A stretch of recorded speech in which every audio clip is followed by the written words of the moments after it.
Is there a motion and a second to accept the meeting minutes from the previous meeting? Motion to accept. Second. Sorry, Ms. Dottie, second. Ready for a vote? This is a motion to accept the the minutes from the previous meeting. Mr. Castles? Aye. Ms. Lane? Yes. Mr. Lyden? Aye. Mr. Black? Yes. Mr. Jawali? Yes. Ms. Dottie? Aye. Mr. Liu? Aye. Motion carries 7-0. Ms. Borders, will you please present the evidentiary packet?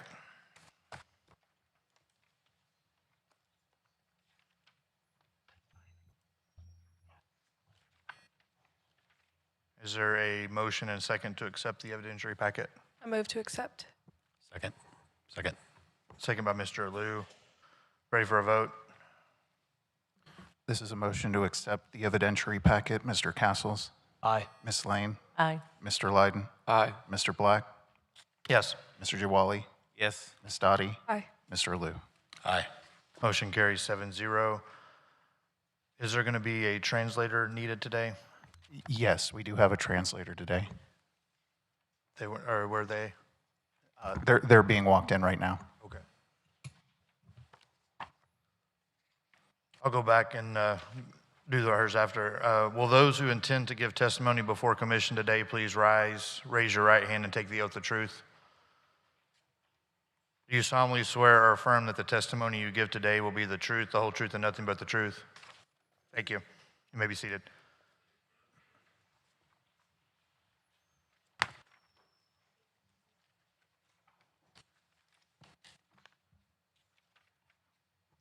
I'll go ahead and swear in the translator. Good morning. Do you solemnly swear or affirm the translation you give today will be true and accurate to the best of your ability? Yes. Thank you. You may be seated. Are there any cases to be withdrawn today? Yes. We have new case residential, HS 2684, 5721 Mirror Ridge Drive, primary structure. HS 2689, 2008 Langston Street, primary structure. HS 2690, 2008 Langston Street, primary structure. Administrative civil penalty case, residential, ACP 2681, 4940 Curzon Avenue. ACP 2684, 4200 South Hughes Avenue. ACP 2687, 3215 Freddie Street. Do we have a motion and a second to withdraw those cases? Motion to withdraw. Second. Second by Ms. Lane. Ready for a vote? This is a motion to withdraw those cases. Mr. Castles? Aye. Ms. Lane? Aye. Mr. Lyden? Aye. Mr. Black? Yes. Mr. Jawali? Yes. Ms. Dottie? Aye. Mr. Liu? Aye. Motion carries 7-0. If you want to call the first case. As a matter of information, please know that our commission members are not city employees, but citizens of Fort Worth who are appointed by the city council to serve on this board. Each member is highly qualified and capable of understanding the problems associated with repairing or demolishing a structure. The commission members involved in our today's session are David Castles, Jonathan Lyden, Mohan Jawali, Stephanie Dyke, Jose Juarez, Stephanie Thompson, Janet Lane, Brian Black, Chairman, Melandi Dottie, James Walker, Ala Liu, Vice Chairman. Please note for the record that Stephanie Dyke, Jose Juarez, Stephanie Thompson, and James Walker are absent. The city employees involved in today's proceedings are Deputy Code Compliance Director Shannon Elders, Superintendents Oscar Reyes and Ty Kitchens, Supervisors Kenneth Young and Jason Pittman, Executive Secretary Jerry Smith, Title Investigator Citlali Vasquez, Senior Administrative Assistant Stephanie Gonzalez, Assistant City Attorney Elizabeth Borders, Assistant City Attorney Doreen Walters, and Code Compliance Officers will assist lien holders, owners, and/or citizens who wish to speak at today's meeting. They are your liaison with the commission, and they are located at a table just outside council chambers.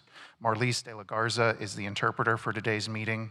The City of Fort Worth Department of Code Compliance has requested a public hearing for this commission to determine whether each structure on the agenda is substandard and/or hazardous, to determine whether the owners of the properties on the agenda have allowed the accumulation of debris in violation of the Code of City of Fort Worth, and to issue orders directing the owners of the properties to correct these conditions within a specified time frame. Please note, the commission cannot make determinations as to the highest and best use of land, nor can the commission determine whether the existing land use is compatible with adjacent neighborhoods. These issues should be addressed with the Planning and Zoning Commissions. The commission can only consider evidence presented for its review. If you are requesting more than 90 days to comply with an order, you should present a written action plan with specific timelines. A ruling will be made based upon the preponderance of evidence presented by the owners, lien holders, mortgagees, or duly authorized representatives having power of attorney, interested parties, interested groups, and city staff. The commission will break for a work session at approximately noon. The following guidelines apply for presentations before the commission. Any member of the public who addresses the Building Standards Commission through an interpreter shall be given at least twice the amount of time as a member of the public who does not require the assistance of an interpreter. This is to ensure that non-English speakers receive the same opportunity to address the commission. City staff will present their case. The owners, lien holders, and/or mortgagees of record will have the opportunity to cross-examine city staff. The owners, lien holders, and/or mortgagees of record will present their case. City staff will have the opportunity to cross-examine the owners, lien holders, and/or mortgagees of record. Interested parties will be given 3 minutes to present evidence or testimony about the case being presented before the commission. Groups of 5 or more individuals are given 7 minutes to present evidence or testimony about the case being presented before the commission. The city staff will be allowed to present rebuttal testimony. The owners, lien holders, and/or mortgagees of record will be allowed to cross-examine city staff. The owners, lien holders, and/or mortgagees of record will be allowed to present rebuttal testimony. City staff will be allowed to cross-examine the owners, lien holders, and/or mortgagees of record. The commissioners may ask questions and request further evidence for clarification as they deem appropriate. If you intend to participate in this hearing, please complete an appearance form and submit it to city staff. Again, the officers at the table just outside council chambers can help you with that form. To request more time to comply with the commission's order or to request a reduction in the amount of civil penalties, the owner, lien holder, or duly authorized representative may request an amendment to the Building Standards Commission order. This request must be submitted to the Executive Secretary of the Building Standards Commission before said order expires or within 30 days of the effective date of a civil penalty order. This request may be made one time only. If you disagree with the order of this commission, you have the right to appeal to the Tarrant County District Court. This appeal must be filed within 30 days of the mailing date of the order. Please turn off or silence all electronic devices. If you are wearing a hat, please remove it. When approaching the podium to speak, please make sure to adjust the microphones to your height so your testimony can be heard.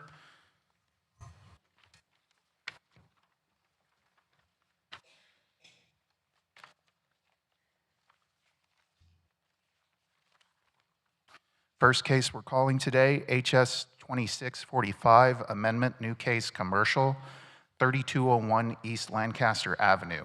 Primary and 5 accessory structures, AKA being all of Lot 5 and a portion of Lot 6, Block 3, Tandy addition to the City of Fort Worth, as recorded in Volume 388, page 31, Tarrant County Plat Records. The owner is RMP Hospitality, LLC. There are no lien holders, and we have appearance forms.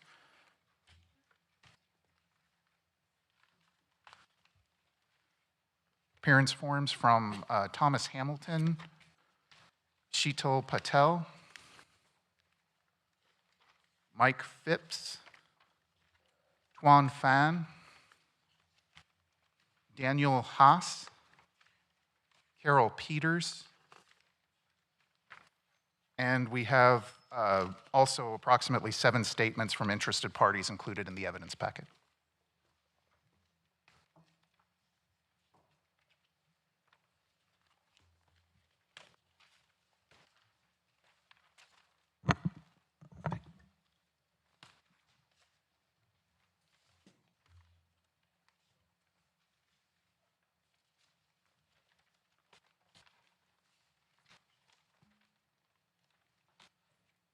Mr. Patel, good morning.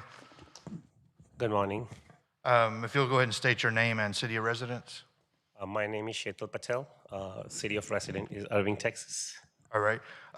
So this is an amendment case, so you get to go present first today. So if you'll let me know what it is you want us to know about this case and what you're asking for. Absolutely. Can we actually pull up a PowerPoint presentation on the slides?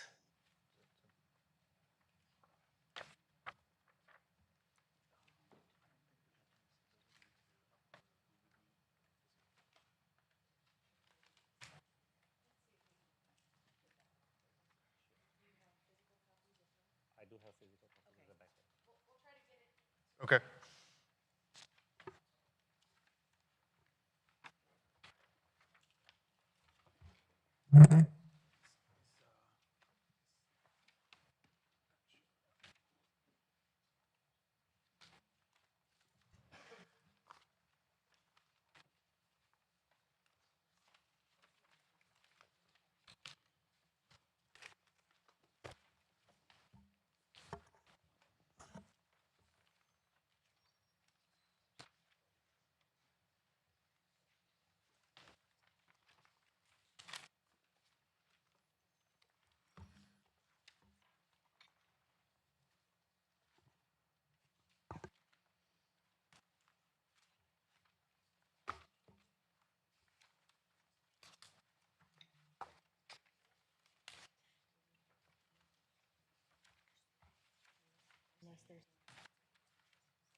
Thank you for giving me the opportunity to speak today. While we wait for the presentation, I just have a quick question. We were 25th on the list, and how did we move to the first one? I'm expecting an attorney to be here for the case, and he's running a little late, but according to the docket, we were the second last on the case. When is he going to be here? He should be here in next hour. We can table it till he gets here, if Okay. you like, and that way they can work on trying to get this downloaded as well. Perfect, that would be nice. Thank you so much. Jerry, I don't know if he heard any of that.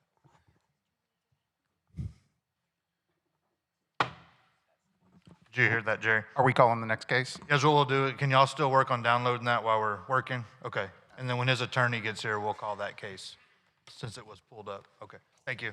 Thank you, Commissioner. Thank you. Next case, new case residential, HS 26. Hold on. I'm sorry. Let us officially table that one since you called it. Oh, okay. Do we have a motion to table it? Motion to table.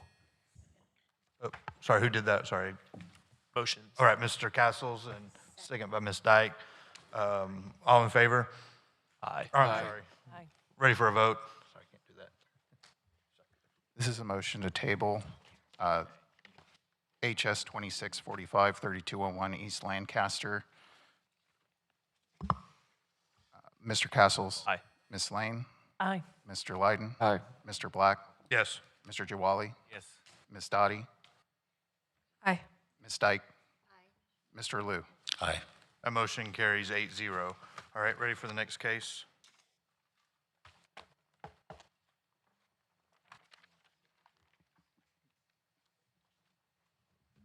Next case, new case residential, HS 2681, 5104 Norma Street, AKA Lot B, a revision of the north 291 feet of Lot 16, Block 1, Eastland First filing, in addition to the city of Fort Worth, Tarrant County, Texas, according to the plat thereof, recorded in volume 388-H, page 167 of the plat records of Tarrant County, Texas. Owner is David Bayer. Lien holder is the United States of America. We have an appearance form from David Bayer.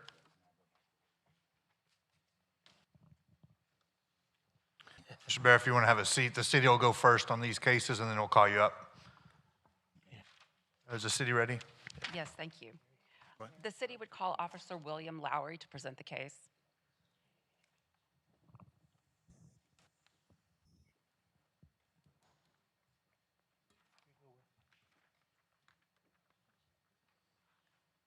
Good morning, Commissioners.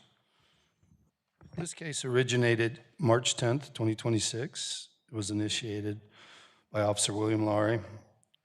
Fire date March 9, 2026. Notices March 10th, 2026 and May 29th, 2026. No permits on file. Vacant and secured by owner. Administrative search warrant was executed on July 15th, 2026. Notice to appear at today's hearing was mailed and posted on the property on July 15th, 2026. The primary structure is currently in a substandard and hazardous condition due to breaches on the roof with missing and damaged shingles and decking. Rear exterior wall is leaning towards the interior of the structure. Breached and missing siding exposing the foundation to outside elements in multiple vectors. Holes in the ceiling with hanging insulation. Holes on interior walls with exposed wall studs with multiple cracks throughout. Missing electrical outlet and outlet covers with exposed wiring. Broken windows with glass shards remaining. Interior of the structure is exposed to the outside elements, creating a host of vectors. There are other conditions that contribute to the structure being in violation of the minimum building standards ordinance, and they can be found in the included structure inspection report. There are 2 parks, 1 school, 1 church, 2 major thoroughfares, 4 businesses, and the historical stop 6 within a mile of the property. Staff recommends that the Building Standards Commission declare the structure to be substandard and hazardous, that the owner be given 30 days to repair or demolish the structure. If the owner does not comply with said order, authorize the city to enter onto the property and cause the demolition of said structure and lien all costs associated with the demolition against the property. This concludes my testimony. Thank you. Any questions from commissioners? All right, is the city ready? Or is this, the owner, sorry. Threw me off on the other one. Mr.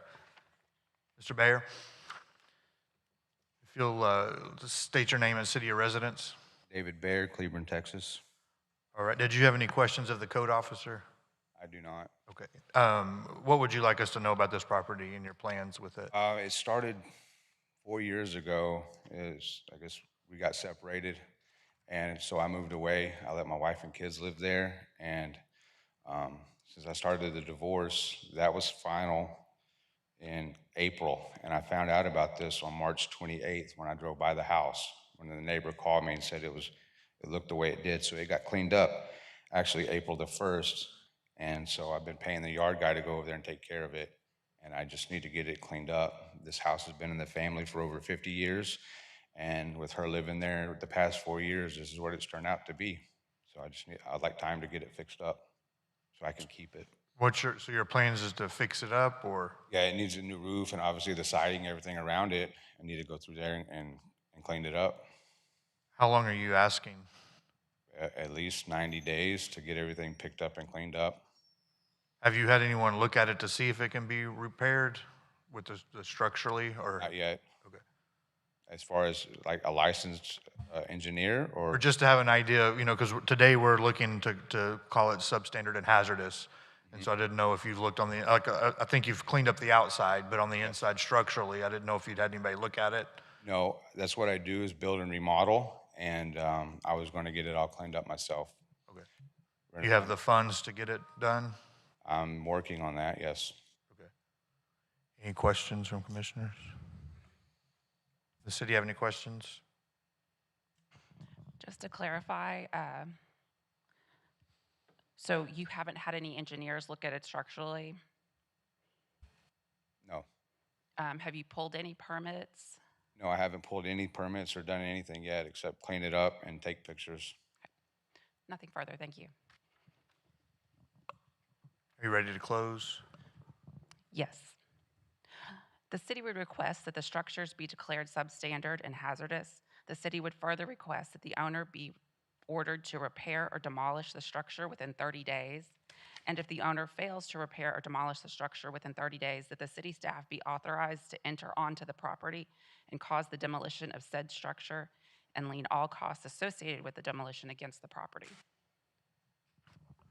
All right, so you've heard the city, they wanted 30 days, and I think you said you're asking for 90.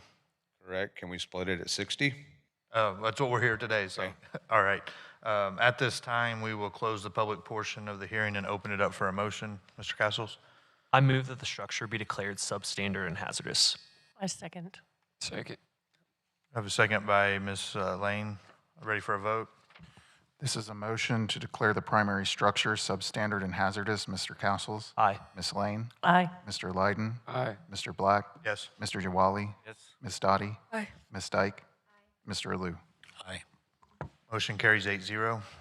I move that the owner be ordered to repair or demolish the structure within 60 days, and if the owner fails to repair or demolish the structure within 60 days, that city staff be authorized to enter onto the property and cause the demolition of said structure and lead all costs associated with the demolition against the property. Second. Second by Ms. Lane. Any discussion? Ready for a vote?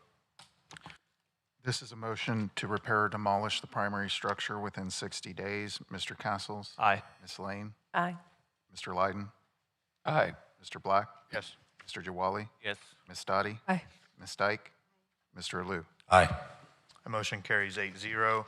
This commission has declared the structure to be substandard and hazardous and given the owner 60 days to repair or demolish. Owners, lien holders, mortgagee of record have the right to request an amendment within 60 days from the date of this order. Owner, lien holder, mortgagee of record have the right to file an appeal to the Tarrant County District Court within 30 days of the date the city mails a copy of our order. Commission also gives notice that failure on the part of the owner to comply with today's order may result in scheduling and conducting of a civil penalty hearing to determine the amount of penalty to be paid.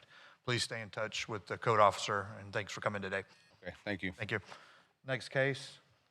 Next case, new case residential, HS 2685, 1655 Robinwood Drive, primary structure, AKA Lot 17, Block 37, Sylvan Heights, in addition to the city of Fort Worth, Tarrant County, Texas, according to the plat recorded in volume 1764, page 289, deed records of Tarrant County, Texas. Owner is MGM Directed IRA Holdings, LLC. There are no lien holders, and we have an appearance form from Matthew Daniel. All right. We'll let the city go, and then we'll call you up. All right, thank you. City ready to present? Yes, thank you. The city would call Officer Franklin Young to present the case. Good morning, Commissioners. My name is Franklin Young. I'm a City of Fort Worth Code Compliance Officer with the Building Standards Commission, Building Standards Division. I'm here to present evidence for 1655 Robinwood Drive. The case was originated on March 19, 2026 by myself. Notices were sent out on March 19, 2026, April 6, 2026. There are no active permits on file. The structure is vacant and open. Administrative search warrant was executed on July 14th of 2026. Notice to appear at today's hearing was mailed and posted on the property on July 10th, 2026. The primary structures is currently in a substandard and hazardous condition due to exterior walls are deteriorating and rear portion is missing. Interior walls are breached, missing drywall, and show signs of water damage. Signs of foundational distress causing doors and flooring to be out of plumb. Structure shows signs of biological growth due to water damage. Flooring is weakened with breaches and covered with debris. Rear of the structure is completely missing, exposing to the elements. There are other conditions that contribute to the structure being in violation of minimum building standards ordinance, and they can be found on the included structure inspection report. Officer has spoken with the owner via phone and text messages several times. There are 5 public schools, 5 city parks, a public library, community center, and other gathering places within a mile of this location. Staff recommends that the Building Standards Commission declare the structure to be substandard and hazardous, that the owner be given 30 days to repair or demolish the structure. If the owner does not comply with said order, authorize city staff to enter onto the property and cause the demolition of said structure and lien all costs associated with the demolition against the property. This concludes my testimony. Thank you. Any questions from commissioners? All right, Mr. McDaniel? Good morning. If you'll state your name and city of residence. Matt McDaniel, Dallas, Texas. And are you an officer with the LLC that owns it? Is that? Yes. Okay. Did you have any questions of the officer? No. All right. What would you like us to know about the property? Well, we had funds that were allocated to another property in Fort Worth on Cumberland Road, and everything was going, we purchased both properties at the same time, basically. And we did the renovations on that property, and so we were tied up with that money. And so now we're concentrating on getting Robin done. We'd like 90 days to get that done. So you're saying 90 days? I'm sorry. Can you pull the microphone up? Sorry. Yeah, could we get 90? There we go. I'm asking for 90 days. Okay. And you have the funding now? Yes. What about permits? To my knowledge, I'm frankly the funds behind it. Okay. To my knowledge, I thought we had permits, but I'm seeing that we don't. Okay. All right. Any questions from commissioners? City have any questions? Yes, thank you.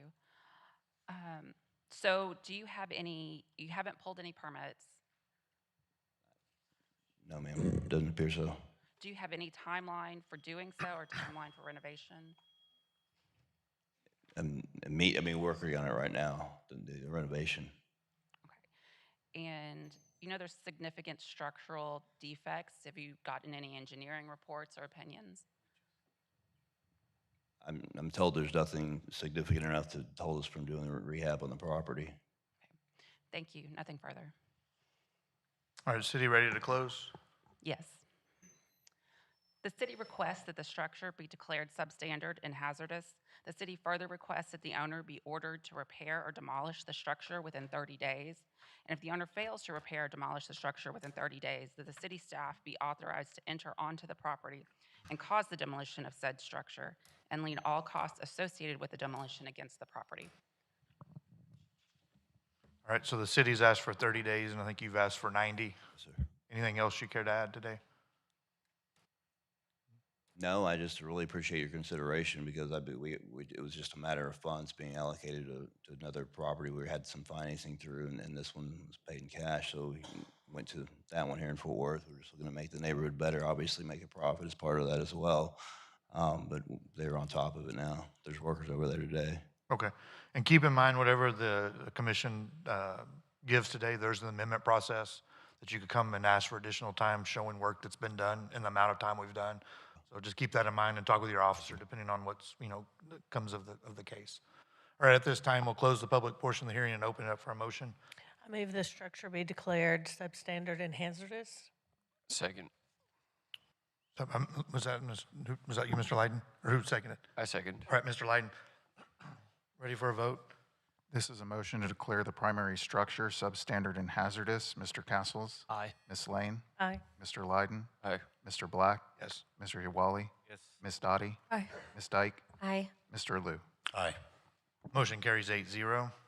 I move that the owner be ordered to repair or demolish the structure within 60 days, and if the owner fails to repair or demolish the structure within 60 days, that the city staff be authorized to enter onto the property and cause the demolition of said structure and lien all costs associated with the demolition against the property.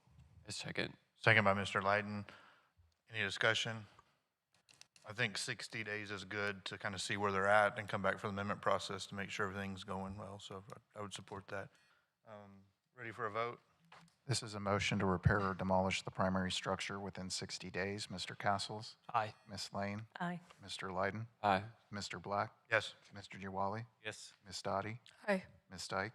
Aye. Mr. Liu? Aye. Motion carries 8-0. This commission has declared the structure to be substandard and hazardous and given 60 days to repair or demolish. Owner, lien holder, mortgagee of record have the right to request an amendment within 60 days from the date of this order. Owner, lien holder, mortgagee of record have the right to file an appeal to the Tarrant County District Court within 30 days the date the city mails a copy of the order. Commission also gives notice that failure on the part of the owner to comply with today's order may result in the scheduling and conducting of a civil penalty hearing to determine the amount of penalty to be paid. Keep in mind the amendment process and stay in touch with your code officer on the progress. Thanks for coming. Thank you. Next case. Next case, new case residential, HS 2688, 3309 Merrick Street, accessory structure. AKA Lot D, a revision of Block 8 of Chamberlain Heights, second filing, in addition to the City of Fort Worth in Tarrant County, Texas. According to revised plat records in Volume 388-J, page 357, Deed Records of Tarrant County, Texas, owner is Trident Realty Investments REO LLC. Lien holder is Rockwell Holdings LLC. And we have an appearance form from Jeffrey Treadwell. Sir Treadwell? Oh, if you want to come sit in this first seat, we'll call you up as soon as the city presents. The city ready? Yes, thank you. The city would call Officer Jimmy Brinkley to present the case. Good morning, Commissioners. My name is Officer Jimmy Brinkley, City of Fort Worth Code Compliance. I'm here to present evidence for 3309 Merrick Street. The case originated February 3rd, 2026. This case was initiated by myself, Jimmy Brinkley. Notices were issued on February 3rd, 2026, March 5th, 2026, March 30th, 2026, and June 4th, 2026. There are no active permits on file. The structure is vacant and secured by the owner. Inspection was conducted on July 14th, 2026. Permission was given by the property manager. Notice that today's hearing was mailed and posted on July 13th, 2026. The accessory structure is currently in substandard and hazardous conditions due to exterior siding exhibits multiple breaches and significant deterioration. The interior walls have holes and large sections missing throughout. The roof contains multiple large breaches throughout the structure. These breaches leave the interior exposed to the outdoor elements and are visible from multiple locations within the property. The ceiling has collapsed in multiple areas throughout the structure. There are signs of potential foundation movement and can be seen, including uneven floors, cracks, or other noticeable displacements. I observed multiple windows and doors missing throughout the structure. Numerous doors were left open and unsecured and open to outdoor elements at the time of observation. I observed trash and debris throughout the structure, surrounding areas, and accumulation of what's present in multiple locations and created conditions that may provide shelter or harborage for pests and other vectors. There are other conditions that contribute to the structure being in violation of minimum building standards and are included on the inspection report. There are 2 schools, 4 churches, and in Lake Como Park within a mile of the property. I have been in communication with Chaz via text and email about accessing the property. I've also spoke with Elva, a paralegal with the ownership group. From my understanding, they are planning on selling the property. Staff recommends that Building Standards Commission declare the structure to be substandard and hazardous, and that the owner be given 30 days to repair or demolish the structure. If the owner does not comply with said order, authorize city staff to enter onto the property and cause demolition of said structure and lien all costs associated with demolition against the property. This concludes my testimony. Thank you. So does someone live in the primary structure to your knowledge? No, sir. So it's vacant? Yes, sir. All right, any other questions from commissioners? All right, Mr. Treadwell, good morning. If you'll state your name and city of residence. Jeffrey Treadwell, and I live at 3313 Merrick Street, Fort Worth, Texas. All right, so it looks like you're here as an interested party. Yes. What would you like us to know about this property? I have lived at this, I have owned this property for 23 years, and I have watched this building disintegrate. The original owners, she passed away. They sold the property to Mr. Rockwell. He was going to flip it, and I asked him, and this was in 24, I asked him if he was going to demolish this building, and he said yes. A year later, it was in foreclosure, and now it is still there. I have requested 3 times that it be demolished, back in July 1st, 25, February 3rd, 26, and June 6th. I waited for the 6th month because I knew the procedure but it has never been torn down. And I've had possums, raccoons, and snakes, and I firmly believe they were inhabiting this space. Thank you. Is the primary structure, is it in this shape, or is it? The primary, building, the residence, he rehabbed it, and he did a pretty bad job. Okay. All right. Thank you for coming in today. Thank Is the you. city ready to close? Yes, thank you. The city would request that the structure be declared substandard and hazardous. The city further requests that the owner be ordered to repair or demolish the structure within 30 days. And if the owner fails to repair or demolish the structure within 30 days, that city staff be authorized to enter onto the property and cause the demolition of said structure and lien all costs associated with the demolition against the property. All right. At this time, I'll close the public portion of the hearing and open it up for a motion. I move that the structure be declared substandard and hazardous. Second. Second by Mr. Gwali. Ready for a vote?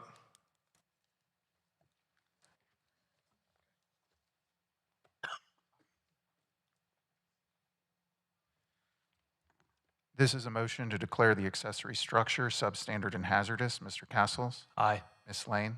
Aye. Mr. Lyden? Aye. Mr. Black? Yes. Mr. Jawali? Yes. Ms. Dottie? Aye. Ms. Dyke? Aye. Mr. Alou? Aye. The motion carries 8-0. I move that the owner be ordered to repair or demolish the structure within 30 days, and if the owner fails to repair or demolish the structure within 30 days, that the city staff be authorized to enter onto the property and cause the demolition of said structure and lien all costs associated with the demolition against the property. Second. Second by Mr. Gwali. Any discussion? All right. Ready for a vote? This is a motion to repair or demolish the accessory structure within 30 days. Mr. Castles? Aye. Ms. Lane? Aye. Mr. Lyden? Aye. Mr. Giawali? Yes. Mr. Black? Yes. Ms. Dottie? Aye. Ms. Dyke? Aye. Mr. Alou? Aye. Motion carries 8-0. This commission has declared the accessory structure to be substandard and hazardous and giving the owner 30 days to repair or demolish. Owner, lien holder, mortgagee of record have the right to request an amendment within 30 days from the date of this order. Owner, lien holder, mortgagee of record have the right to file an appeal to the Tarrant County District Court within 30 days of the date the city mails a copy of our order. Commission also gives notice that failure on the part of the owner to comply with today's order may result in the scheduling and conducting of a civil penalty hearing to determine the amount of penalty to be paid. Thank you for coming in today. Thank you. Next case. Next case, new case residential, HS 2692, 3028 South Jones Street, primary structure, AKA Lot 14, Block 19, Ryan and Pruitt addition to the city of Fort Worth, Tarrant County, Texas. According to plat recorded in volume 204, page 34, deed records of Tarrant County, Texas. Owner, Deolivin Pacheco. Lien holder, Roy Pacheco, Francis Zepeda, Southwest Bank. We have an appearance form from Daniel Paz, an attorney, an appearance form from Rita Pacheco, and we have a continuance request included in the evidence packet.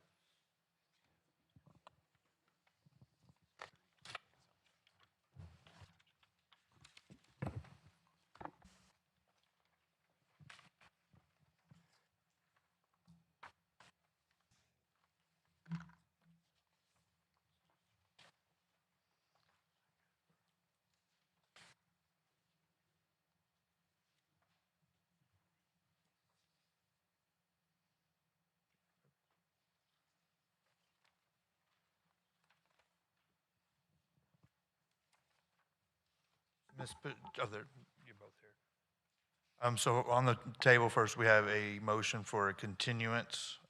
Does the city have anything on that?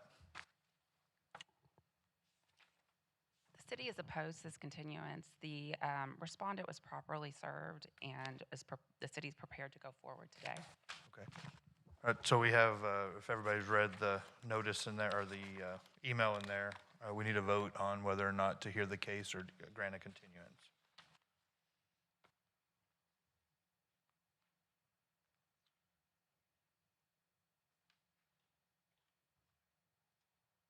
Council, am I allowed to address the motion at all? Yes, go ahead.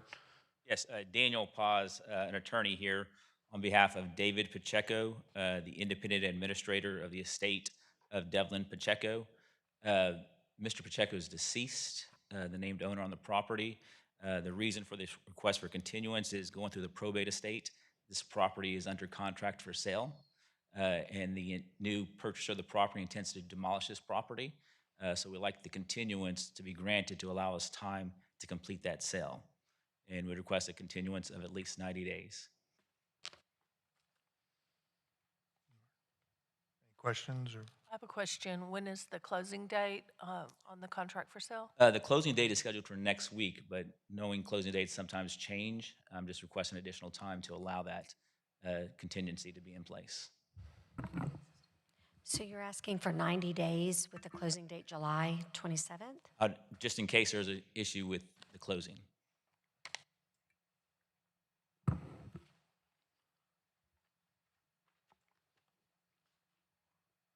So do we have anything on the continuance versus giving, or hearing the case and giving an order that would be this? Oh, go ahead. Yeah, can we discuss? Yeah. I think 90 days is too much if it's closing next week. I think pushing it to August meeting may make sense. If they can attend that, I know they're out of town. But if their intent is to demolish it, we could give an order that was Yeah. within that time frame to get it demolished. Yeah, But so hear it today and then yeah, that's what we've got to decide whether we want to or not, so. I move that we grant the request for continuance and hear the case at the date of July 27th, 2026. That's this Can we meeting. hear it today? Or you would just deny the continuance request? Right, and just hear it today. Yeah, so you would Oh, deny, not, yeah. sweet, yeah. I move that we deny the request for a continuance then. I second. Second by Mr. Lyden. Any more discussion on that? All right, ready for a vote? This is a motion to deny the continuance request. Mr. Castles? Aye. Ms. Lane? Aye. Mr. Lyden? Aye. Mr. Black? Yes. Mr. Jawali? Yes. Ms. Dottie? Aye. Ms. Dyke? Aye. Mr. Alou? Aye. All right, that motion, the motion for continuance was no 8-0. So now we'll hear the case. Is the city ready to present? Yes, thank you. The city would call Officer Carmen Killens to present the case. Good morning. My name is Carmen Killens, Code Enforcement Officer for the City of Fort Worth Building Standards Division. I will present evidence regarding the primary structure located at 3028 South Jones Street. This case was originated May 18th of 2024. This case was initiated by Officer Ian Shadell. Notices was sent out May 18th of 2024, August 6th of 2024, June 16th, 2026, and July 13th, 2026. There are no active permits on file. The structure is vacant and secured by the owner. The inspection was conducted on July 10th of 2026 with permission from the owner. Notice to appears at today's hearing was mailed and posted on the property on July 10th of 2026. The primary structure is currently in a substandard and hazardous condition due to the exterior walls are deteriorated with breaches and cracks indicating structural wear and water infusion. Interior walls have severe breaches and cracks throughout the structure. Roof shingles, fascia, and soffit are deteriorated. Ceiling has breaches throughout the structure. Severe cracks observed in the foundation indicating structural wear. Floors have cracks and separation. Breaches throughout the structure allowing for harborage for pests and vectors. There are several businesses, 3 churches, 2 schools, and 3 parks within a mile radius of this property. There are other conditions that contribute to the structures being in violation of the minimum building standards ordinance, and they can be found on the included structure inspection report. Staff recommends the Building Standards Commission declare that the primary structure to be substandard and hazardous, that the owner be given 30 days to repair or demolish the structure. If the owner does not comply with the said order, authorize city staff to enter onto the property and cause demolition of said structure and lien all costs associated with the demolition against the property. This concludes my testimony. All right, thank you. Any questions from officers or from commissioners?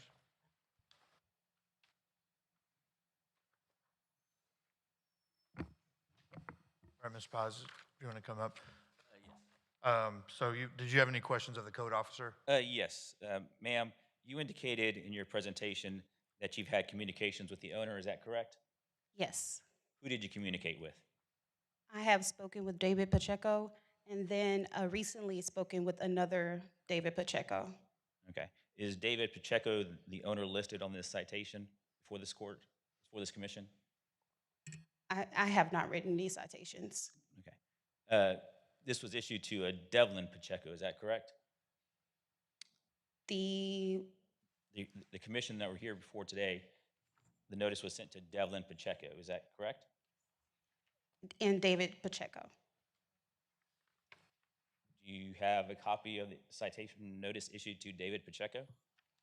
Yes, like I said, I never sent any citations, but the notices, if you're saying the notice to appear, then yes. The notice to appear says Devlin Pacheco. Yes, but there also was included CC David Pacheco. Who do you show as the owner of the property then, ma'am? Devlin. Devlin Pacheco? Okay. But you never talked to him, correct? He's deceased. Okay. So you're aware that he is deceased? Yes. Okay. No further questions, Your Honor. All right. So what would you like us to know about the property? Again, Your Honor, as I mentioned in the motion for continuance, the owner that is listed here before the commission, Devlin Pacheco, is deceased. There is an open probate proceeding. David Pacheco, who I'm here representing as the independent administrator, is proceeding with the liquidation of that estate. He has the property under contract for sale with a closing date scheduled for next week. The intent of the owner of the property that's going to purchase it is to demolish the property. So we believe that a continuance or some sort of 90-day extension to allow us time to complete this sale and demolition of the property would be the appropriate position to take in this matter. Does the city have any questions? I have a quick question. Oh, sorry. I have a question for you. Yes. So we were discussing the owner of the property, and he's deceased, correct? Correct. The Devlin letter Pacheco that is we deceased. have here is from David Pacheco, is that correct? What? The letter that we have asking for a continuance is from David Pacheco? I believe so. He filed it before I was involved, yes. Okay, so who is now, I heard you say you're working through probate. Right. Is he authorized to sell the property as Yes, an owner or David an heir? Pacheco is the independent administrator. He's assigned with the responsibilities to liquidate the estate. Part of that And to liquidation sell it. Is to sell it, yes. Okay, so we were going through all this ownership stuff, and we know that the owner is deceased, but I'm trying to figure out who is responsible for being able to sell this property David that we're Pacheco talking is, about. as the independent administrator of the estates. Okay. Does the city have any questions? No questions. We'll go ahead and hear from Rita Pacheco. Were you wanting to speak? Okay, if you want to come up. Good morning. Hi. If you'll state your name and city residence. Yes, my name is Rita Pacheco. I'm a resident of Fort Worth, Texas. Right. And I am the lien holder on this property. Okay. What would you like us to know about the property or this case? D'Alvin is the correct pronunciation of my uncle's name. He is deceased as of 2021, July. David became administrator in, I believe it was December of 2022. And the property has sat vacant for probably 4 years. And in that time, the property has been inhabited by anybody and everybody that wanted to come and do their drugs there. The property's been overgrown. The police have been notified several times to come out because of problems with the property. People hiding out there. So it's been a real nuisance. And as the lien holder, I know that the property has been under contract many times. And I have an agreement with David Pacheco that the amount due to pay off, the payoff amount for the property, he's agreed that once the property is sold, then he will pay that amount and I will release the lien. But the property being under contract really doesn't mean it's going to sell. I hope it does, then maybe I can get paid after all these years. But David lives in Florida, and the people that came and boarded the house and the people that come and cut the grass, I don't know who they are. I live nearby, and I know there've been a lot of problems here. I would hope that they're going to sell it. Whatever the city needs to do, considering the condition of the house, I would appreciate if you just use your best, knowledge and experience with handling these. I hope it sells, but there's not a guarantee on that. So if this buyer falls through, I'm sure he'll try to find another buyer, or I may have to consider foreclosure because it's gone on for so long. But I'm, got my fingers crossed, hope everything works out. But I really want the property to be maintained. It's the value of the property. As lien holder, the value of the property has really reduced quite a bit. So I hope it sells. Wish them the best of luck. And I just leave it up to y'all. Thank you. Does the city have any questions to the lien holder? No questions. All right, is the city ready to close? Yes, thank you. The city requests that the structure be declared substandard and hazardous. The city further requests that the owner be ordered to repair or demolish the structure within 30 days. And if the owner fails to repair or demolish the structure within 30 days, that the city staff be authorized to enter onto the property and cause the demolition of said structure and lien all costs associated with the demolition against the property. All right, so the city, Mr. Paz. Mr. Paz, the city has asked for 30 days, and I think you've asked for 90. That is correct. All right, anything else you care to add? No. All right, and keep in mind, like on the other ones, there is an amendment process, so whatever we grant today, you have an opportunity to amend to get more time if the sale falls through or need additional time, so just keep that in mind. Thank you. At this time, Ms. Pacheco, did you want to, did she already leave? Did you have anything else to say? All right, thank you.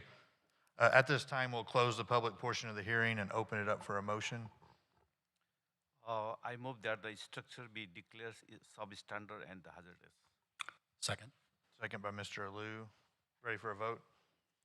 This is a motion to declare the primary structure substandard and hazardous. Mr. Castles? Aye. Ms. Lane? Yes. Mr. Lyden? Aye. Mr. Black? Yes. Mr. Jawali? Yes. Ms. Dottie? Aye. Ms. Dyke? Aye. Mr. Alou? Aye. Motion carries 8-0. I move that the owner of the order to repair or demolish the structure within 30 days, and if the owner fails to repair or demolish the structure within 30 days, their city staff will be authorized to enter onto the property and cause the demolition of said and the structure, and the lien all costs associated with the demolition against the property. Second. So we have a 30-day, any discussion on that? All right, ready for a vote? This is a motion to repair or demolish the primary structure within 30 days. Mr. Castles? Aye. Ms. Lane? Aye. Mr. Lyden? Aye. Mr. Black? Yes. Mr. Jawali? Yes. Ms. Dottie? Aye. Ms. Dyke? Aye. Mr. Alou? Aye. That motion carries 8-0. This commission has declared the structure to be substandard and hazardous and given the owner 30 days to repair or demolish. Owners, lien holders, mortgagee of record have the right to request an amendment within 30 days from the date of this order. Owner, lien holder, mortgagee of record have the right to file an appeal to the Tarrant County District Court within 30 days of the date the city mails a copy of our order. Commission also gives notice that failure on the part of the owner to comply with today's order may result in the scheduling and conducting of a civil penalty hearing to determine the amount of penalty to be paid.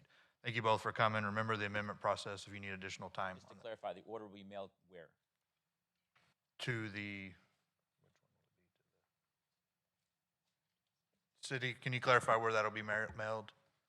The order is going to be mailed to the owner of record as shown on the Tarrant County Clerk's online I've entered public an records. appearance. Can it be mailed to me? If you want to email us, you can get with us on our side. We can give you a place to send an address if you want to be included in the mailing list. Over there or over here? Thank you. Thank you. Next case. Next case. The next two cases are related. It's the same structure on two separate parcels. Next case is HS 2686, 2008 Mitchell Boulevard, primary structure, AKA lots 2-AB, 3-AB, 4-AB, and 5-AB, all in Block 5, Avalon Heights, in addition to the city of Fort Worth, Tarrant County, Texas, according to the plat recorded in volume 309, page 77 of the deed records of Tarrant County, Texas. Owner is Marcia E.I. Udo, doing business as Kotlax O.Pu. Lien holder, none. And we have a continuance request from Ms. Udo, as well as an appearance form.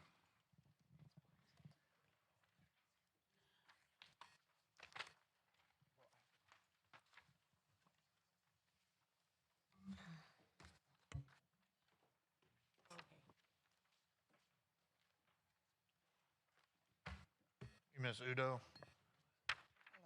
Yes, I feel, so on here we have a continuance request on here. Does the city have anything on the continuance? The city would be opposed to a continuance. Ms. Udo is properly served, and the city is prepared to go forward today. Can you was there on here it says since my prior continuance request, has this been continued? No, there were multiple supplements to that continuance request. All right, thank you, just to clarify. All right,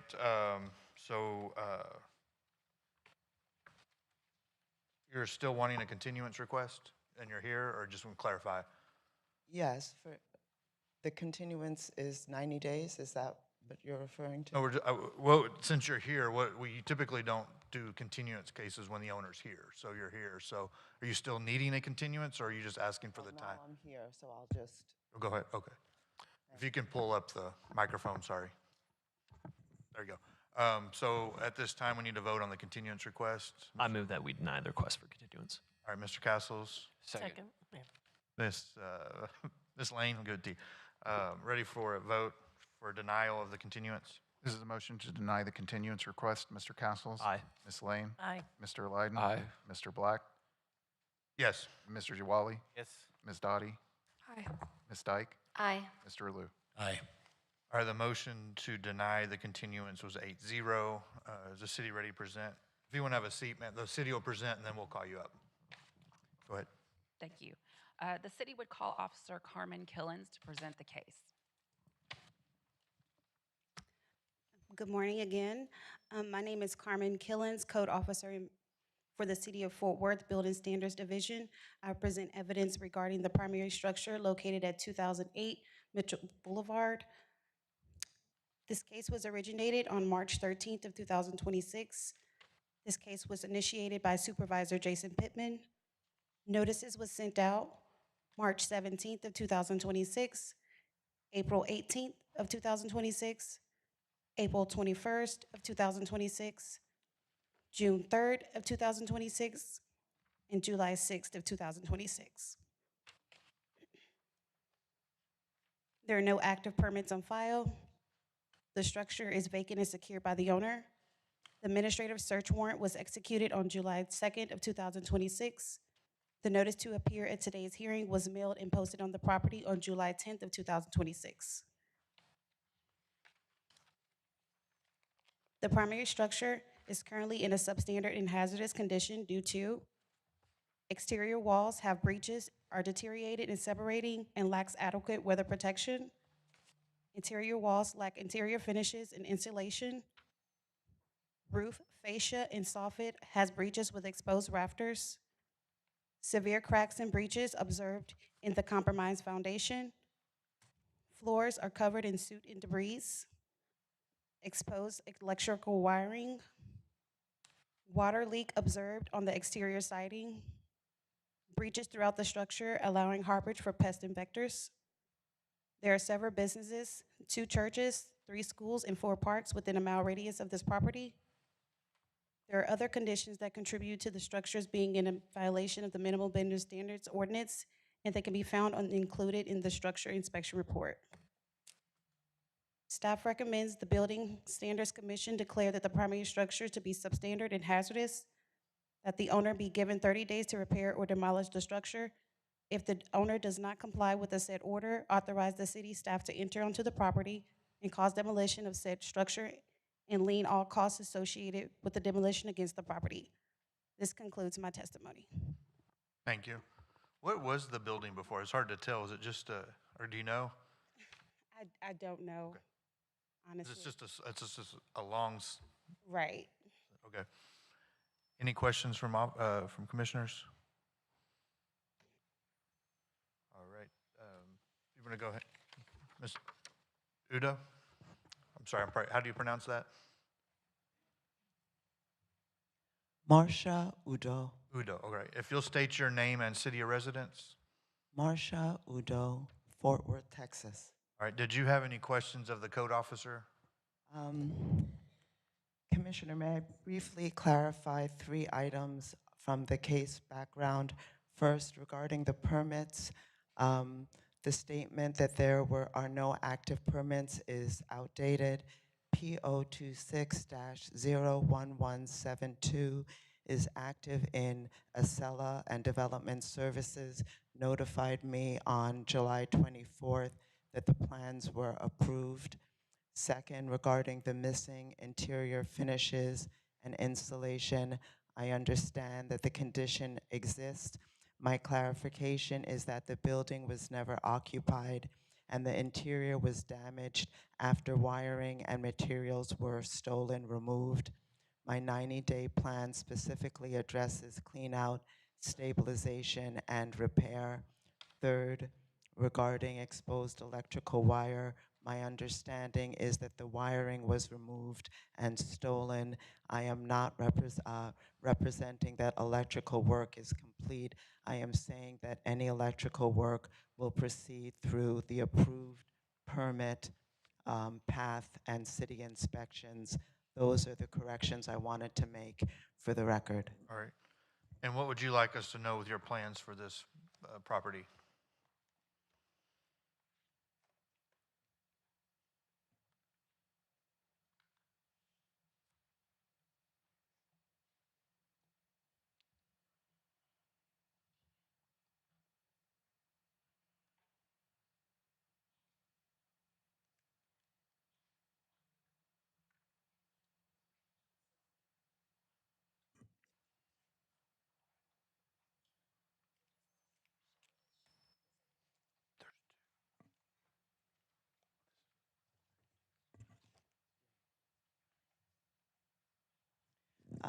Good morning, commissioners. My name again is Marsha Udo, and I am the owner of 2012 Mitchell Boulevard. First, I want to thank God for bringing this project to this point, and I want to thank the commission for giving me the opportunity to speak today. This building has a long history, and it has always had a purpose. My request today is simple. I am asking for 90 days to continue repair and stabilization under the city-approved permit plan. This building was originally part of a ministry and educational project for the community. We began this project years ago because we wanted to serve the people, the young people and families in this area. At that time, we were working towards opening a free Bible-based educational and community program. The building itself was constructed years ago, but it was by me, but it was never occupied. We reached the final inspection stage, but there were unresolved site issues, including sidewalk requirements around the property. Those issues delayed the project for many years. Eventually in 2022, the sidewalk issue was resolved through a waiver. During the years that the building sat vacant, particularly during COVID-19, the building was damaged. People entered the building, removed wiring and materials, and damaged the interior walls and sheetrock while taking the copper. You saw the insulation hanging. They were taking the copper beneath it, and that's why the insulation was there.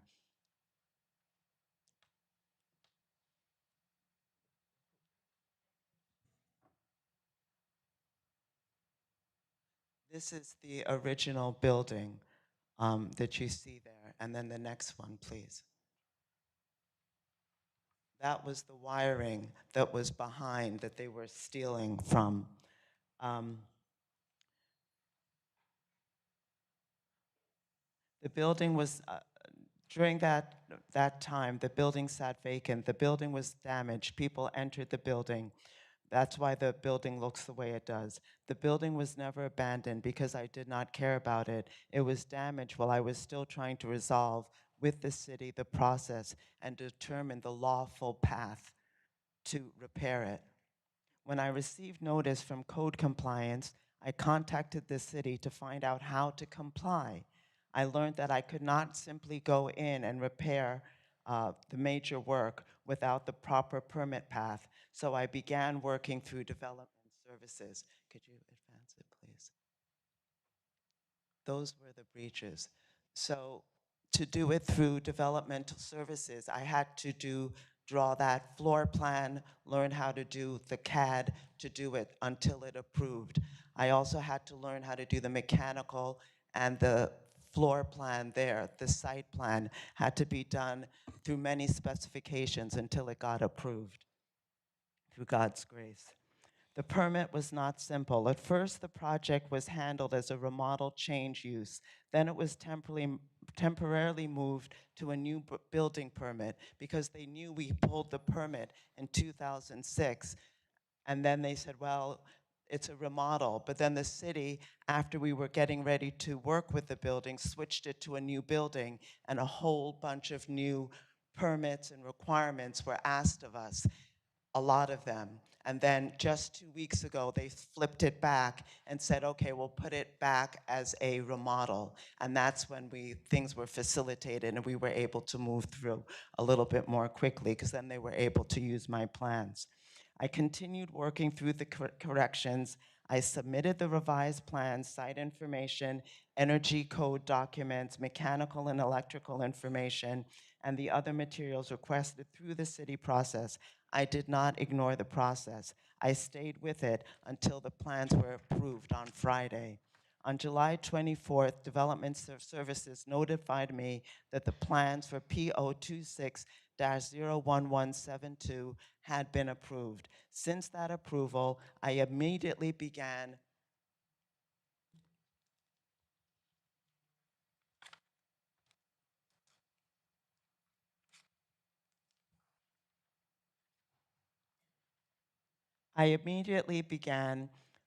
limited safety stabilization. I arranged for the exterior stabilization work to address the loose materials, exposed opening, and visible safety concerns.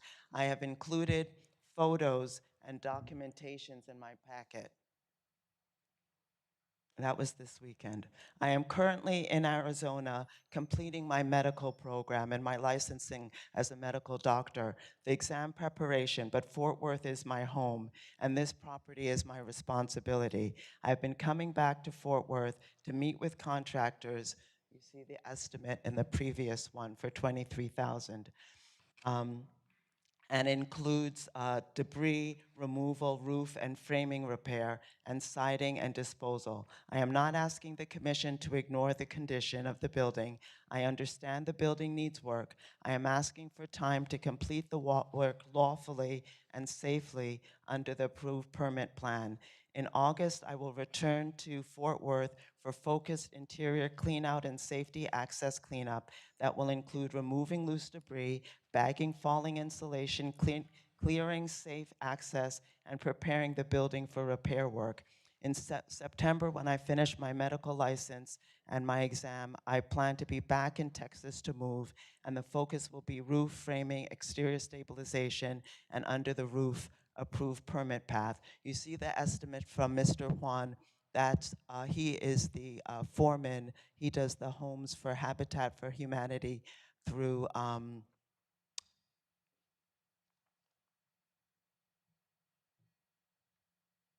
apologize, I didn't write down his owner's company name because he gave it to him through his company, MJ, and they're the ones who gave me their estimate for $23,000. He's been inside and outside of the building, taken numerous photographs, so he knows what he has to do, and they do 100% of the buildings for Habitat for Humanity. My target is to keep this project moving so that God's Little World campus can move towards opening and serving our community on opening on December 12th on the Feast of the Virgen de Guadalupe. So today I respectfully ask the Commission for a 90-day repair timeline instead of demolition. I am not asking for delay without action. I am asking for time to continue the work that God has now begun under the permit path that the city has approved. Thank you, God bless. And if you go to the last one, I have a 4-phase schedule of how it will be done for the building. Thank you. Do you have the funds to pay for all? Yes, we have $30,000. Okay. And so you're asking the commission for just 90 days to complete? Yes, sir. Okay. Any questions from commissioners? I have a quick question. I want to ask how the person that's doing the work while you're out of town, I know you'll be back in September, but permanently, but does he have a plan to keep it safe and secure so that you don't have this happen again? The building is secure. The building is boarded. I saw that, but like, is he going to be visiting it enough to make sure that there's no people in and out? Like, does he have a protocol? I see that it's boarded. Right. Was it not boarded before when they took the items? People haven't been in the building. That was never an issue. I thought they took the copper. I'm sorry. Oh, that was during COVID-19. Yeah, COVID-19, that happened a long time, well. Was it boarded at the time they entered? No, it Okay. wasn't boarded then. Yeah, I apologize, I didn't No, that's okay. understand. Yeah, it's after COVID-19, we saw what happened and then we boarded it, correct. When did you board it, you think, roughly? I think COVID-19 was over in 2021. So since that time, have you had any issues with people getting in? No, because they took everything out, right, yeah. Right, okay. All right, does the city have any questions? No questions. Or is the city ready to close? Yes, thank you. The city would request that the structure be declared substandard and hazardous. The city would further request that the owner be ordered to repair or demolish the structure within 30 days. And if the owner fails to repair or demolish the structure within 30 days, that the city staff be authorized to enter onto the property and cause the demolition of said structure and lien all costs associated with the demolition against the property. All right, so the city's asked for 30 days, and I think you've asked for 90, correct? Correct. Anything else you would care to add today? I think I read everything that I had intended to. Okay, all right, thank you. At this time, we'll close the public portion and open it up for a motion. I move that the structure be declared substandard and hazardous. Second. All right, ready for a vote? This is a motion to declare the primary structure substandard and hazardous. Mr. Castles? Aye. Ms. Lane? Aye. Mr. Lyden? Aye. Mr. Black? Yes. Mr. Jawali? Yes. Ms. Dottie? Aye. Ms. Dyke? Aye. Mr. Liu? Aye. Motion carries 8-0. I move that the owner be ordered to repair or demolish the structure within 90 days, and if the owner fails to repair or demolish the structure within 90 days, the city staff be authorized to enter into the property and cause demolition of said structure and lien all costs associated with the demolition against the property. Second. Any discussion? Obviously, she's well prepared and has approached the council today with everything that she needed, so that's a very easy decision. I agree. I think she had everything and came prepared for any possible questions that I would have asked. So. Ready for a vote? This is a motion to repair or demolish the primary structure within 90 days. Mr. Castles? Aye. Ms. Lane? Aye. Mr. Lyden? Aye. Mr. Black? Yes. Mr. Jawali? Yes. Ms. Dottie? Aye. Ms. Dyke? Aye. Mr. Liu? Aye. The motion carries 8-0. This commission has declared the structure to be substandard and hazardous and given the owner 90 days to repair or demolish. Owner, lien holder, or mortgagee of record have the right to request an amendment within 90 days from the date of the order. Owner, lien holder, or mortgagee of record have the right to file an appeal to the Tarrant County District Court within 30 days of the date the city mails a copy of the order. Commission also gives notice that failure on the part of the owner to comply with the day's order may result in the scheduling and conducting of a civil penalty hearing to determine the amount of penalty to be paid. Thank you for coming on this. Please stay in touch with your code officer. We will have another hearing for the other part of this building, so just stand by on that because it was 2 lots. So it'll be just a second on that. I'm ready for the next case. Next case, it's the same building on the other portion of the lot, HS 2687, 2012 Mitchell Boulevard, primary structure, AKA lots 2-AB, 3-AB, 4-AB, and 5-AB, all in Block 5, Avalon Heights, in addition to the city of Fort Worth, Tarrant County, Texas. According to the plat recorded in volume 309, page 77 of the deed records of Tarrant County, Texas, owner is Marcia E. Udo, doing business as Coatlaxpue. Lien holder, none. There is an appearance form from Ms. Udo, and there is a continuance request for this case as well. All right, so on this, we need to vote on the continuance request. I move that we deny the request for continuance. Second. Who was it, Ms. Dottie? Ready for a vote? I'm sorry, that was Ms. Dottie, second? Yes. This is a vote to deny the continuance. Mr. Castles? Aye. Ms. Lane? Aye. Mr. Lyden? Aye. Mr. Black? Yes. Mr. Jawali? Yes. Ms. Dottie? Aye. Ms. Dyke? Aye. Mr. Liu? Aye. That motion for continuance was denied 8-0. Now we'll go ahead and hear the case. The city's ready. Yes, thank you. The city would call Officer Carmen Killens to present the case. Good morning. My name is Carmen Killens, Code Enforcement Officer for the City of Fort Worth Building Standards Division. I will present evidence regarding the primary structure located at 2012 Mitchell Boulevard. This case was originated March 13th of 2026. This case was initiated by Supervisor Jason Pittman. Notices was sent March 17th of 2026, April 18th of 2026, April 21st of 2026, June 3rd of 2026, and July 2nd of 2026. There are no active remodeling permits on file. Structure is vacant and secured by owner. Administrative search warrant was executed on July 2nd of 2026. Notice to appear at today's hearing was mailed and posted on the property on July 10th of 2026. The primary structure is currently in a substandard and hazardous condition due to exterior walls have breaches, are deteriorated and separating, and lacks adequate weather protection. Interior walls lack interior finishes and installation. Roof, fascia, and soffit has breaches with exposed rafters. Severe cracks and breaches observed in the compromised foundation. Floors are covered in soot and debris. Exposed electrical wiring. Water leak observed on the exterior siding. Breaches throughout the structure allowing harborage for pests and vectors. There are several businesses, 2 churches, 3 schools, and 4 parks within a mile radius of this property. There are other conditions that contribute to the structure being in a violation of the minimum building standards ordinance, and they can be found and included in the structure inspection report. Staff recommends that the Building Standards Commission declare that the primary structure to be substandard and hazardous, that the owner be given 30 days to repair or demolish the structure. If the owner does not comply with the said order, authorize city staff to enter onto the property and cause demolition of said structure and lien all costs associated with the demolition against the property. This concludes my testimony. Thank you. Any questions for the officer? If you'll state your name and city of residence for this case. Marcia Udo, Fort Worth, Texas. So this is a standalone case, so you're welcome to present anything, again, you'd like for this case, or you can tell us kind of what you're asking for, or if you have any questions of the officer for this case, and then we'll vote on this one as well. Commissioners, my request for this second case is the same. This is part of the same God's Little World Compass project site and the same approved permit path, stabilization work, contractor estimate, and 90-day repair timeline.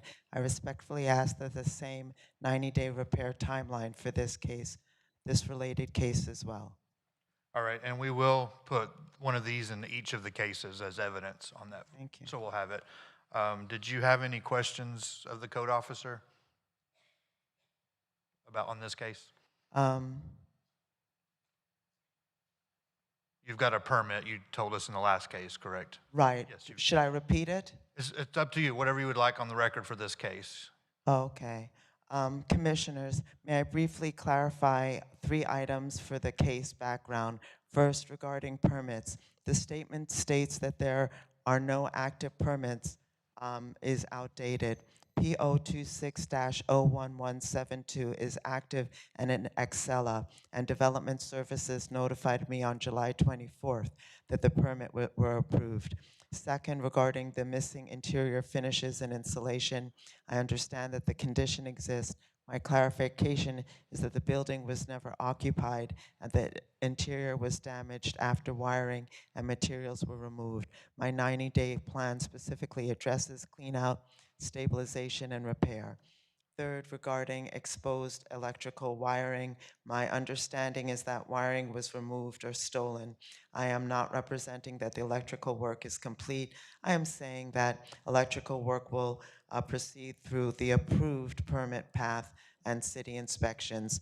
Also, the water, when it was turned on 2 weeks ago, I mentioned to the water department that I needed the account for the approval, but the water was turned on and we have a faucet outside, and that's why that water you see. But I called emergency for water department this weekend, and they've shut off all the water.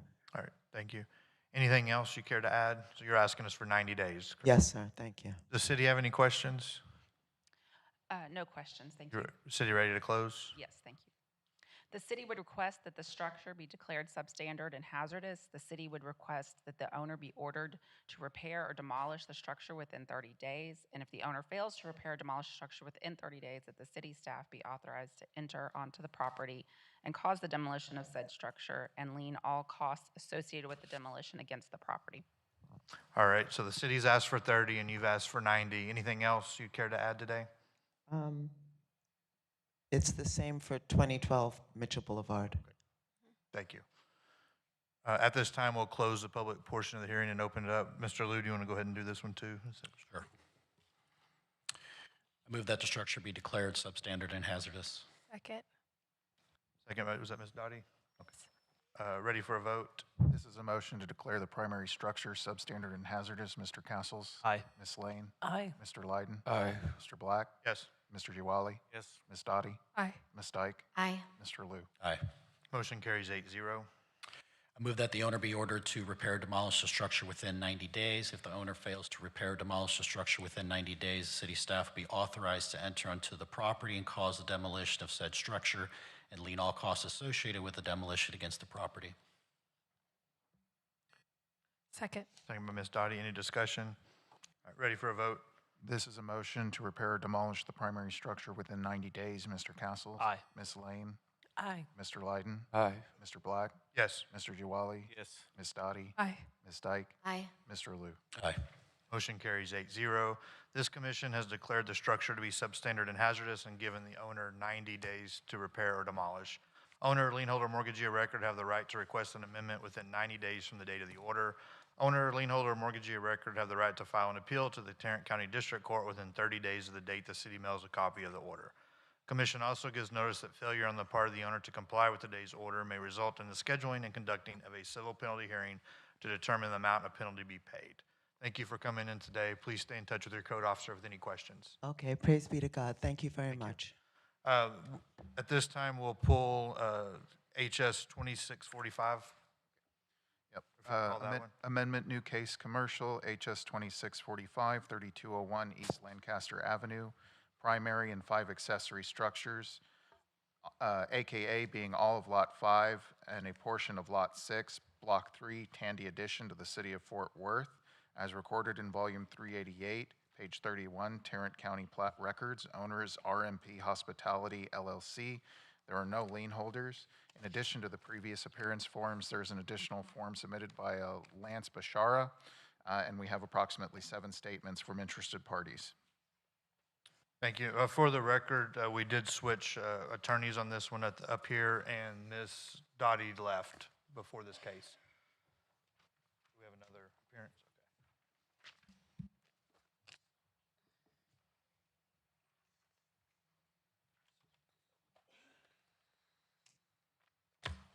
All right, Mr. Patel.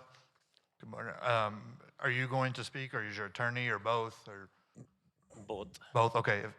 So if you'll go ahead and state your name and city of residence. Shetal Patel, city of residence is Irving, Texas.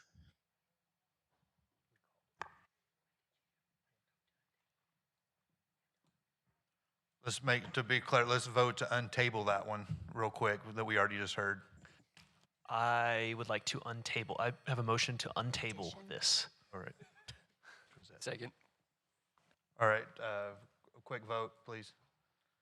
Motion to untable HS 2645, 3201 East Lancaster Avenue, primary and 5 accessory structures. Mr. Castles? Aye. Ms. Lane? Aye. Mr. Lyden? Aye. Mr. Black? Yes. Mr. Jawali? Yes. Ms. Dyke? Yes. Mr. Liu? Aye. That motion carries 7-0. Sorry about that, just to make sure we got it right. What would you like us to know about this amendment request? All right. So my name is Shetal Patel, and thank you for giving me the opportunity to speak over here today. First, I want to acknowledge that Commission concerns regarding my property.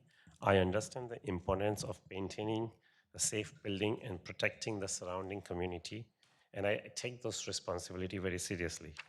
Since the Commission order, we have done a substantial progress on the property. We have invested significant amount of time, effort, and financial resources to bring property up to the code and do a major improvement on the property.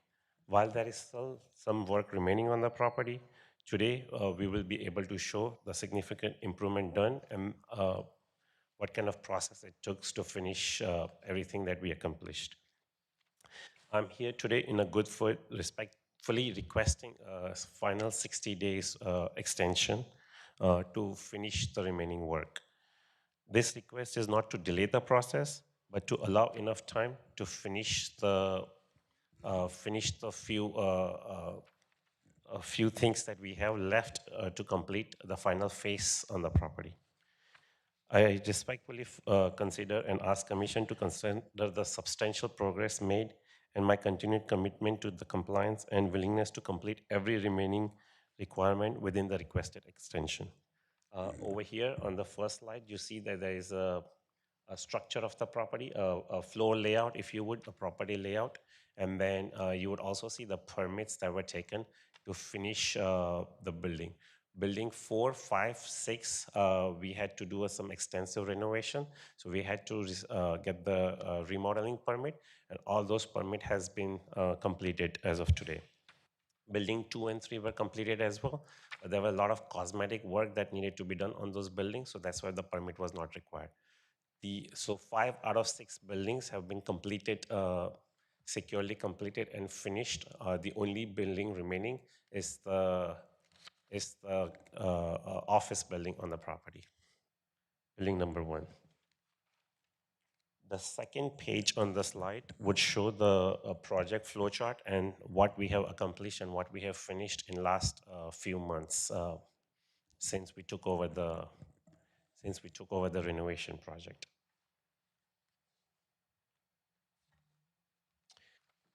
As we continue on the next slide, that also shows the progress and the work that was done.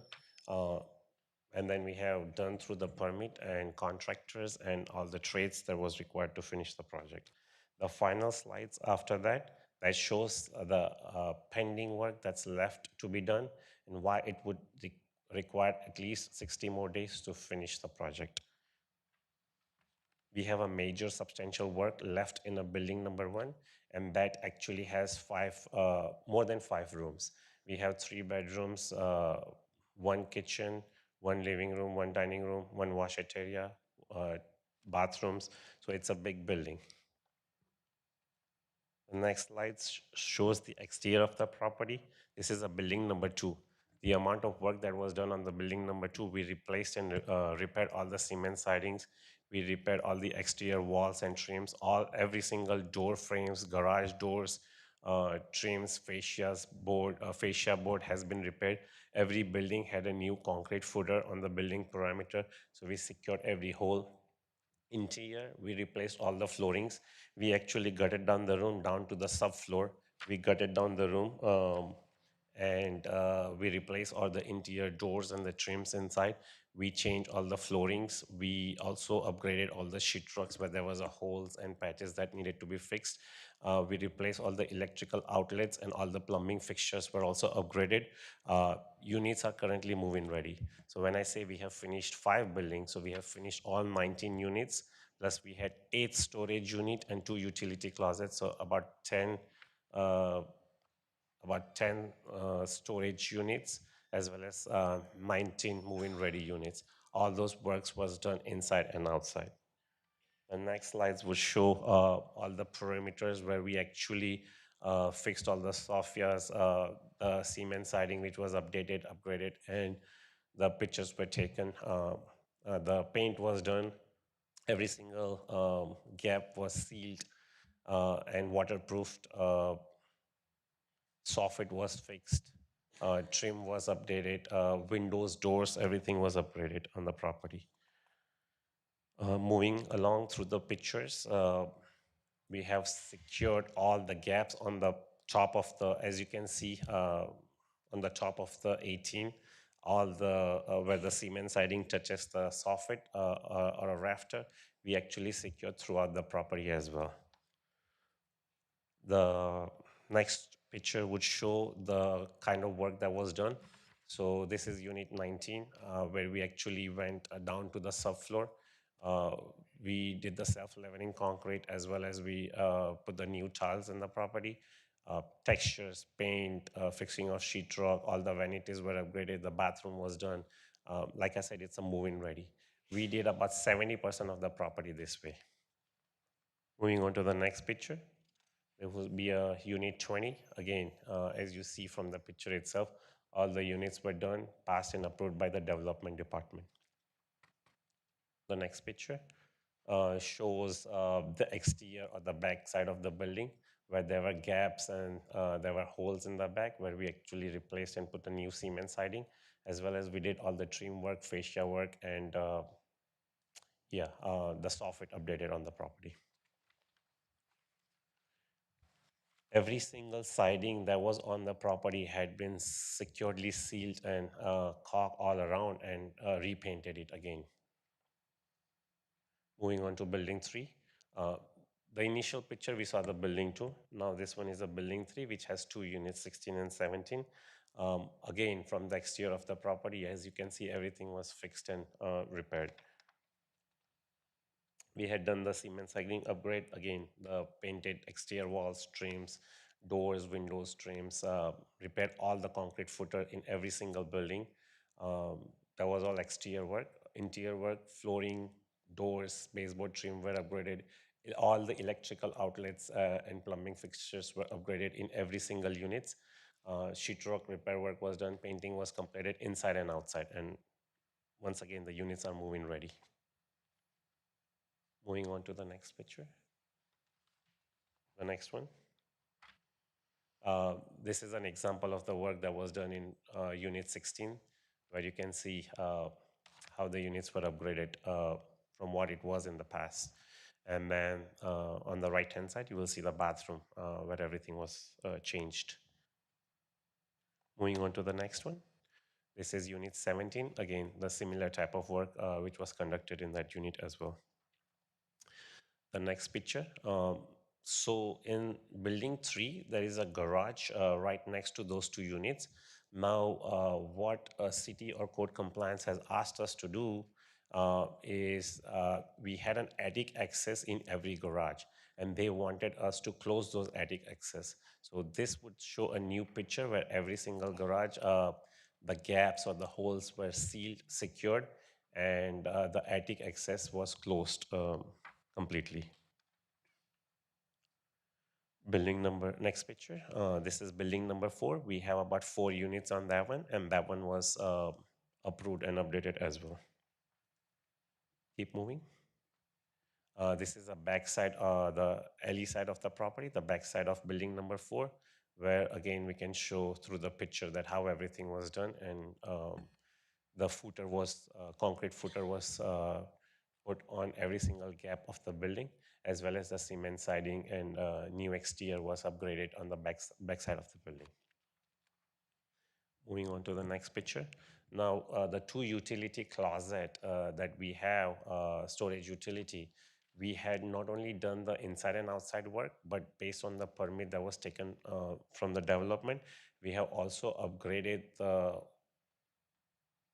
majority of the roof in this structure, where the whole roof was done brand new. We have changed all the vents which was damaged previously. So roofing work was done as well as the inside and the outside work.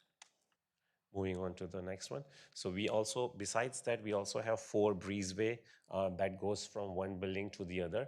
Initially, back in the days, we had the sheetrock on the top of the breezeway, but that was changed, and whole exterior was updated with the wood siding, the exterior wood siding, and even on the side, we had to have an exterior wood panels that we had upgraded, along with the trim and the board that was updated. Moving on to the next one. Over here, we had a roof line where we had a leak in the roof before the work was started. The roof was completely broken, which was in the middle, and we had upgraded the whole center section with the new paneling. This was done all with the building permit, which was approved and finalized by the City of Fort Worth. Here is just an example of the roof which was added. This was the whole section that we upgraded. I think when the city came in and took the pictures of the building, they were not able to get the roof line pictures. I just wanted to show that all the roof work and everything was updated, as well as the new turbines and the vents were added to the property. All the roof work was done.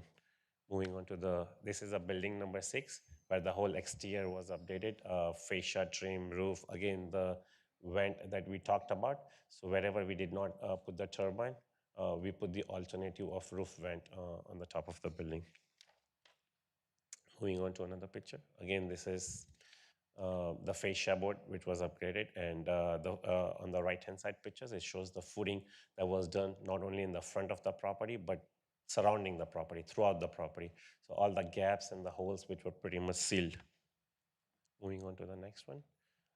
Yeah, this was the soffit. So initially, we did not have no soffit, but then we included all the soffit on the rafters, and everything was fixed and secured. This is the garage. This is the current example of the garage. Back on July 15th, when the code compliance officer, Lynn, came to the property, she noticed a couple of gaps in the hole in the garages, and she pointed out few issues that needed to be addressed. We took care of all those based on what we were told. Yet, even though she was there on the property 7:15, but we are still waiting on city staff to hear what are the updated reports that we need, or if there is any additional work that needs to be done. Moving on to the next picture. Another example of the roof, the room upgrade with the tiles and the floorings and the paints and the bathrooms. So everything is secured and everything is ready to be moved in ready.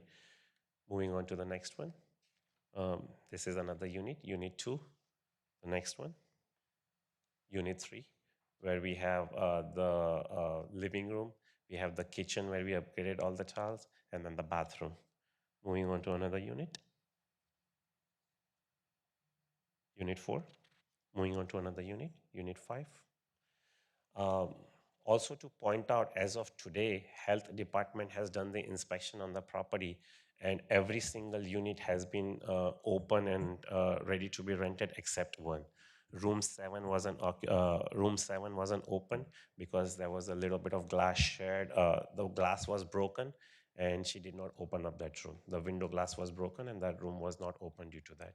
So that's the only unit that's closed currently from a health department.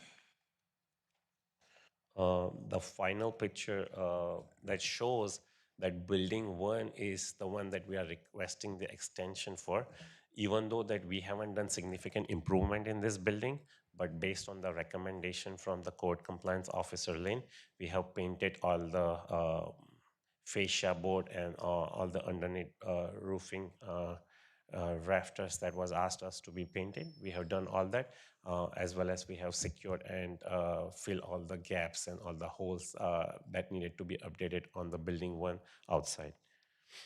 Finally,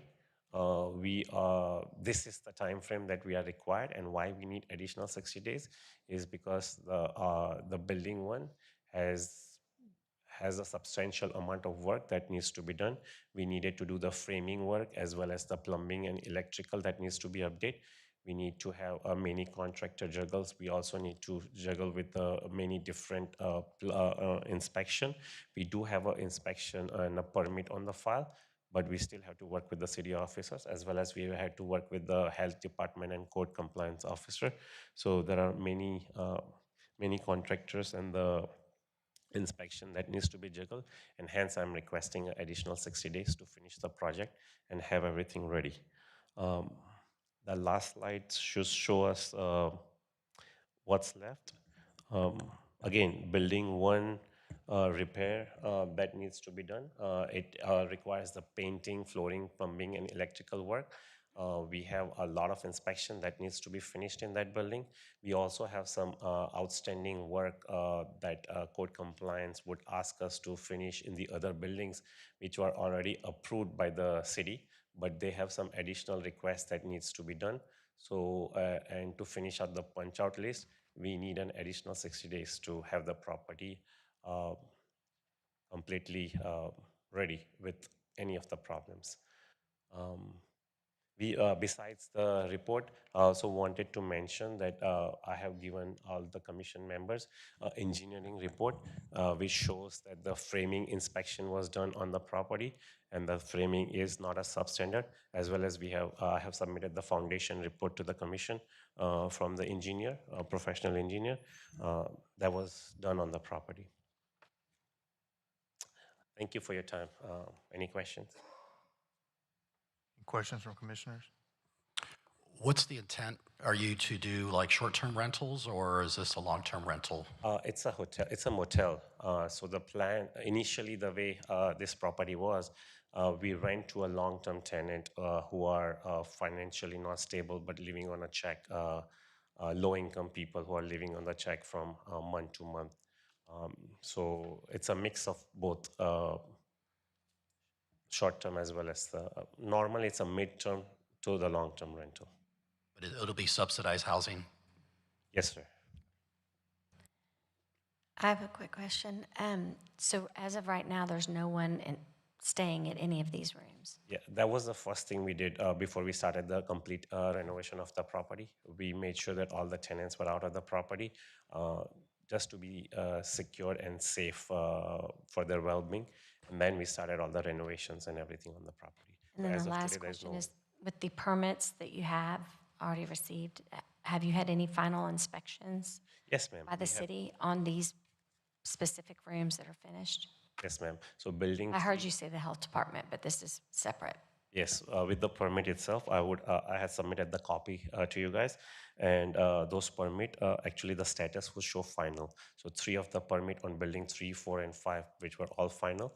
And like I said, building 2 and 3, so building 2 has 3 units and building 3 has 2, building 2 has 3 units and building 3 has 2 units, a total of 5 units, where there was a lot of cosmetic work done on the property. So that required no permit, but other building did require a permit for the work that needs to be done, and all those were final and approved by the city of Fort Worth. Yes, ma'am. I have a question on your foundation inspection. On the building 1, code had marked that you had severe foundation concerns, and on your foundation inspection, it says it was based on a limited visual observation, and that any structural components or conditions concealed by soil or finishes were not evaluated. So how do we know that the foundation is adequate on this building 1? Good question.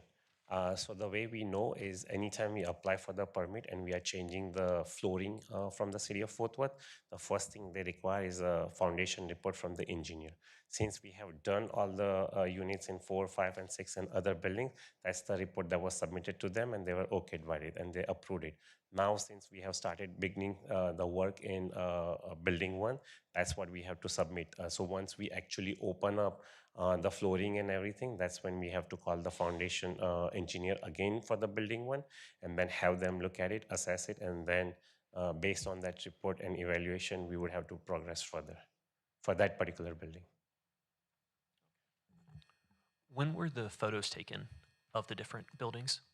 It was taken last week. Yes, sir. It was taken after the code officer came. So code officer came on 7/15 to create a report for the BCS hearing.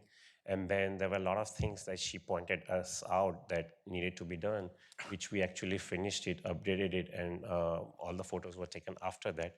However, she did came on last Thursday to do the inspection of all the interior units, and she does have the updated photos and the reports, but I don't believe that's part of the packet because she has already prepared the file and submitted the evidence to the BSCS hearing, which was done on 7/15.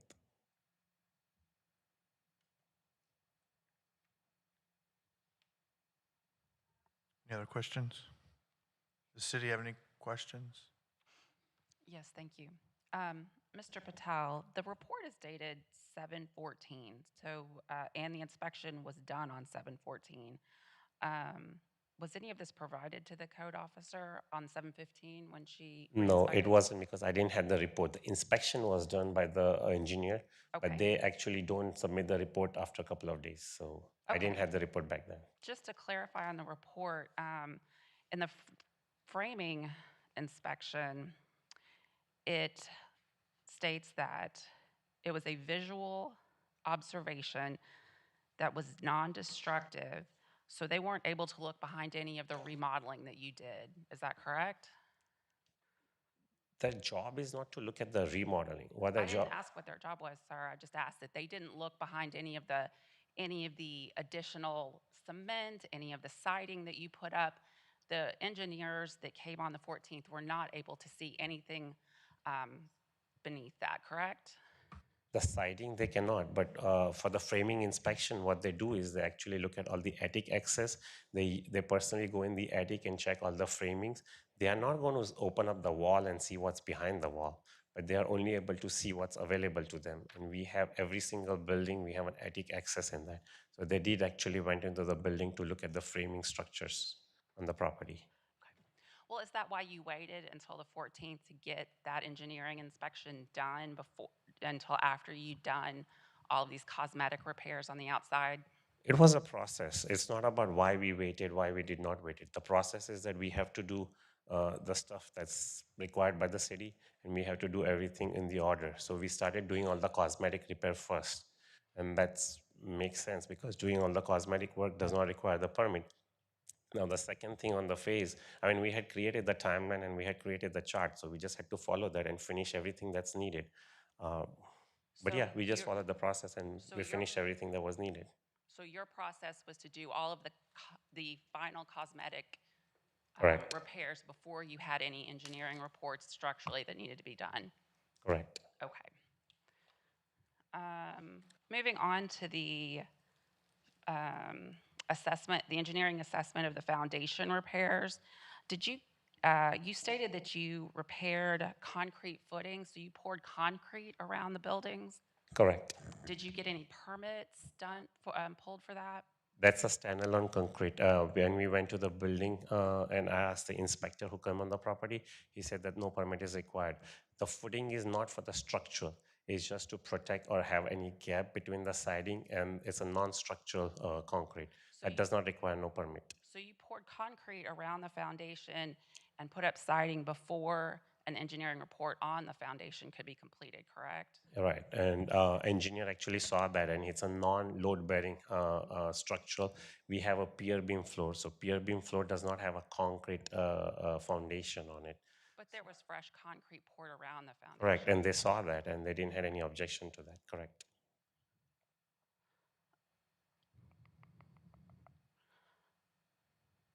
You also worked with the development inspector from the city. Again, your engineering reports are limited to only visual inspections that could be observed on the 14th after siding was put up, after cement was poured around the foundations.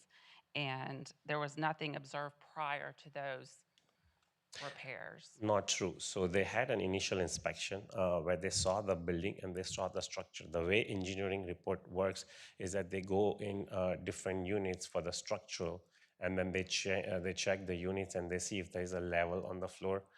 If the level is not aligned, then they come to the conclusion that okay, this building has a issue of not having a stable floor or stuff like that.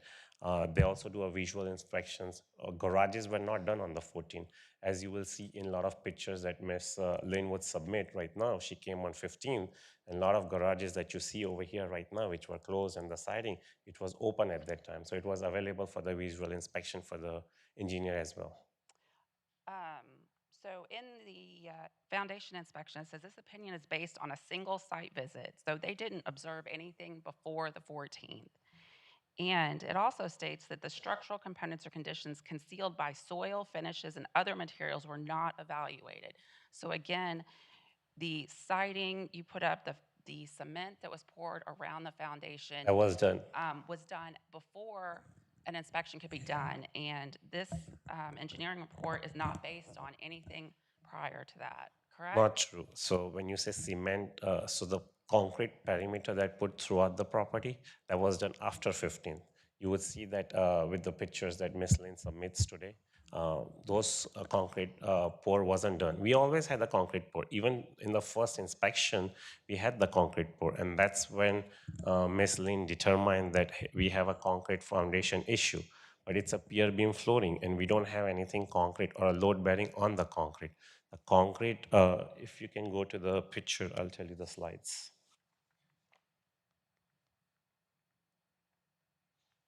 Let me see. Yeah, even that slide. Yeah, okay, let's leave this, right. So pier beam floor is actually above the level. The concrete is just to protect if the water goes through and to protect the outside. It's no load bearing on the flooring or the structural component of the property. And just to be clear, there were no permits obtained for foundation work and no permits obtained for structural work. Isn't that correct? We were not needed to have any foundation work or a structural work permit needed other than the building one, which is where we intend to apply for. I don't have any further questions at this time. Thank you. And once, so how did you know, why didn't you get the engineer or foundation person out before you started putting cosmetic? Because what if there was something wrong structurally? How do we know that this is not going to fall because they haven't looked? Sorry, there's a glare.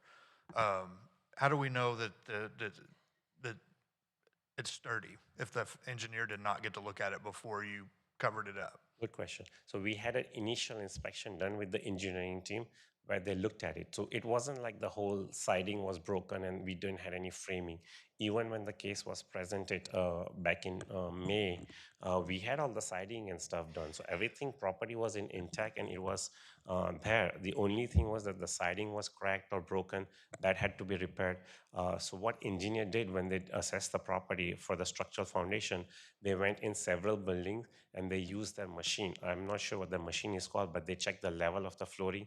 They check everything and see if the flooring is level. Then they went into the attic of each building and they looked at the component of the framing and everything that was done. Plus on the siding of the garage, she came, code compliance officer came on 15. We did not cover the garage. The garage work was still in the progress, so engineer was able to see, because the only way they can do the assessment or they can give us a report is that they have to see how the scene is behind the scene, behind how the foundation is standing. And based on what they saw and a couple of garages which were open, that's where they gave the recommendation that this is a structurally sounded property and we don't need on those buildings. We don't need any foundation work. So you said, on here it says they've only been out once. Who came out the first time? So the way that happens is they came twice. They actually came 3 times, I think. 3 different officers. They came 2 different officers on 14, and the first time the initial engineer comes to do the assessment of the property, and the second time they give us a recommendation of what could be done, what could be avoided, how we need to breathe and have the cross ventilations. So we took all the recommendations that they give.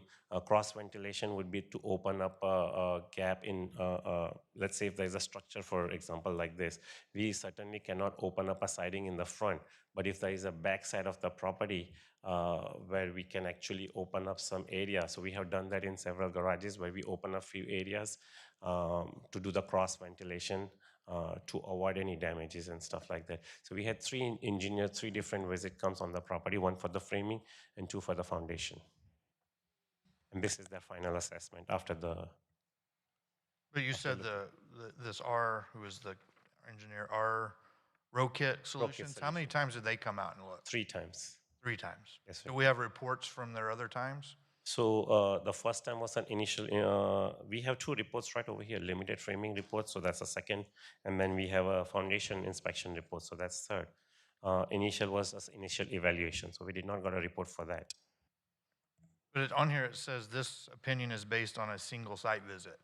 So Yes, so the foundation report and the limited framing report is based on the single site visit. But they came more than once. Yes, sir. Do you have photos from what they took? It mentions photos. I don't have it over here with me. Do you have any photos of any of the work that you did to the membrane or to the rafters or anything to repair that before Yes, you? sir. I don't have it over here in the presentation, but I have submitted to the development department. To the who? I'm sorry. To the city of Fort Worth, where the permit was done, and then I was working with that inspector. I had a question for the city, if you can answer maybe. On the permits where it says that they were completed, does that mean that the city went out and looked at them? Or is that, can you go back to that screen that has the Yes. permit at the bottom right where it showed complete? I think it's the first screen, the very first. Right there. Yes, sir. Yes, the ones that are noted as finalized has had an inspector from development inspect and finalize. Which would that mean that it's no longer substandard and hazardous? No, that just means the work was completed in the scope of the permit. Okay. And there were no structural permits? No, and the city has a supervisor from development here to testify about the permits and what's required and what he has pulled. Okay, are you going to call them with your, okay. Yes. Any other questions from? I have a clarification. You said that these are, this is a pier and beam foundation. Right. Yet you put the concrete around it. There are no cross ventilation so that wood can breathe. And I also see no gutters or downspouts that are directing the water away. How do you plan on maintaining the moisture control around these buildings? Good question. So what we initially had was there's all the wood siding behind the concrete, and then that has a moisture barrier. And then all the gutters are not there, but all the buildings get the water. And if there is a water coming to the siding, it actually naturally flows out. And that's why we had a concrete concrete thing done on the bottom, so to smooth out the water and flow the water outside to the ground. Concrete slur, yes. All right, before the city goes, is your attorney wanting to speak? If you want to. Okay.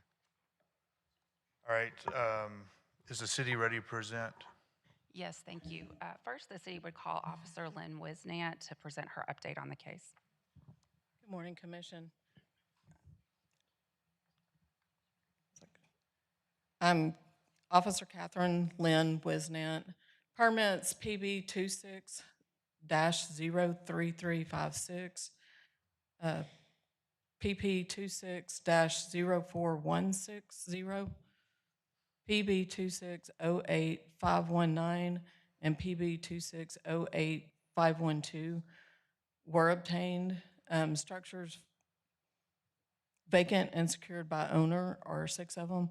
The owner was present at the May 18th, 2026 hearing when the commission ordered 30-day to repair or demolish the structures. The owner had until June the 17th of 2026 to comply with the order. The owner requested amendment on May the 19th, 2026. The owner requested an additional 90 days to complete the repairs or demolish order. A notice to appear at today's hearing was mailed and posted on the property on July 10th, 2026. Owner was present on July the 15th, 2026 for a reinspection of the property before the hearing on July the 27th, 2026. At that time, the owner had 28 extra days for compliance. Current status, no structural repairs have been made. Only minor cosmetic have been made. These repairs prevent observation of structural condition. Active permit PP 26-04160 is a plumbing standalone permit. Active permit PB 2608512 for building 5 is replacing sheetrock with exterior wood siding on breezeway ceiling, replacing rotten/broken fascia board siding and soffit, replacing interior door unit 8, unit 9, and unit 10, replacing partial roof sagging if needed upon inspection, request rotten rafters if needed upon inspection. Active permit PB 26-0815, building number 4, replacing sheetrock with exterior wood siding on breezeway ceiling, replacing rotten fascia board siding and soffit, replacing interior door unit 11, replacing sheetrock and exterior siding in garage B, replacing rotten rafters if needed upon inspection, replacing partial roof sagging if needed upon inspection. Not able to verify if repairs have been made. Owner has provided no structural engineer's report. This ends my testimony. Any questions from commissioners? So as it stands now, which buildings are all of them still considered substandard and hazardous, or any of them not? Yes, all of the buildings. What would need to be done to make them not substandard and hazardous? If we were to give additional time today, what would need to be done to make them not substandard and hazardous? Well, I'm not a contractor. Oh. Yeah, just the structural issues that the buildings have, and some of those are on the inspection reports. But how would he be able to show that? I guess I'm just trying to figure out where we're standing today, if additional time's given or if additional time's not given, where we stand.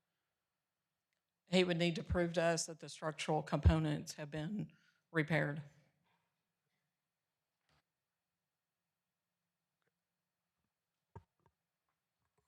Any other questions from the officer? The reports that he had done prior to the day before you showed up, but you haven't seen those reports yet, is that correct? Correct. And these are the reports that we have that he gave us. Has the city not seen any of these reports yet? I don't think so. City was not provided with a copy of these reports until just before his testimony. Okay. All right, Mr. Do you have any questions? Are you? I do. Okay, can you go ahead and state your name and city of residence? Luke Bashara, Fort Worth, Texas. Thank you. And officer, I'm sorry I didn't get your last name. Wisnat. Wisnat? Yes. Officer Wisnat, the original order that the city requested gave my client 30 days to complete all these repairs, correct? Correct. And you take issue with the fact that my client immediately tried to comply with this commission's order by doing the cosmetic repairs, which did not require the permit, and then waiting to do the other work that did require a permit until those permits were issued. That's correct, isn't it? It is for the, yes. Okay, and you understand that when my client was here last time, we asked the commission for additional time so that we could do this in a more orderly fashion, and you and the city opposed it and requested 30 days to complete everything, correct? The commission gave him 30 days for repairs to be completed. But that wasn't my question. You and the city opposed my client's request for additional time to complete this process in an orderly fashion by giving us more than 30 days. Did you not?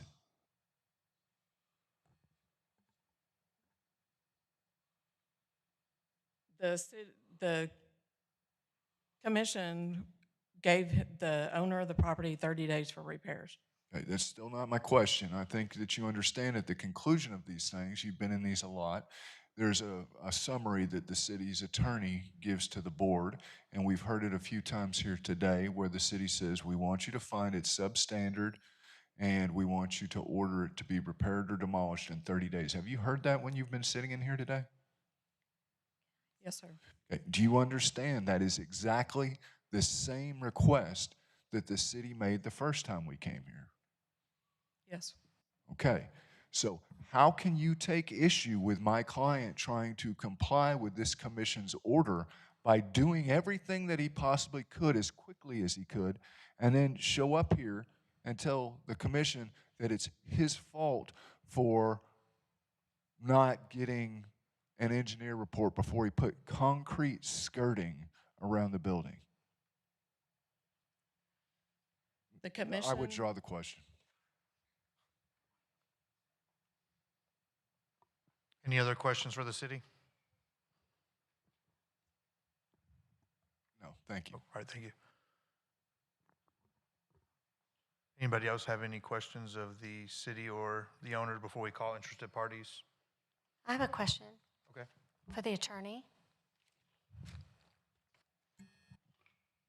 It's right over here. I'm on the commission. Over here, up there. Oh. Right here. When we gave the order for 30 days, did you not go through the amendment process? Did we request an amendment? Yes, we immediately did because we recognized 30 days wasn't enough. And that's why we're here today, thank goodness. We have made substantial progress, as my client has shown through his presentation and his reports. We have the construction schedule. We're going as quickly as we can, but it does take time. Okay, we're aware of that. On slide 18 and slide 21, it showed some foundation issues. Was that, and then now they're concreted, so we're not able to get any images of how that was repaired? We can present images of that. The concrete skirting is non-structural. If need be, you can get in there and do it. When we talk about a pier and beam foundation, I'm assuming everyone on the commission We're very familiar. understands that. So we can knock out the concrete skirting and replace it. It's not that difficult to get in there and get you the pictures that you want. But could that have been done within that 30 days that we gave you to look through that, get that information, and then when you did the amendment, get back with us? I don't think that it could because we couldn't rely upon an amendment necessarily being granted. We were given 30 days. We had requested longer than that. I don't know if you recall the last time we were here. I actually wasn't here, so forgive me. I speak as though I was.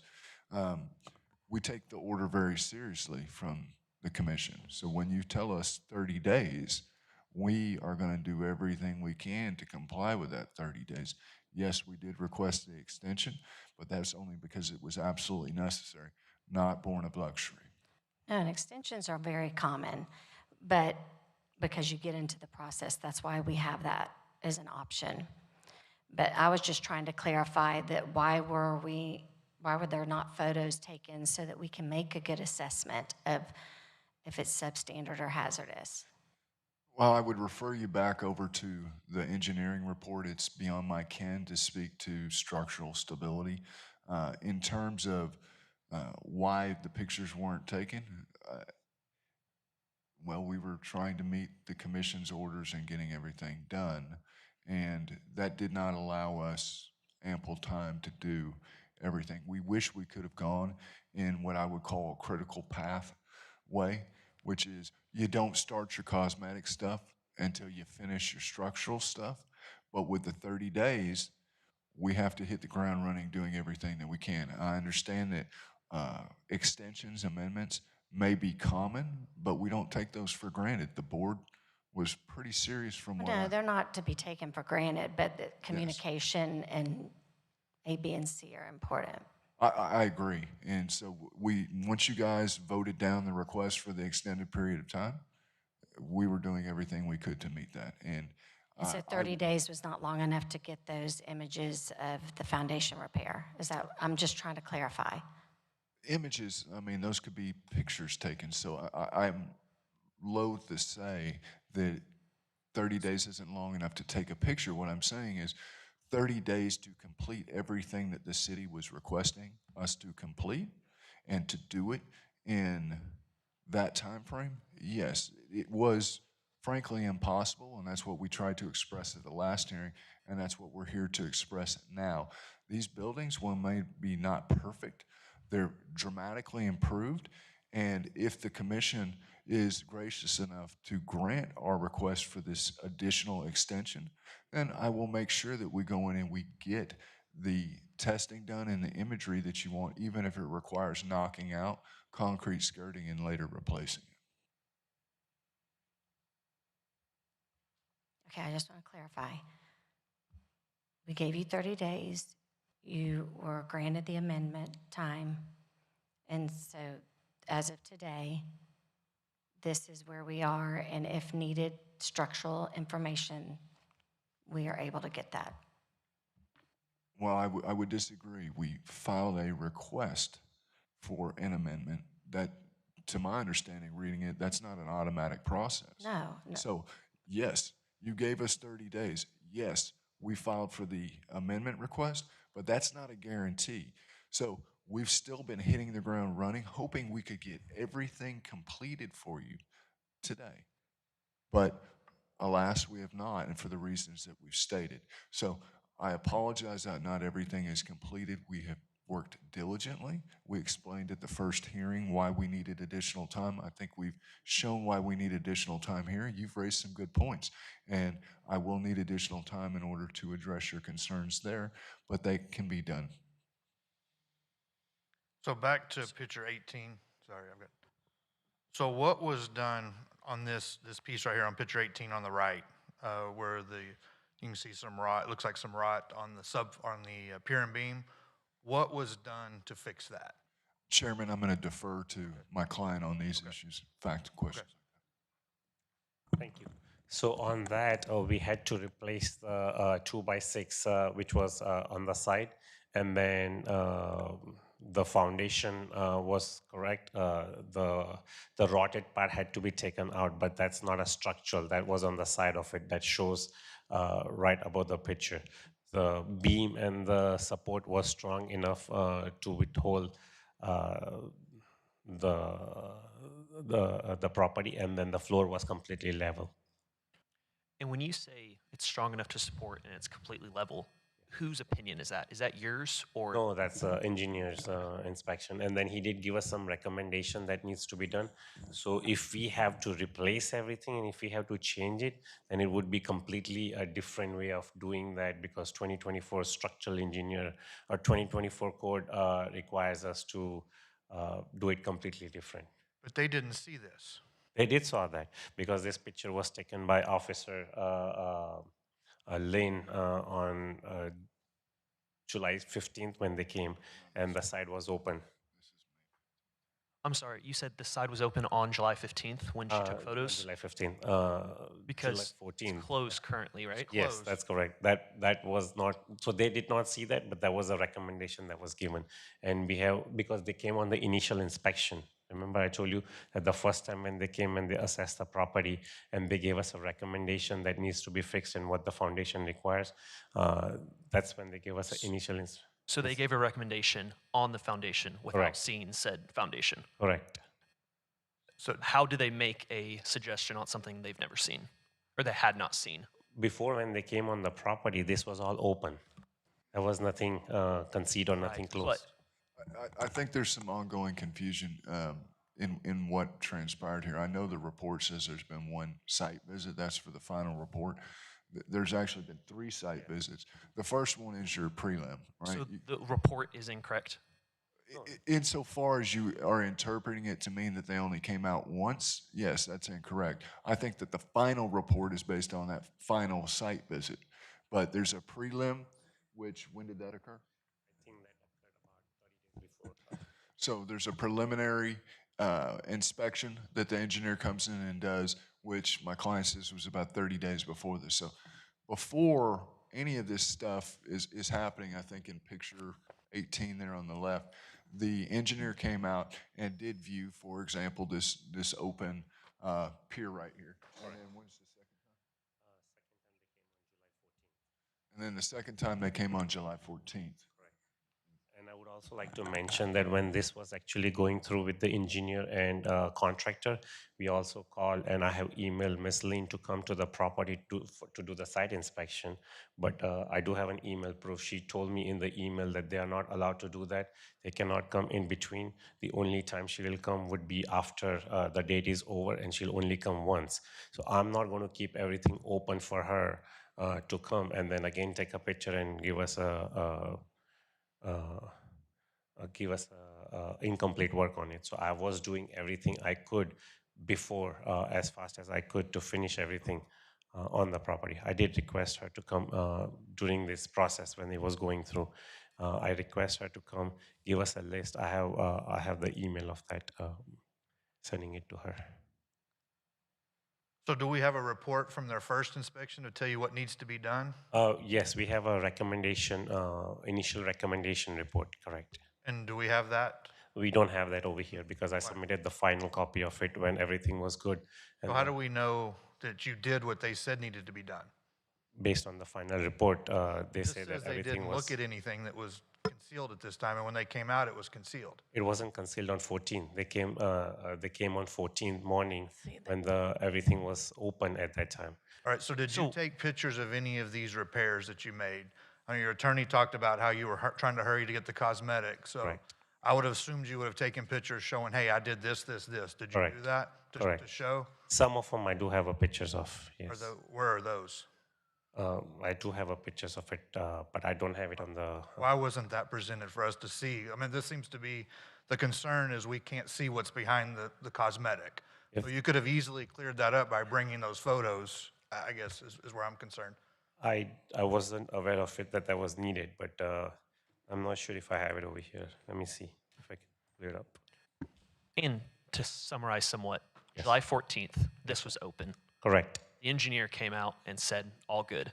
All and good. You knew code was coming out on the 15th. So we had to. So you completely close that. covered it. We cannot leave it open for them to be. And we have no pictures of anything of the 14th. No, so like I said, for the commission hearing, what we did was, give me a second. So what we did was we actually put everything and we painted it. So if you see from my presentation, like I told you, I have done the final walkthrough with her. She came on last Thursday as well, and we have an updated picture. So the finish out and everything. I wasn't aware that we needed a picture of those things in the commission to show. Okay, I have one last question. Yes, ma'am. And then we'll get to the other people that need to speak. But I just want to clarify this. Yes, ma'am. You needed clearly some foundation that requires a permit from City Development Services. City Development Services then usually, once that permit is submitted, approved, you get the foundation repaired. They usually send someone out through the city, not code, someone through development. Correct. We did not need any foundation permit, like I said, on those buildings. However, we do need a foundation permit on a building number 1. Those buildings actually had a self-leveling. So what? Okay. So who told you you did not need foundation help with these other buildings? The engineer, based on his report and the assessment, he clearly said that. The first time. No, the first time he gave me a recommendation. So there are 2 ways. So, okay, so let's start over a little bit, sorry. So initially. I'm just looking at this picture. I'm starting from this. Okay, so this is the first time when everything happened. I called the engineer to actually assess the property and see if the pier beam floor was intact or not, or if we needed to change everything and we had to lift the building. He said that there are multiple ways to do that. One of the reason we had a little bit slope inside the room was because the floor wasn't level. So either I could raise up the beam and do the foundation work on that, but that would be possible if the foundation was bad. When based on his assessment, he told me that there is other ways to do it. The other ways to do was to remove all the floorings and everything down to the subfloor, installing a self-leveling concrete, because that will actually level out the floor, being an old floor and old tile which was cracked and stuff, and that's why the floor was going sideways. Once we did that, he gave me a couple of recommendation for the cross ventilation as well, which we needed to do on the back.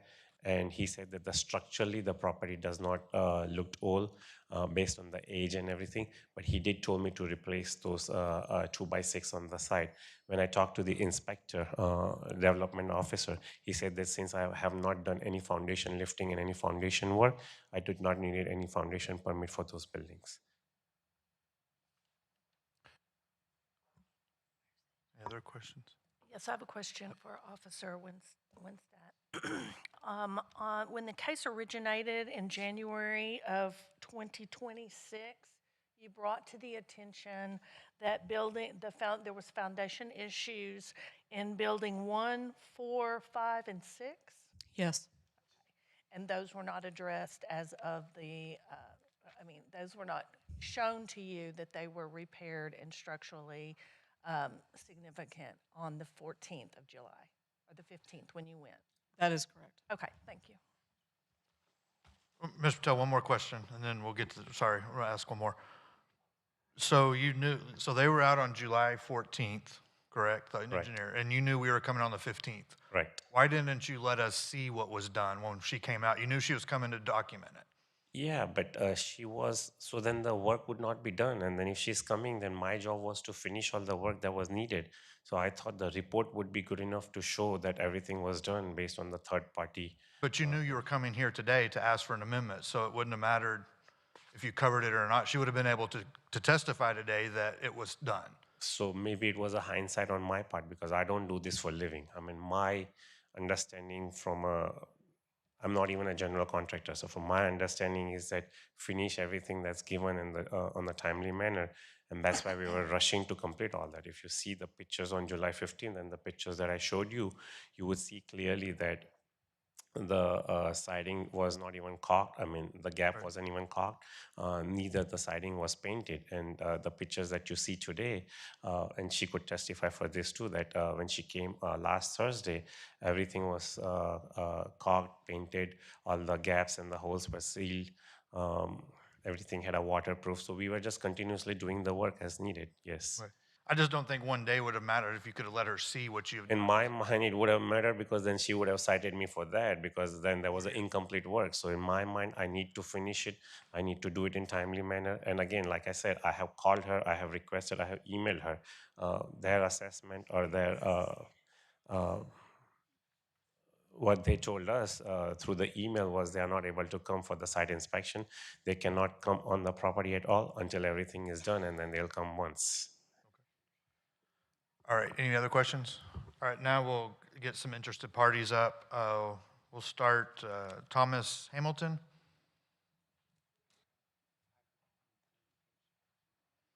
And again, for the interested parties, we'll let you have 3 minutes to speak, and then we will move on to the next one. We won't ask questions because y'all are interested party. I don't know if that one works. Can you go over to this one? Sorry. If you'll state your name and city of residence, Mr. Hamilton.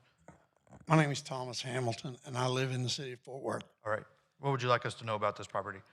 Well, for one, I've been a contractor most of my life or worked in construction.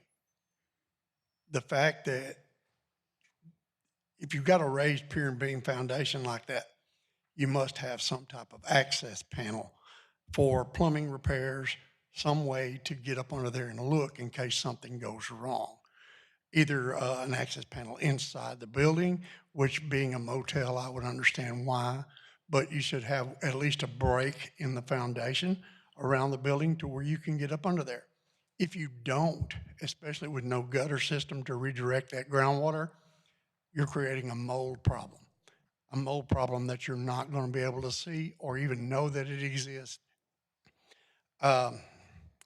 Basically, if you cover it up, you ain't got to fix it. So what's been done has been done specific and has been done to conceal. That's all I have to say. Thank you for coming today. Mr. Phipps?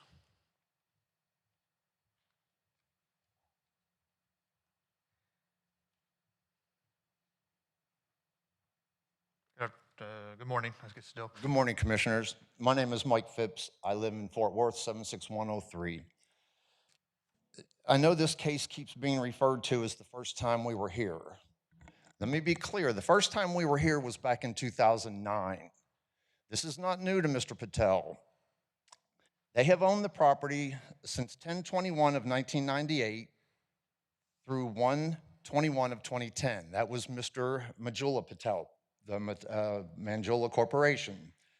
He owned the property for 4,109 days before it went into the ownership of Sheetal Patel. At that time, it was 1/22 of 2010 until today. Under his ownership, it's 6,030 days. The combination of 10,141 days is what the Patels have owned this property. Back then, we had a case, HS 0938. That was at the end of 2009 and the beginning of 2010. So none of this is new to the Patels. I'm really surprised that we have had to come back to this. Same problems, same property, same ownership. That's 27 years, 9 months, and 6 days. Why we need 30 more days or 60 more days to do more work is beyond me. Why anything, the only time anything gets done here at this property is through enforcement of our city staff. Nothing is ever done proactively. And no matter how much lipstick you put on this property, it boils down to the clientele that the Patels keep at this location. We have had more arrests, more drugs, prostitution, deaths coming off of the property. I mean, we're just done. It's time to move forward. They have shown it's just a wash, rinse, and repeat situation. I'll guarantee you, if it stays in the same ownership, we will be back here in another 10 years. And I hope that that doesn't happen. One problem that we have is whenever we see things going on at this location, we have no means of contact with Mr. Patel. You call the phone number that is online, which is 817-550-8090. You get a fax machine. You can't even talk to anybody, just to call and say, hey, what's going on? As an interested resident, concerned resident in the neighborhood, we have some issues and we'd like to talk to you about it. We can't even do that. I really don't have anything more to say other than it's just time to move forward. Thank you. Thank you. Mr. Fan?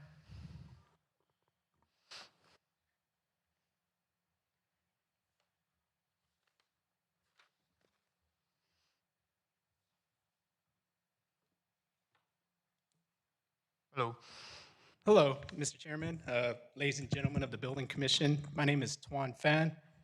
I am a resident of Fort Worth. I am in District 7, but my family has property on Pierrington Avenue, which is a quarter mile from the motel. And it is, as you've heard from our neighbors, it has been a blight in this area. I drive by it every time we go to our property to work on it, and it has been nothing but problems, especially given the clientele. I have come early in the morning once and found 4 people on my property. Before we had a fence up, they were scoping it out to steal things. My neighbor has seen someone walk out with a dishwasher on the property. The Eco Motel has the clientele it attracts, and the proximity to another neighbor's property has been so bad that people will go into this neighbor's yard and just hang out in her back porch on her patio. They'll urinate, they'll defecate. It got so bad that a lieutenant, I believe, from the Fort Worth Police Department organized a drive to raise the money, and he organized a weekend or a Saturday where all the neighbors came out and a local tree company came out, donated their equipment and their time to take down some trees and build a metal fence for her so people would stop coming onto her property. Now, I don't know Mr. Patel, and I don't want to impugn his motives, but it seems to me he's rather contemptuous of this process. As an investor, I consider myself a peer to him, and I'm very, very familiar with the remodeling aspects of the work. I'm actually a chemist by training. I worked in oil and gas, and my father talked me to coming back to Fort Worth. I was in California at a refinery. He talked me to coming back here, and before he let me deal with the finances of things, he made me train and work under licensed contractors under all of the trades. So I'm very familiar with all of the work that goes into remodeling. In fact, given enough time, I can build you a house with my own two hands. And it seems to me that Mr. Patel is trying to conceal the condition of the property. No one does cosmetic work first before they do structural. That's just completely backwards. And I'm not here to like litigate every single thing, but as the board has brought up with the foundation and pouring the footing, it seems to me that it's just going to keep continuing, that he's just going to keep trying to just Band-Aid it best he can, keep extracting money from this, and on it goes. And so we're very proud of the work we've done personally as investors. We have a property, as I mentioned, in this area. We have 2 more in central Meadowbrook and many more scattered across the city. We believe in the city. I was born and raised here. We believe Fort Worth is on the rise, and we want the city to create an environment that's conducive to revitalization of these areas. We like central Meadowbrook enough that the property I'm talking about on Purington, my sister was accepted into an accounting program at UT Arlington, and we're actually thinking of letting her move into there instead of just renting it out because she likes the area so much. So we believe in the area, and we hope that the city will help us and help the citizens who live here to create a safe environment for them. Thank you. Thank you.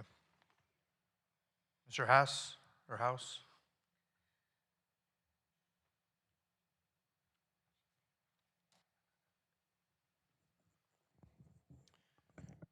Good afternoon. My name is Dan Hayes. I'm the Vice President of Central Meadowbrook Neighborhood Association. My association with this property goes back to 1983 when I lived about 400 feet to the north for 9 years. It was a magnet for bad things then, and it still is because of how the property presents itself to the public. I think the owner has played the system for years, and today is a perfect example of that. All this hurrying around, 30 days to get all this stuff done, we had to hit the ground running. They didn't just find out 30 days ago that they needed to do something to this place. This case is only here because the code compliance people brought it to their attention, and they failed to make the repairs, and now they had to hurry up and get it all done and cover everything up. The motel is 96 years old. There are wood structures on pier and beam foundations built during the Great Depression. Every structure has a functional lifespan. This property is simply at end of life, and the fact that they have done a lot of cosmetic work without getting a lot of the structural stuff taken care of like they should have. I don't have a strong background in that area, but I worked in that realm when I was working. The fact that one of the commissioners mentioned about the ventilation is very important with a pier and beam foundation. So there's no ventilation, there's going to be mold problems. They won't be noticeable at first, but there'll be unhealthful situations for sure. This is just lipstick on a pig. That's all it is. And it's time for these structures to go. We have dealt with them in our neighborhood for far, far too long, and we need some relief. Thank you. Thank you. Ms. Peters?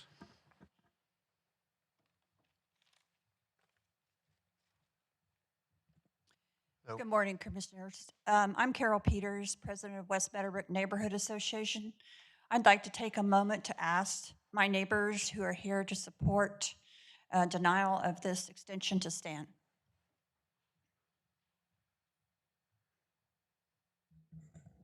Thank you. I live in West Meadowbrook and have for almost 50 years. I've been president of West Meadowbrook Neighborhood Association for 3 terms. And while I was on the board, I also dealt with this Eco Motel situation. So that makes 3 terms for me as president dealing with Eco Motel. Nothing presented today repairs the damage done to our community by these criminals who frequent this property and their owner who does not care. Eco Motel is a bad neighbor, a dangerous presence in our community, and a magnet for crime. No amount of cosmetic repairs fixes the blight that Eco Motel represents. 3 decades of escalating police and fire calls, open drug use, deaths from overdoses, assaults. That's what we have on record for the Eco Motel. We cannot rise as a neighborhood with Eco Motel operating here. And I ask you today to deny this extension. Thank you. Thank you. Is the city ready to close? The city had one more witness to call. Sorry. Oh, sorry. Mr. Patel, would you like to respond to any, or the attorney respond to any of the interested parties' comments? I would. Thank you. The second person who came up talked about how long Mr. Patel had owned it. He referred to a Manjulo Patel. Not all Patels are related. And Mr. Shatel Patel hasn't been associated with this property until 2010. It's a racist comment. It's far-fetched. The rest of the comments that I saw here, and it's understandable because there are things that this commission may not know, are related to complaints not about the structure, not about whether or not we have a substandard structure, but instead to the clientele that are alleged to be of ill repute at this motel. Well, 1, we don't have any tenants or residents or guests at this motel. 2, whether or not there's been crime or not has nothing to do with the question of whether or not a property is substandard and needs to be demolished. These very same folks currently have a lawsuit pending over in district court against my client based upon their allegations that my client's property is a haven for people who act improperly. That's being litigated right now, and that's the appropriate place to do it. It's not before the Building Standards Commission, although they believe that this is a great opportunity for them to win their district court case by asking this commission to act on the basis of a motion rather than by the objective standards set forth in the city's code of ordinances. We are resolving everything. We dispute that my client's property is the problem. There is a homeless encampment on several acres in between my client's property and a gas station. Those homeless people are the ones that are the problem. They're the vagrants who are coming on to the older lady's property who were defecating and whatever else Mr. Pham said that required an officer to come organize that Saturday fence erection. I'm happy for it. That's why we've had to put up fences too. We're a victim of it just as well, and that's all being litigated in the proper form. But I encourage you folks not to be distracted by the question at hand. And this is a Building Standards Commission hearing on whether or not the building is substandard, not whether or not the former guests of this property were people that these folks don't like. Thank you. Does the city have anything?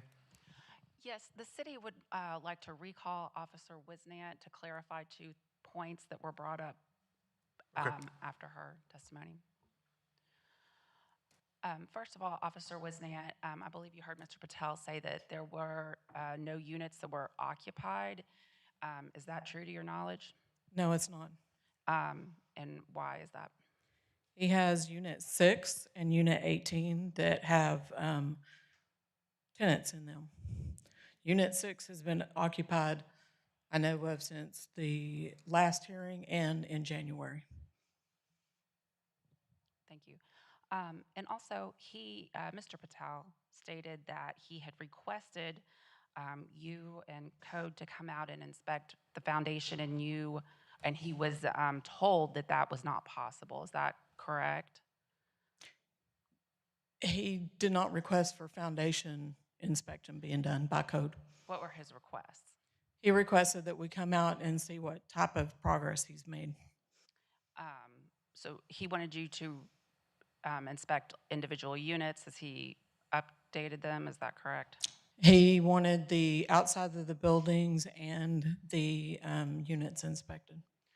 Would you have inspected the foundation issues if he had had repairs for you to look at on the foundations?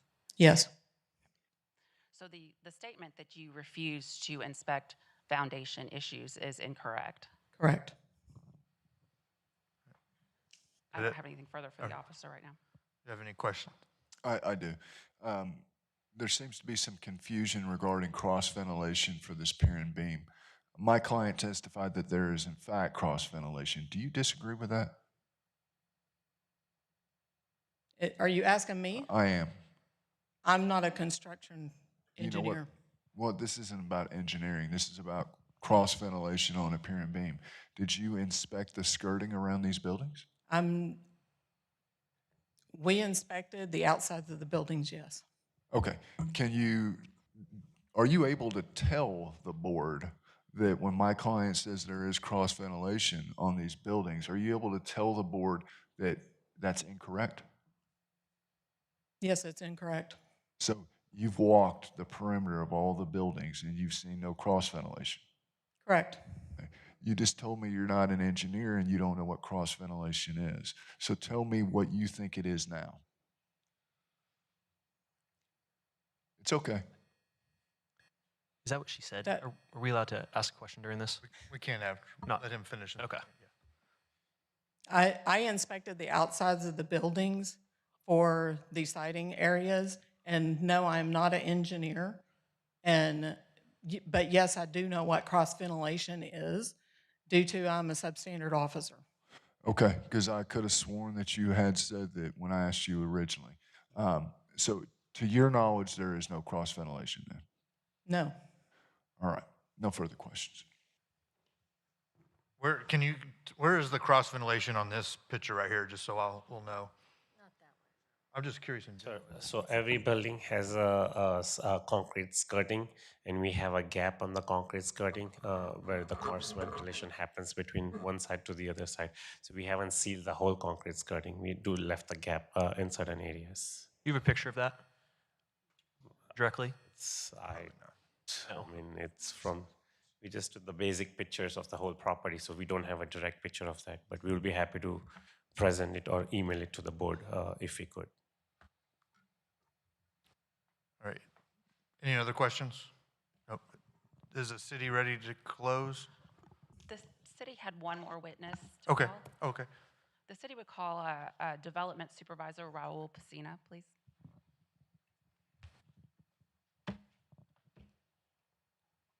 Morning. Afternoon. My name is Raul Pacina. Were you sworn in earlier today? Yes. Okay. If you'll go ahead and state your name and you're with the city. Supervisor, inspection supervisor with Development Services. Thank you.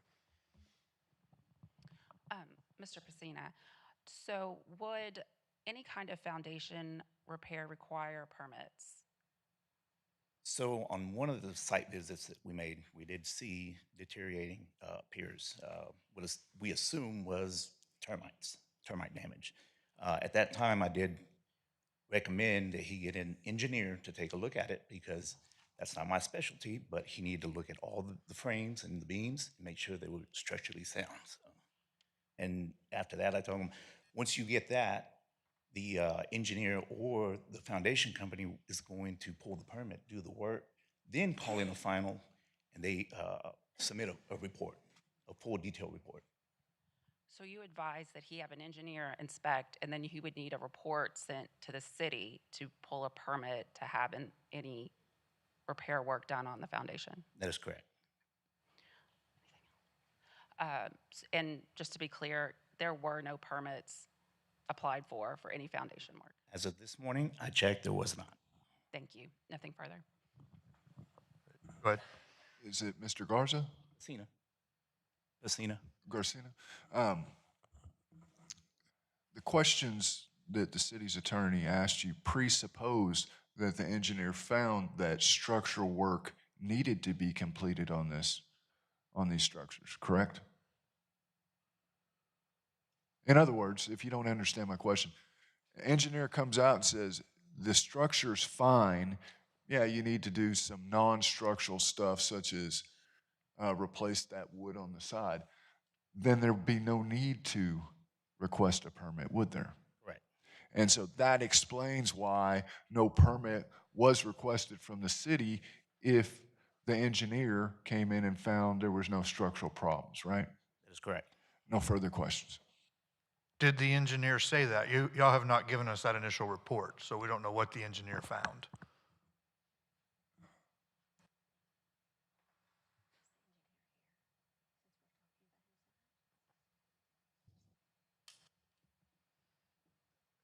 The initial report, I guess, were the recommendations. It's my understanding, and I haven't read the final report line and verse. It's my understanding that the final report does find that the structure is fine. But we're happy to submit and supplement that that initial report as well, along with the pictures of the cross ventilation and anything else that the board may request. We're here trying to get this thing finished, get everything done, and we take what you guys say very seriously. All right, thank you. Does the city have anything else? No, that's it. You ready to close? Yes, I am. Okay. Thank you. Just briefly, this current case was opened, the first net force inspection was done in January of this year, so we're here at almost 8 months. And Mr. Patel presented that he basically only had 30 days to rush and complete these cosmetic repairs that he has done. He has stated that there was an initial engineer opinion that nothing structural needed to be repaired. However, nothing in the report that he presented today indicates that. It only indicates that there was a visual observation of what could be seen without any demolition underneath the cosmetic repairs. So we have no evidence that any of the necessary foundation work that was observed initially and what the initial order was based on, that any of that was evaluated or resolved as needed. And he has continually stated that code refused to do any kind of inspections that he requested, and that was not true. And the city would adamantly oppose any amendment to this because he has had months to address the issues that were brought to light in this case. And he has been less than forthcoming on structural issues that the initial decision was based on. So therefore, the city would request that this amendment be denied. Thank you. Great. Board, we appreciate your time and attention. I know this is a serious matter. My client takes it very seriously. Obviously, my client has made great efforts since the board issued its original order. We've done everything we could to try to meet the timelines. Unfortunately, we were unable. I find it to be a bit of a catch-22, right? You ask for more time because 30 days isn't enough, but then the city stands up and opposes it and says 30 days is enough. And then when we try to hustle and get everything done, they say, well, why are you doing the cosmetic repair before you're finishing other things? That seems inherently unfair to me. And that's why we requested the additional time in the first place. If we could have done this in an orderly fashion, then we could have laid everything out. We would have done it critical path, construction, and have everything finished. There are some gaps in our evidence. admit that based on the questions that the board members have had. You've asked about the cross ventilations. You've asked about the initial report. How many times did the engineer come out? We do have that information, and we'd be more than happy to supplement that today and get that over to you. We have worked with the city, and we continue to work with the city. I think it's telling what the city's attorney just mentioned. The net force inspection, initial net force inspection. That's what's going on here, folks. The city has a new pilot program that came out, and I applaud it. It's fine, where they have targeted 4 properties. They targeted my client's motel. They targeted an apartment building, maybe another motel and a gas station. Okay, and what they did is they came out with code, they came out with health, they came out with the police, they came out with everyone, and they cited every single thing they could possibly find in order to shut down what they consider a nuisance. Okay, that is fine. It's the city's prerogative, but this board's prerogative is not to shut down a nuisance. It's to determine whether or not a building is substandard and whether or not my client has made reasonable efforts in order to make the repairs within the time frame that was originally granted, and whether or not the time frame that we're requesting is reasonable, which it is. These other issues, such as what the public speakers brought up, where they are upset, understandably so, because the neighborhood is overrun by homeless and vagrants, same as my client. My client's upset about that stuff too. People are over, defecating on my client's property. We've had to put up the fences. For whatever reason, this community thinks that we're the ones to blame about it. We're not. We suffer the same injustice from these people as they do. But again, I want to remind the board that whether or not this is a nuisance or whether or not there's alleged criminals, even though my client denies he has anything to do with it and we don't like it either, that has nothing to do with the board's decision. If the board is kind enough and gracious enough to grant us the amendment as we requested, which, as I said, we don't take for granted. I know that they may be routinely granted, but there's no way I'm going to tell my client that, hey, we went ahead and filed an amendment request. You can take your foot off the gas. That's absolutely the last thing I told my client. I told my client to be getting this done as fast as he could, and he's followed my instructions. Now, could we have taken pictures? Yeah, well, Mr. Patel said on July 14th, the engineer came out, we didn't have the skirting put up. It's skirting too, by the way. The skirting can easily be popped off. It's not a structural component. We're happy to do that. Anybody could have done that. Mr. Garcina was correct. They put him up here to tell you, well, hey, how come you didn't do an inspection of the structural work? Well, it's because a permit wasn't pulled. And why wasn't a permit pulled? Because the engineer said we didn't need it. So they're trying to back you into an idea that there are structural problems when our engineer says it's not. We do have the report. We do have the initial, which I'm happy to supplement. We do have the cross ventilation. We just want to get this property where it needs to be. I understand that certain members of the community, people that live in that area, may find objection to the motel. It's not the motel's fault, and that's not what we're here about today. So we would request respectfully 60 days? 60 days so that we can complete this. In addition, during the 60-day period, we will submit over to the city, development services, and everyone else.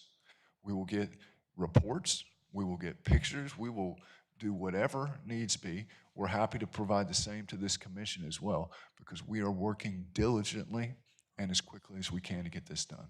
So respectfully, we request that. We've put in a lot of time, effort, and money to get it this far.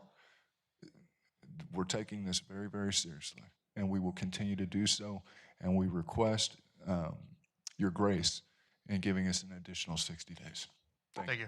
One quick question, just to make sure. So you're saying the foundation report initially said that there was no structural foundation on any of these buildings? You mean problems? You said no structural foundation. I think you meant like this is a pyramid. Structural, yes, structural. Like, so on this picture up here, the footer down on the very end that's not on the concrete footer, that was okay by that right there was okay. Just clarifying, because you said nothing needed to be done. So if we had to repair that, then we would not actually have that concrete foot. Answer the question. Yes, that's correct. I'm sorry. You said it was not an issue. That wasn't an issue. Okay, that's all. Thank you. Again, we'll submit that, we'll supplement that here today. All right, at this time, we'll close the public portion of the hearing and open it up for a motion. I move that we deny the request for an amendment. We have a second. Second. Any discussion? All right, ready? Well, Oh, go ahead. I feel like the city, I haven't been here since 2010, but if this is a structural from the same owner, I agree with the city on this. I've got to rely on the information given. I agree. The only concern I have is that when a permit is filed, there's there's work that gets done, and then there's an inspection that gets done before anything gets covered up. When they pour a concrete for a foundation, an inspector has to come out and do all that, and there just seems like there's some gaps here. So that's my only concern. All right, ready for a vote? This is a motion to deny the amendment. Mr. Castles? Aye. Ms. Lane? Aye. Mr. Lyden? Aye. Mr. Black? Yes. Mr. Jawali? Yes. Ms. Dyke? Aye. Mr. Liu? No. That motion carries 6-1. This commission has, I'm sorry.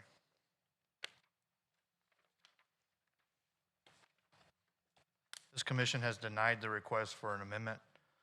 The owner, lien holder, mortgagee, or record have the right to file an appeal with the Tarrant County District Court within 30 days of the date the city mails a copy of the order. Thank you both for coming in today. At this time, we will recess for lunch we'll go till 1:05 so we can get moving on these other ones. Thank you. Thank you for your time. Thank you.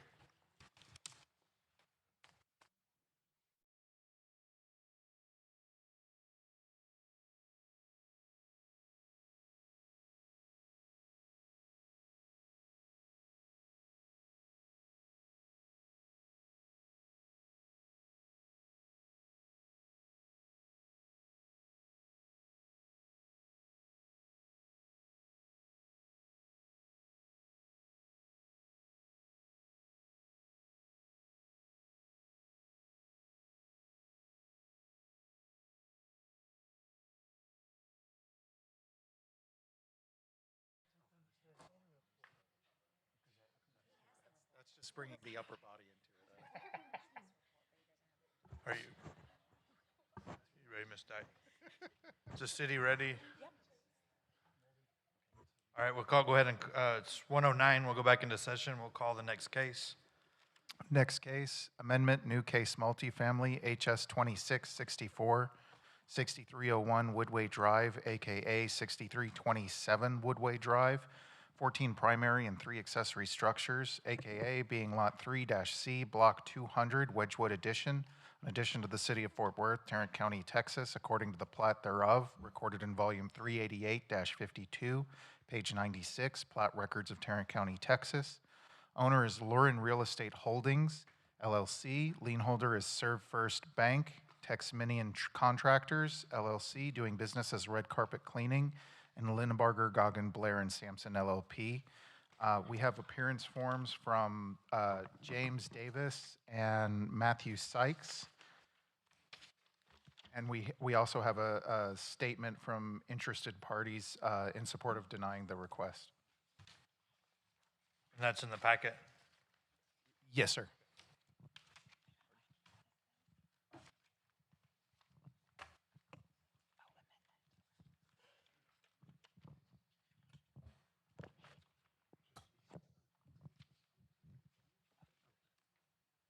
All right. Matthews, is it Sykes? All right. Since you're the lien holder here, we'll let you go. If you'll state your name and city of residence. What's up? If you'll state your name and city of residence. I will. My name is Matthew Sykes. I live in Fort Worth, Texas. I'm here on behalf of the lien holder, Service First. Okay. So this is an amendment request, so y'all get to go first to let us know what the plan is and what you want us to know about the property.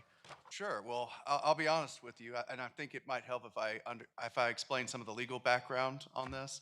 I have not actually seen that amendment request. Service First has actually had a receiver appointed within the last 30 days to manage these properties, and that's Mr. Davis here. So we're sort of hitting the ground running here. The receivership was entered by the 48th District Court. I understand that since the receivership has been entered, Mr. Davis and the property management company, which he's hired, Savoy, has had an opportunity to go and visit some of these properties. I understand that there is a fence that's being put up currently, and that they're also arranging, and I think are close to a contract with the company to do security around the clock there. But like I said, the receiver's only been in place a little less than 30 days. And I would like for Mr. Davis to speak to that because he's more aware of the efforts that are being made and what they're doing to kind of get these properties in a place where they're more useful. So is he going to be, you'll have to explain the receivership part. I'm sorry. Will he be the owner, or is he the owner officially yet, or no? Or So I guess you're asking me a legal question, but I would say the question, what he is he is the receiver for the entity that owns these properties. So that means that he controls them. I would not say from a legal perspective that he is the owner, such as it were. are the owners still around, or what's the deal with the owners? Are they not here today, or? I have not heard anything from them. I do not know what their current status is. I will tell you that Mr. Davis was not just appointed the receiver of this property, but of several others. So, Okay, all right, thank you. thank you. If you want to go ahead and state your name and city of residence. Sure, yeah. Good afternoon. James Davis, Plano, Texas. And I have been appointed, as Matthew said, less than 30 days ago, as the receiver for this property, as in addition to 7 other Lurin properties.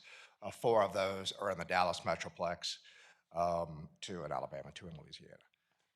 As Matthew also stated, we do not come in as the owner, but we come in as being directed and asked by the court from Service First because of various non-compliance elements in terms of what ownership has not done with these properties. And it's been a little bit of a challenge, I will say, getting insurance in place, both property and liability, and that we have to do that prior to starting any action to secure and establish a plan for what we're going to do with these properties. As you all are well aware, this property is in pretty bad shape, and my understanding has been for quite some time. So our first steps after we finally were able to get insurance in place over the last week is to secure the property and then begin the cleanup, put 24/7 security in place, board it up, and then develop a plan for what the disposition of this property will be. It will most likely be a quick sale process. At this point in time, we would most likely not be recommending that the lender spend the money to do a full rehab. As you well know, a bank doesn't want to necessarily run a multifamily. They want to see a sale process happen to a qualified buyer quickly. So that's most likely the path that we will take. We have engaged Cushman Wakefield as well. They will be the broker on this property. So we're doing all of these things in parallel to try to get the property secure, under control, keep it safe, and then again, develop that plan forward and to do it quickly. And I also just, for the record, I do have a copy of the receivership order that I'm more than happy to provide so that you have it on the record. Do you want to see do you need the receivership? I'm sorry. Yes. It's always on, there you go. Just so that we'll have it for the record, please. Sure. So it doesn't sound like y'all have any plans to do anything with it, but turn around and resell it? Is that?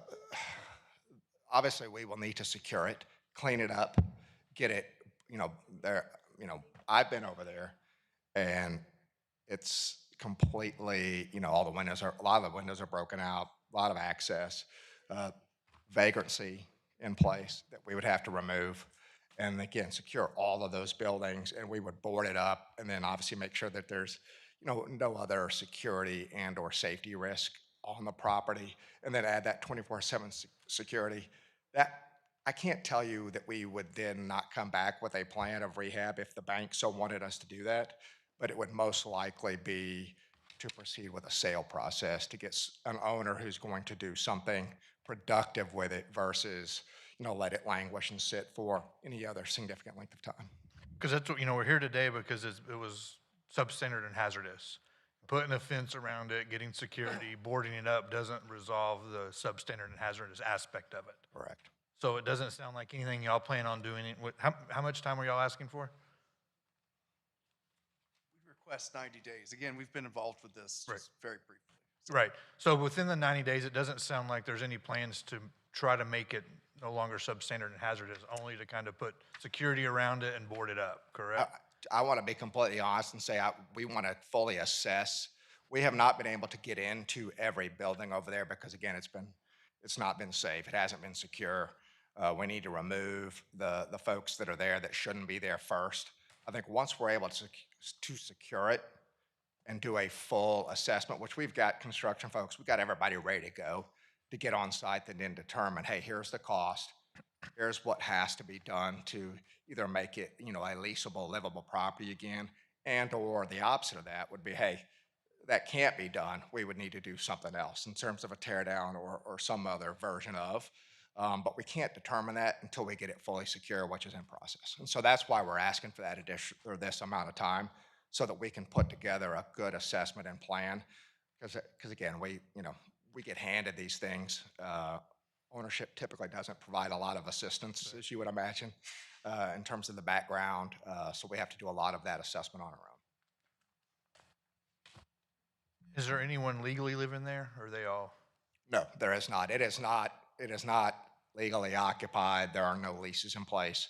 It's all vagrancy. And You know when the last time I had someone legally there, or a lease? I do not. I know it's been a substantial amount of time. I do not believe ownership has had it in a leasable condition for a few years, is my understanding. Do we know how long the real estate holdings has owned it, roughly? I don't know that, but I can tell you, I believe the last tenants left earlier this year. I want to say February, March, somewhere in there. How long have y'all been on it with the mortgage? How long have we been on it? As the mortgagee? As the mortgagee, I'm frank. Well, again, we have a lot of these different lower-end properties, so I couldn't tell you exactly for this one. But for some time, we did not, we weren't involved with the last hearing before this commission, though. Okay. Any questions? Does the city have any questions? Yes, thank you. So you have no current plans to bring any of this up to a standard compliant building? Until we can get into the building fully, I can't tell you what exactly that plan would be. Our plan would be to provide that, full detailed assessment as to what it would take to get it up to standard, up to code, and or again the opposite, saying, hey, that can't be done or it's not financially feasible, so that we would then take alternative action. And that's why we're asking for the time, is because we need to be able to do that assessment, which we just haven't been able to do yet. Nothing further. Ooh, do you know that there was a letter in here from the John Adams Law Firm? Is that someone representing, looks like he knows. I'm sorry, you're not a court, I apologize. But yes, I'm aware. Mr. Adams, we filed this petition for receivership back in March. He was their attorney. He has since withdrawn. I do not know what he represented to you, and I believe he's no longer on the case. I think he's the one that did the amendment request. Okay. Well, again, as I said, we haven't seen that. He didn't copy us on that. Okay. So. Commissioners, just for the record, the deed and the lien holders have been active since, Oh, okay, sorry. since May of 2022. Okay, thank you. The current owners since 2020, okay.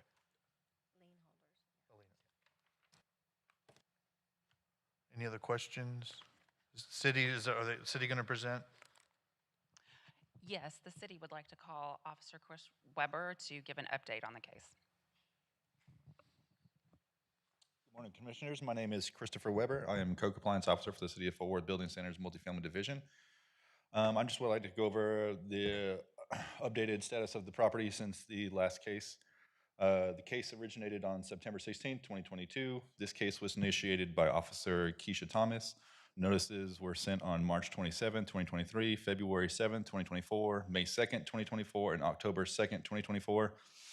There have been several fires on the property. The fire dates were March 24th, 2023, February 7th, 2024, May 2nd, 2024, and October 1st, 2024. Permits have been pulled for the fire units PB 25-10933 on August 1st, 2025, PB 25-10931, August 21st, 2025, PB 25-1093 on August 1st, 2025. The structures are currently vacant and secured by the City of Fort Worth. The owner was not present at the May 18, 2026 hearing for the commission ordered 30 days to repair or demolish the structures. The owner had until June 17, 2026 to comply with the order. The owner requested an amendment on June 12, 2026. The owner requested an additional 60 days to complete the repairs or demolish order. A notice to appear at today's hearing was mailed and posted on the property on July 10th, 2026. Current status is no measurable progress has been made towards bringing the property into compliance. City staff has had no direct communication with the property owner. However, an attorney, John S. Adams, representing the property owner, submitted a proposed budget plan. Despite this submission, no work or improvements have been completed at this property. On July 8, 2026, Co-Compliance Superintendent Oscar Reyes attempted to contact Mr. Adams to discuss the property's status and emphasize the urgency of the matter.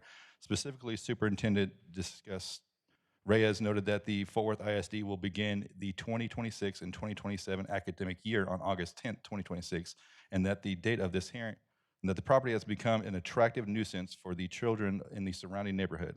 As of the date of this hearing, no response has been received. Due to lack of action by the property owner, the city has continued to address the property's condition through enforcement efforts. Since the May 18, 2026 Building Commission's order, these actions have included: city staff have completed a litter abatement cleanup on June 23rd, 2026. Co-Compliance secured the property on July 1st, 2026. The city's mowing contractor mowed the property on July 2nd, 2026. The property is continually breached by trespassers attracted by the nuisance and is currently subject to another open and vacant property cases. To document the current condition of the property for this hearing, an administrative warrant was executed to gain lawful access and obtain photographs. The property's condition remains substantially unchanged since the May 18, 2026 Building Commission's order, and the issues that prompt the original order continue to exist. That concludes my initial statement. Questions, officer? Did y'all have any questions of the officer's testimony? We do not, no. Okay.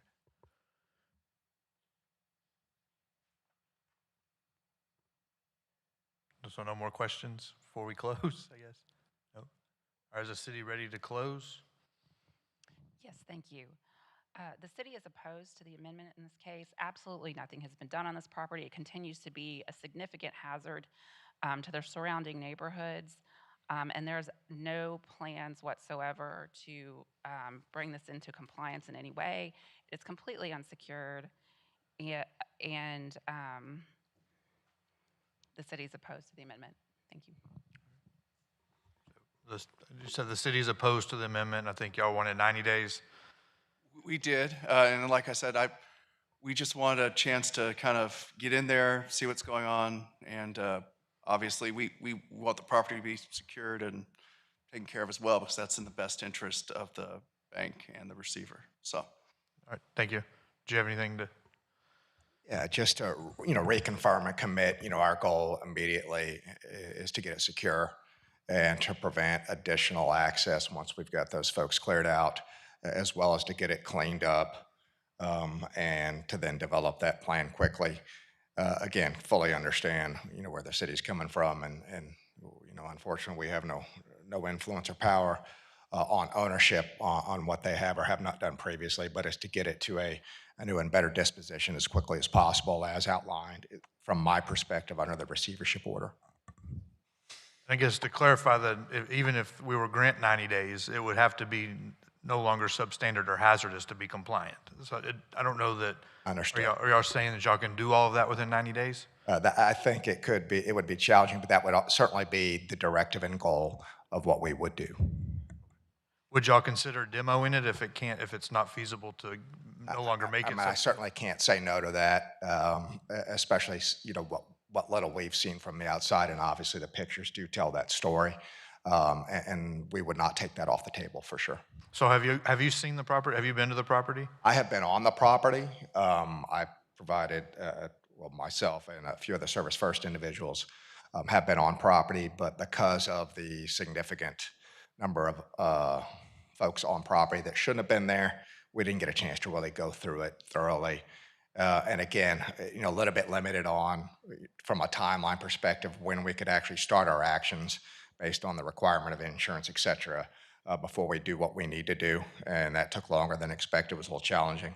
But now that we have it in place, I've got, as Matthew mentioned, Savoy Property Management. They've also, just to note, have been involved in previous receiverships with this particular owner from other lenders. And it's been kind of the same story, same MO. So they're very well versed and able to act quickly to not only secure the property, but to help us come up with that plan and to manage it as we do so that it stays safe. And, or at least maintaining and securing as we go along to be able to present that plan. So as the receivership, again, I don't know the legal part of that. Sure. Do you have the right to do changes and updates to it without the owner's consent, or is that going to be an issue? But yes, with an asterisk here. We are not, as the receiver, and we answer to the judge, we answer to the court. We rely on funding from Service First. So it's essentially, we do it in coordination with the mortgage holder to be able to say, okay, this is, the best path forward. Okay. Thank you. So at this time, we'll close the public portion of the hearing and open it up for a motion. You made the last one, I think. I move that we deny the request for an amendment. Second. Any discussion? It's clearly still substandard and hazardous. Yeah, I'm torn. This one's a little bit, I don't think that stuff can get done within the 90 days to make it no longer substandard or hazardous. So I don't know what given additional time is going to allow. But, yeah, this one's tough too. But, all right, any more discussion? All right, ready for a vote? This is a motion to deny the amendment request. Ms. Lane? Yes. Mr. Lyden? Aye. Mr. Black? Yes. Mr. Yawali? Yes. Ms. Dyke? Yes. Mr. Liu? Aye. That motion carries 6-0. This commission has denied the request for an amendment. The owners, lien holders, mortgagee, or record have the right to file an appeal to the Tarrant County District Court within 30 days of the date the city mails a copy of the order. Thank you both for coming on this one. Thanks. Next case. Next case, administrative civil penalty case, residential, ACP 2678, 5317 Trentman Street, AKA Lot 5, Block 14, Trentman City Addition to the City of Fort Worth, Tarrant County, Texas. Owner, Alfonso Murguia Rodarte, and wife, Maria Rosario Rodarte Badillo. No lien holders. We have an appearance form from Maria Rosario Rodarte, Alfonso Rodarte, and Maria Alvarez. We have a translator on this one, so if you,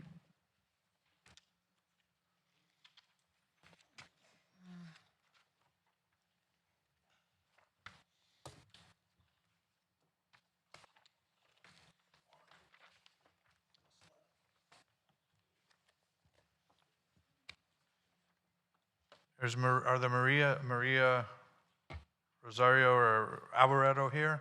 Okay, are y'all gonna want to speak too? We'll get you on in a second. I just want to make sure y'all are around. Okay. Okay. All right, this one does have a translator, so remember to talk slow. Thank you. Go ahead. Thank you. The city would call Officer Juan Gonzalez to present the case. Hello, Commissioners. My name is Juan Gonzalez. I am a code enforcement officer for the City of Fort Worth Nuisance Abatement Section. I'll be giving testimony in reference to Administrative Civil Case ACP-26-78 at the address of 5317 Trent Mint Street. This violation was identified on February 24th, 2025. This violation was citizen initiated. There have been several notices mailed certified and regular to the owner and hand delivered to the property. Despite the city's efforts, the property remains in violation. There have been 26 inspections by multiple officers since the inception of this case. 2 citations were issued prior to the case being sent to nuisance abatement. An administrative search warrant was not needed to enter the property. There have been 7 contacts with multiple additional attempts to contact the owner, family, or tenant/occupants. The nuisance abatement order was posted at the property on June 1st, 2026, and expired on June 11th, 2026. A notice to appear for today's hearing was mailed and posted on the property on July 10th, 2026. The last inspection was performed on July 23rd, 2026. The staff recommendation is to assess a civil penalty of $4,400 and also order the owner to remove the items as outlined in Ordinance 11A-26A 1, 2, 7, and 8 within 30 days from the effective date of the order. If the owner does not remove all of the ordered items within that 30-day period, authorize the city staff to enter onto the property and cause the removal of said items and lien all costs associated with the removal against the property. The reason for the amount of the civil penalty requested is the fact that no measurable progress has been made since the nuisance abatement order was posted on the property on June 1st, 2026. The property contains a health hazard of items that can harbor vectors. This address has had active trash service since May 3rd, 1999. This is the end of my testimony. Thank you. Any new stuff that you've noticed come on, or is it about the No, same? no new stuff. And you haven't seen anything really moved? There have been items that were removed. The only thing is it's not something I can measure as to how many. There was an abundance of items. Any other questions?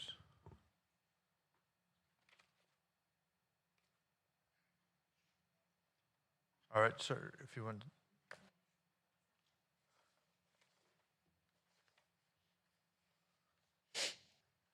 If you'll state his name and city of residence.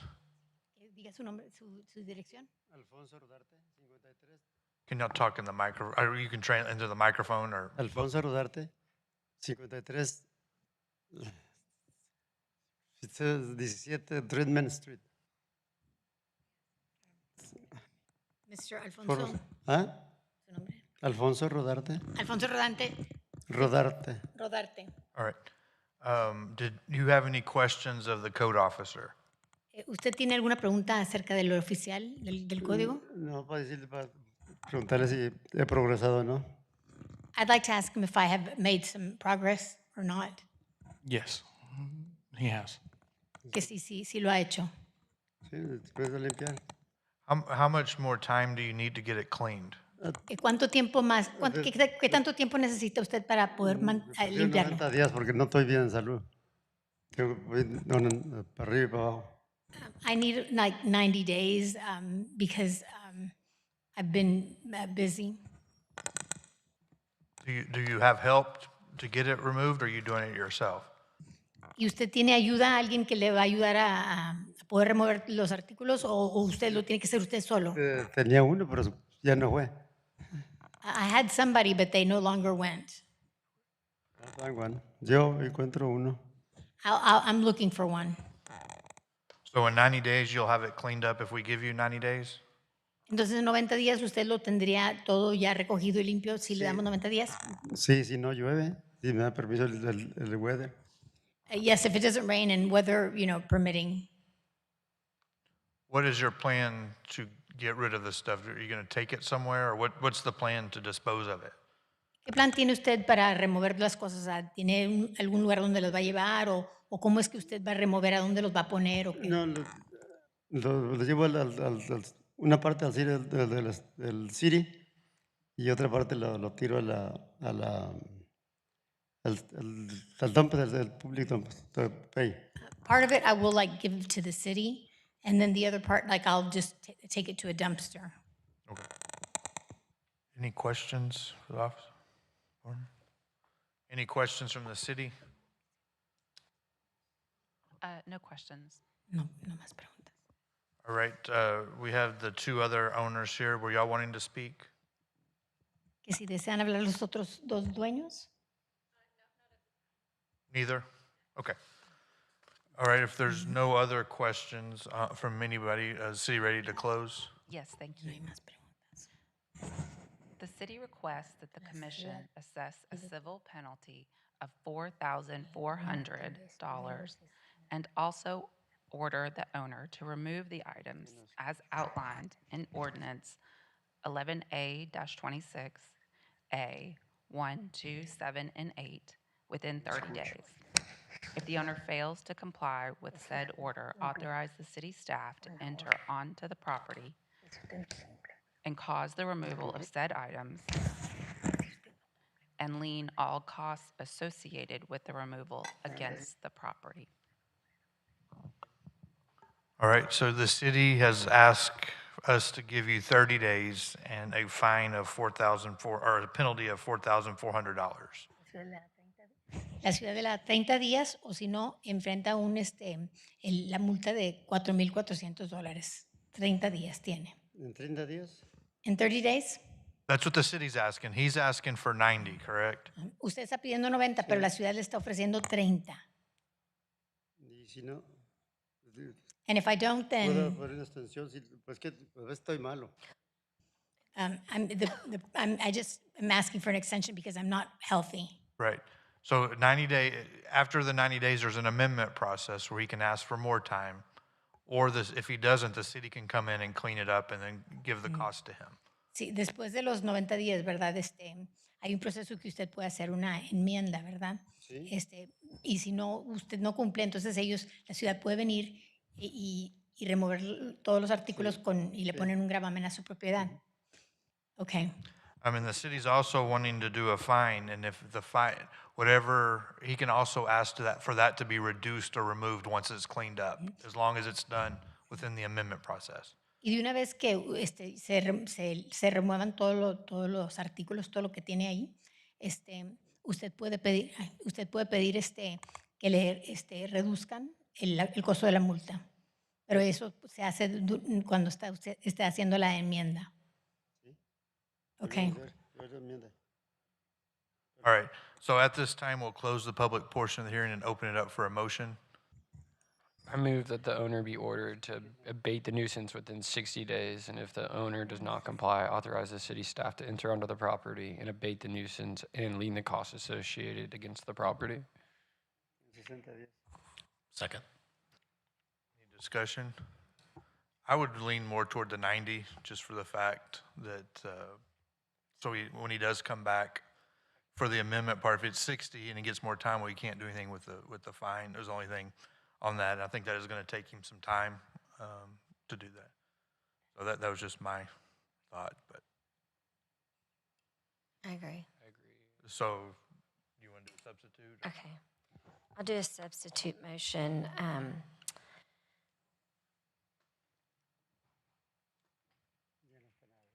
I move that the owner be ordered to abate the nuisance within 90 days, and if the owner does not comply, authorize city staff to enter onto the property and abate the nuisance and lien the cost associated against that property. Second. Who was the second? Mr. Lyden. Any more discussion? If not, ready for a vote? This is a motion to abate the nuisance within 90 days. Ms. Lane? Yes. Mr. Lyden? Aye. Mr. Black? Yes. Mr. Yawali? Yes. Ms. Dyke? Yes. Mr. Alou? Aye. Motion carries 6-0.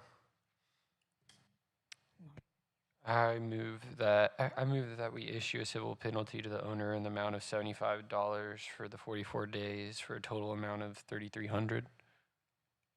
Do we have a second? Second. Any discussion? Ready for a vote?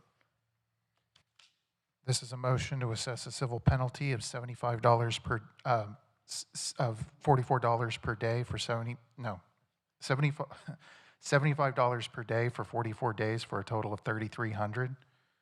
Ms. Lane? Aye. Mr. Lyden? Aye. Mr. Black? Yes. Mr. Yawali? Yes. Ms. Dyke? Yes. Mr. Alou? Aye. Motion carries 6-0.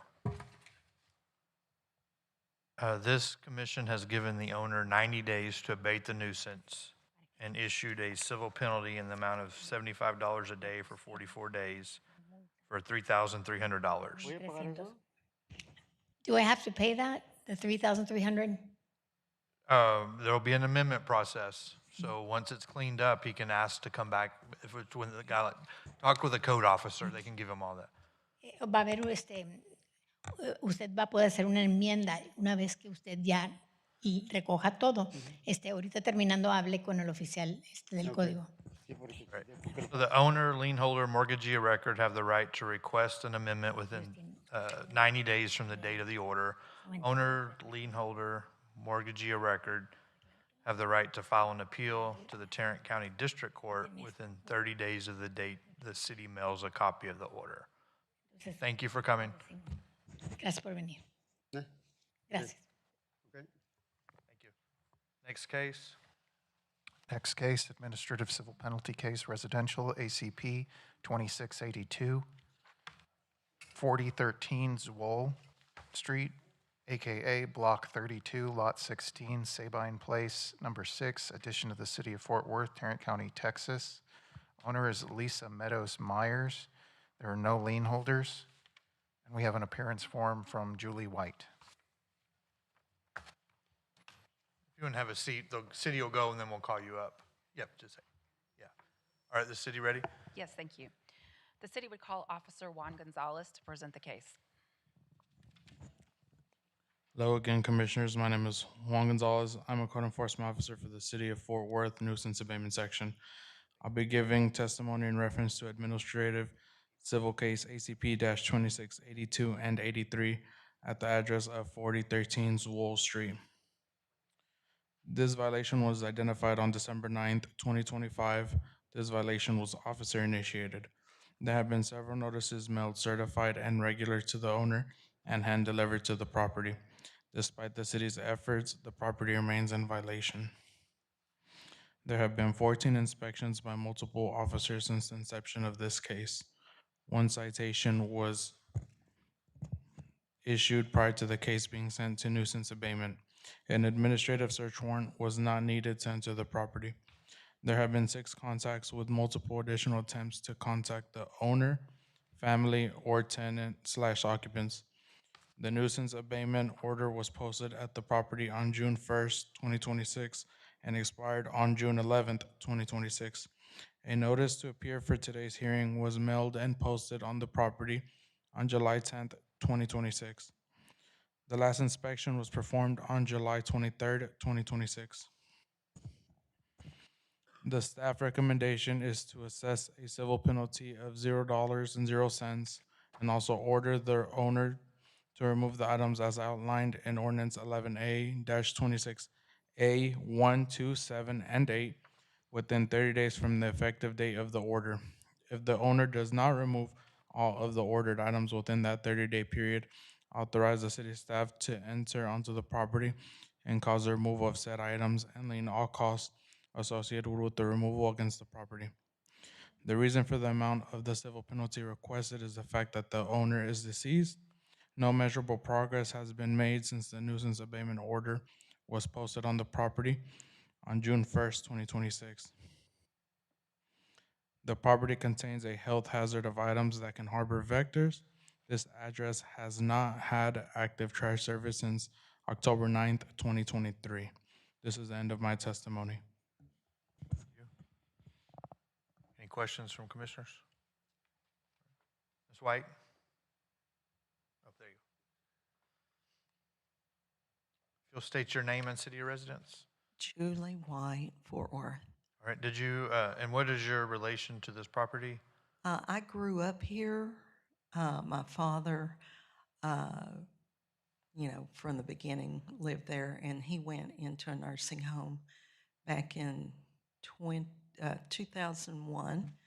And my sister and her husband moved in there. And 2002, my father died, and my sister got divorced. Her husband left, and she lived there until when I guess the trash service stopped. The next door neighbors who lived there the whole time that we did, they're a cousin to them. When my sister was living there, she was ill with different things. One thing was hoarding, but she had medical problems. So she left there and came to live with me. And the cousin of the neighbor, she said he could come and sleep on the couch and watch over things that nobody could come in. But he moved in there, and he moved other people in there. And then he started, I didn't even realize this, but he gathered stuff to sell, but I guess never sold it. I had taken my name. My son-in-law is an attorney, and he took my name off of the property because she wasn't paying the taxes like she should. And then when she passed away, I want to sell it, get rid of it. So my name's been put back on there. There was a third person, my nephew, and he dealt with him as far as just putting it in my name so I could sell it. Well, right now I have a contract that is due on August 7th to be sold. Just from being here and other people saying that doesn't always work out, that sort of scares me. But I do know that the person that I contacted had previously, it's a company that buys and redoes houses and sells them. Someone I knew growing up in that area, her father had many homes in that area, and she sold the last 4 to this guy. So I'm assuming it's going to go through. And that's on August 7th when it's supposed to close. So are they aware of the backyard and everything? They've been there. Okay. And they had the guy last Thursday was evicted, and so they've boarded it up. They said the items, I'm assuming he's saying the items from in the house, because I had no idea that it was like this in the backyard. The front yard, isn't like this, but the backyard evidently is. So that is what's happening. So do you have any intention of cleaning anything up or just selling it as is? No, just selling it as is. And they paid for the eviction, and they did all that. That's part of the price of the sale. And so the city's going to ask us for 30 days to get it cleaned up, but you're saying the sale's going through. Are you asking for anything else if you're not intending to clean it up? Or if the sale falls through, are you? If it falls through, then I will find somebody else to buy it and then, go from there. Can I get 60 days in case it falls through? The reason I went with this guy is because my friend, the last 4 out of 30 houses her dad had over there, she sold it to him. And through this company, it's a company that buys homes like that. So it's not an individual it's being sold to. This is their work that they do. So But even giving you 60 days, you don't have any intention of cleaning it up. It's just myself yes, personally, right. no. I would have to hire somebody, or hopefully there's I'm hoping and praying that this goes through. But I was unaware that it looked like this in the back. This guy evidently collects stuff off the curb and just piles it up. Does the city have any questions? No questions. Commissioners have any questions? All right, ready to close? Yes, thank you. The city requests that the commission assess a civil penalty of $0 and also order the owner to remove the items as outlined in Ordinance 11A-26A 1, 2, 7, and 8 within 30 days. If the owner fails to comply with said order, authorize city staff to enter onto the property and cause the removal of said items and lien all costs associated with the removal against the property. All right, so you heard the city's asked for 30 days and no fine on this one. Anything, you said you're asking for 60 days? I would, yeah. All right, at this time, we'll close the public portion and open up for a motion. I think skip it. I think you wanted to skip over. Okay.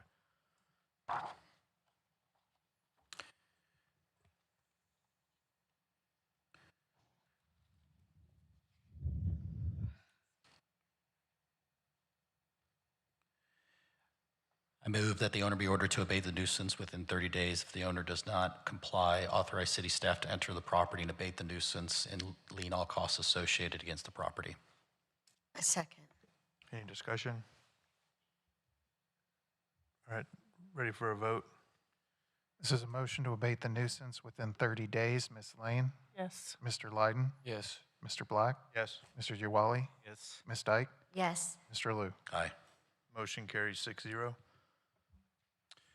I move that we issue a civil penalty in the owner in the amount of $0 per day. Do the no civil penalty one. Oh, no civil? Okay. Should be right after that, I think. I move that no civil penalty be issued at this time. I second. Second. Any discussion? All right, ready for a vote? This is a motion to assess no civil penalty. Ms. Lane? Aye. Mr. Lyden? Aye. Mr. Black? Yes. Mr. Uwali? Yes. Ms. Dyke? Yes. Mr. Liu? Aye. All right, that motion carries 6-0. This commission has given you 30 days to abate the nuisance and no civil penalty. Keep in mind of the amendment process. If you need additional time, you can come back. Just talk with your officer. The owner, lien holder, mortgagee, or record have the right to request an amendment within 30 days from the date of the order. The owner, lien holder, or mortgagee, or record have the right to file an appeal to the Tarrant County District Court within 30 days. The city mails a copy of your order. Thank you for coming today. Thank you. Next case. Next case, same property, different TAD account, ACP 2683 4013 Zwol Street, AKA Block 32, Lot 16, Sabine Place, number 6, addition to the city of Fort Worth, Tarrant County, Texas. Sorry, Jerry. Ma'am, there was 2 cases. Did you want to present, or did you want to listen to this one? Apparently this one has 2 different TAD numbers, so there's 2 cases. Maybe, so yeah, if you want to sit, did you want to talk in this one, or? Okay, yeah, so go ahead and sit, we'll let you talk, whatever you want to say on this one, because they're independent of each other. All right, go ahead. Owner is listed as Julie Meadows White. There are no lien holders, and there is appearance from Julie White. Thank you, sorry, go ahead. The city would call Officer Juan Gonzalez to present the case. Hello again, Commissioners. I'll be giving testimony in reference to Administrative Civil Case ACP-26-83 at the address of 4013 Zwol Street. This violation was identified on December 9th, 2025. This violation was officer initiated. There have been several notices mailed certified and regular to the owner and hand delivered to the property. Despite the city's efforts, the property remains in violation. There have been 14 inspections by multiple officers since the inception of this case. 1 citation was issued prior to the case being sent to nuisance abatement. An administrative search warrant was not needed to enter the property. There have been 6 contacts with multiple additional attempts to contact the owner, family, or tenants/occupants. The nuisance abatement order was posted at the property on June 1st, 2026, and expired on June 11, 2026. A notice to appear for today's hearing was mailed and posted on the property on July 10th, 2026. The last inspection was performed on July 23rd, 2026. The staff recommendation is to assess a civil penalty of $0.00 and also order the owner to remove the items as outlined in ordinance 11A-26A 1, 2, 7, and 8 within 30 days from the effective date of the order. If the owner does not remove all of the ordered items within that 30-day period, authorize the city staff to enter onto the property and cause the removal of said items and lien all costs associated with the removal against the property. The reason for the amount of the civil penalty requested is the fact that the owner is deceased. No measurable progress has been made since the nuisance abatement order was posted on the property on June 1st, 2026. The property contains a health hazard of items that can harbor vectors. This address has not had active trash service since October 9th, 2023. This is the end of my testimony. Thank you. Any questions? All right, Ms. White. It's the same thing. Yeah, the- that's a the different. neighbors. Yeah, Yeah, I understand. If you'll just state your name and city. Oh, I'm sorry. Julie White, Fort Worth. All right. And is there anything you care for us to know for this particular case? I think you said you asked for 60 days to clean it up, working to, or let me know what you want to know on this case for the record.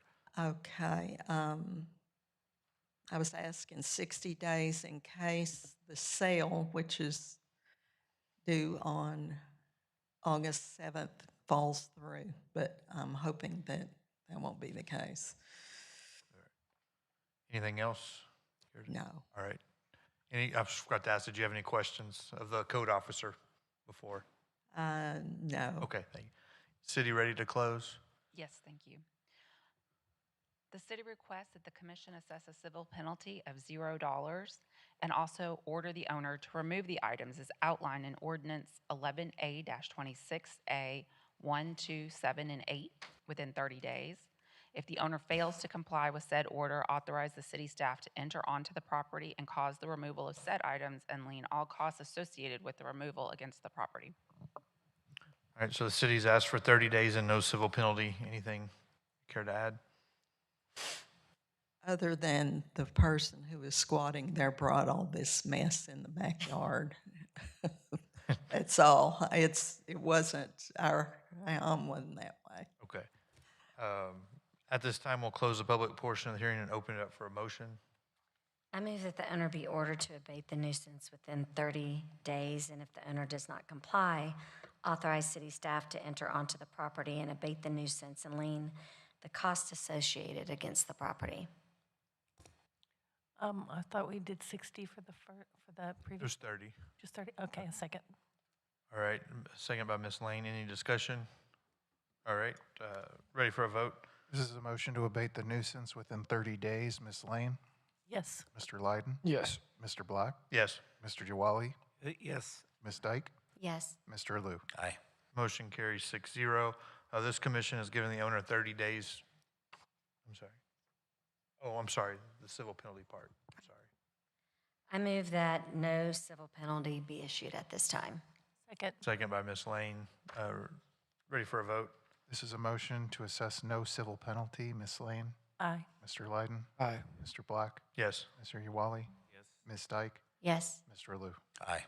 Motion carries 6-0. So this commission has given the owner 30 days to abate the nuisance and issued no civil penalty. Owner, lien holder, mortgagee of record have the right to request an amendment within 30 days from the date of this order. The owner, lien holder, or mortgagee of record have the right to file an appeal to the Tarrant County District Court within 30 days of the date the city mails a copy of the order. Thank you for coming in today. Thank you. Next case. Next case, administrative civil penalty case, multifamily, ACP 2686, 722 West Boyce Avenue, AKA Lot 41 and east half of Lot 40, Block 28, South Side addition to the city of Fort Worth, Tarrant County, Texas. According to plat recorded in volume 204-A, page 109, deed records of Tarrant County, Texas. Owner is Min Son. Lien holder is Wilmington Trust National Association. We have an appearance form from Alexandra Epps. And there is a continuance on file in the packet.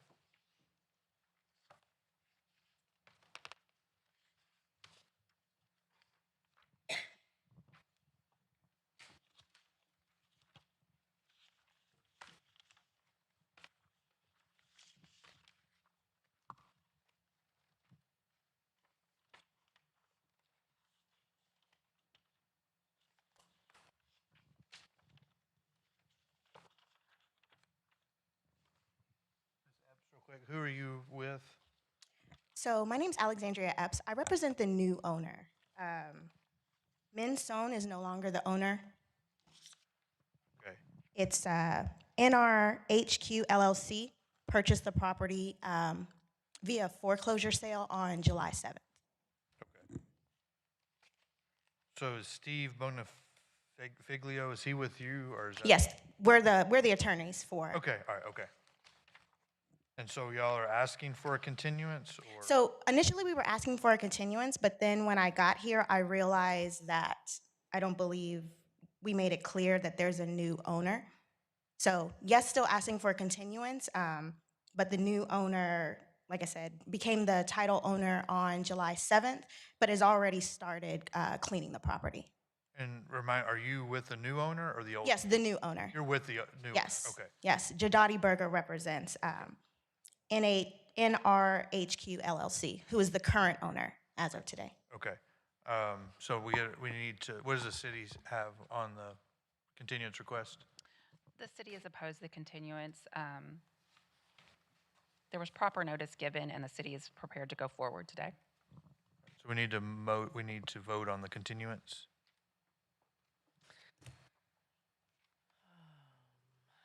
I move that we deny the request for continuance.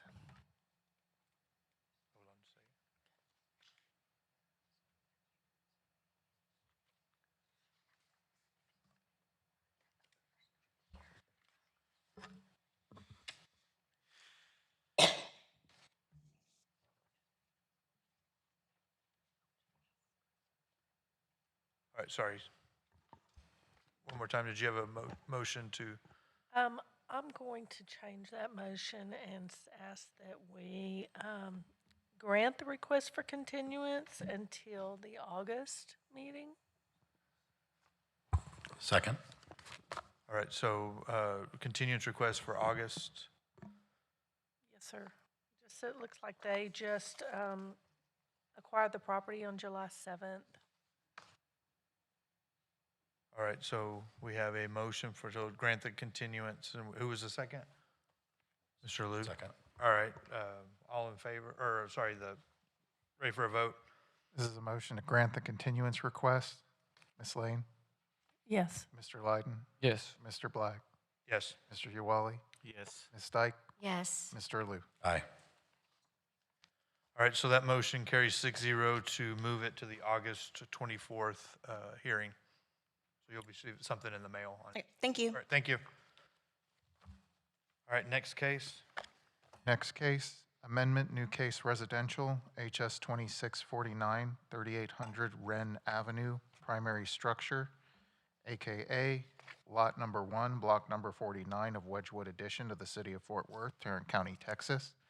According to a plat recorded in the deed records of Tarrant County, Texas, owner Robert D. Waddle and Edna T. Waddle, lien holder Linnebargen, Goggin, Blair, and Sampson LLP. And we have appearance forms from B. Waddle, Mary Rigney, Sherry Wood, Mark Green, and Kathy Bain.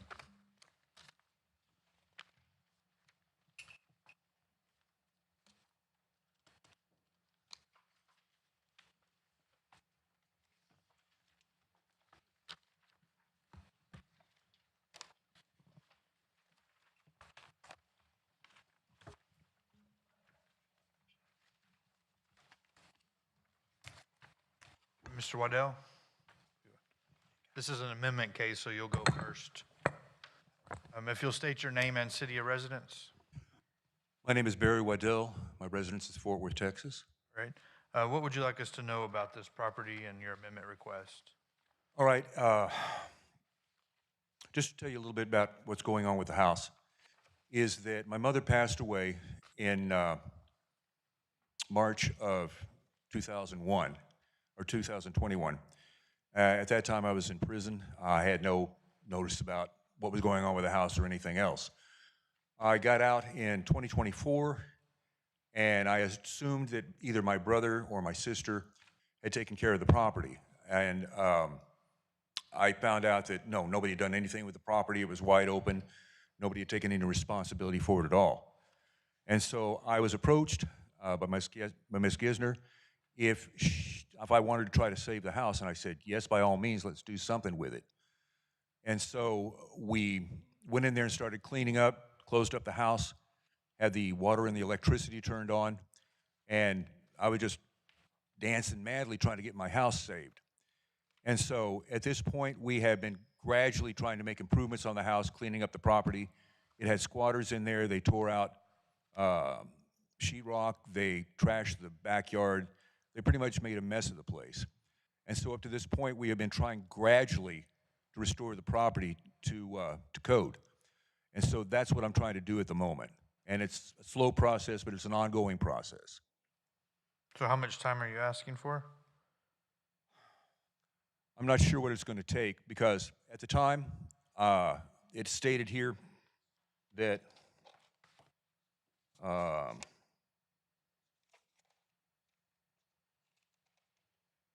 were structural problems with the house. I was not informed there were structural problems with the house, that I needed permits. I didn't know I needed permits. And so there's all these things that are coming up. I'm going, I didn't know. And so it's just a matter of, you know, stumbling around in the dark as far as I'm concerned. And if I could have a 60-day continuance, I would appreciate that. So I have all these things I'm trying to iron out. But we have made improvements on the house. We have made a sincere effort to try to bring it up to code. And so having this thing kind of drop out of the clear blue on me, I'm just going, I'm doing the best I can with sort of a shoestring budget. So as you can see here, we replaced all the drywall in the house. We've cleaned up all the trash. This is what the interior looks like now. And so... Is someone living in it now? Yes. Or so it's occupied? It's occupied and it's closed up. And so it's not open anymore. I have somebody watching the house, Ms. Kisner here. So no more, were you having issues with vagrants coming in before? We did have a problem, yes, sir. That's what the neighbors were complaining about. Okay. Garbage left out. They would have parties in the front yard. I'm saying, and again, I get out of prison and find out all this and said, good Lord, how did all this happen? Well, nobody else had taken responsibility for the property. And so I said, well, you know, this is not what Mom and Dad would have wanted. And so I'm just in there trying to save their house. And so you mentioned the word continuance 60 days, but this is a 60-day to get it fixed. You're not asking for a continuance of the whole trial or the whole commission from us, are you? No. Okay. I'm just... You want 60 more days to get it no longer substandard and hazardous? Yes, sir. That's before it comes in to be inspected again. I kind of like to try to address the problems. That picture there, is that old? It says That's June old. 8th. Yeah, the place where it's trashed out is the way we found it. I just wanted to throw those in there so you sort of have a comparison to what's going on right now. That's the way we found the house when we went in. So it was in June when you first started going in? Yes, sir. This is the way I found the house when I first went in.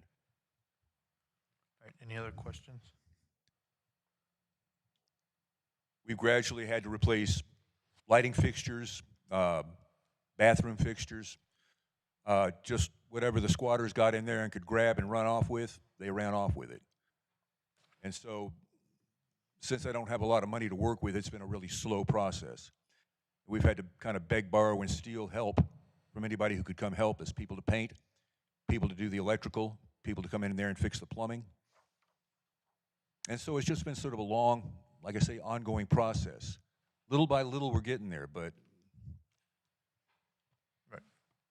All right, any other questions? Does the city have any questions? No questions. Is the city going to present? No, the city would be unopposed to a 60-day amendment on this case. Okay. All right, so the city's, is the city ready to close? Oh, I'm sorry. So the city's unopposed, but we've got the interested parties that I gotta call it. That's correct. Yes. So let's see, we've got Mary, so if you'll have a seat, we're gonna call up some other people that wanted to speak. Thank you. Mary Ringley, or Ringy? All right.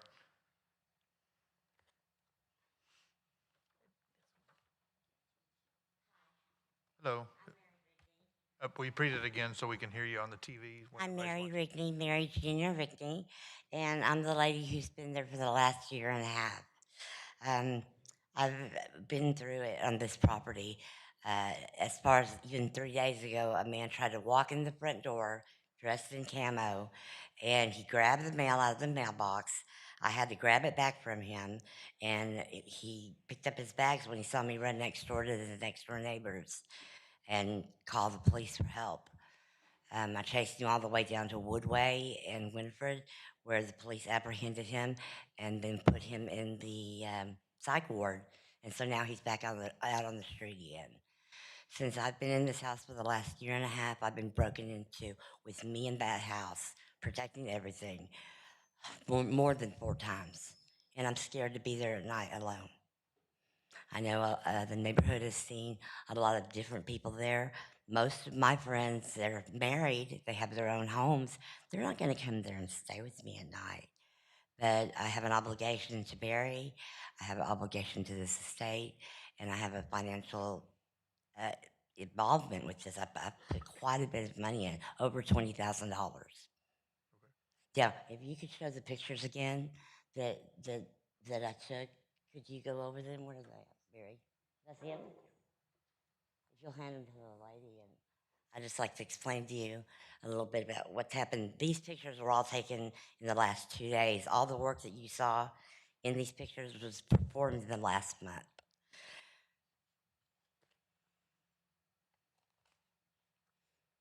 Okay, that was taken this morning. That's the current picture of the house. Those are new shutters that I purchased and put on the front. The other ones were falling apart. I believe in the hearing that we missed. Mr. Franklin had spoke about wires, exposed wires hanging. Well, that's a new chandelier I purchased and put up there. Let's see, there's another picture of the shutters. So you think within 60 days of the request, y'all can get it? Well, to be honest with you, everything that Mr. Franklin addressed, I've already fixed in the last 30 days, everything. Okay. It would be nice if you would be gracious as to please give us another 60 days because we could finish and trim things out. Every time he comes over, he always comes at the wrong time, like the last time when they were at the dinner and they took pictures. It had rained that morning and there was water. It was a mess. I hadn't done the cleanup yet. And mind you, all this work, if you only saw the work that has been done in the last 30 days, it's a lot. And my body is very, very tired. And I'm tired. I can't really sleep good at night. And see, hold that picture if you could for a moment. The day that he came, I told him that I'd go ahead and let him in the house because he told me if I didn't let him in, he was going to get a warrant and come in anyways. And I was in the middle of putting wood laminate flooring. I had adhesive everywhere in the front living room. And I explained this to him. I had taken down all of these vents myself so that we could repaint them. I've done the drop and drag on the whole entire upstairs. The upstairs has been completely painted. Brand new ceiling fans in every room, Hunter ceiling fans. They were over $150 for each one, paid for. And those are all installed. Let's see, what else? Just it's been quite a cost in the last 30 days. See, there's one of the ceiling fans right there. That's brand new. The only thing that needs to be done in the upstairs is to have flooring put in. And I figured whoever bought the house, they will pick their own carpet. But all that is brand new, drop and drag. Everything's been painted. And we're almost done. If you look at the living room, this is the den right here. But the hallway, everything has been done. And I've worked very hard. And I think a lot of times the neighborhood has misjudged me by the people that they see come there at night. But to be honest with you, I'm very scared to be there at night by myself. Thank you for the work you've done. Did you say you're planning on selling it? Well, I have the house under contract with Barry, and we are tied up in probate. After there were two houses that the mother owned. One house is in Tanglewood, and she always said that that was to be his sister's home, and so that house was awarded to her, and this house was awarded to Barry, and some other interest awarded to his other brother, of which none of the family has talked to each other in 38 years. So it's been very difficult, but we do want to sell that property.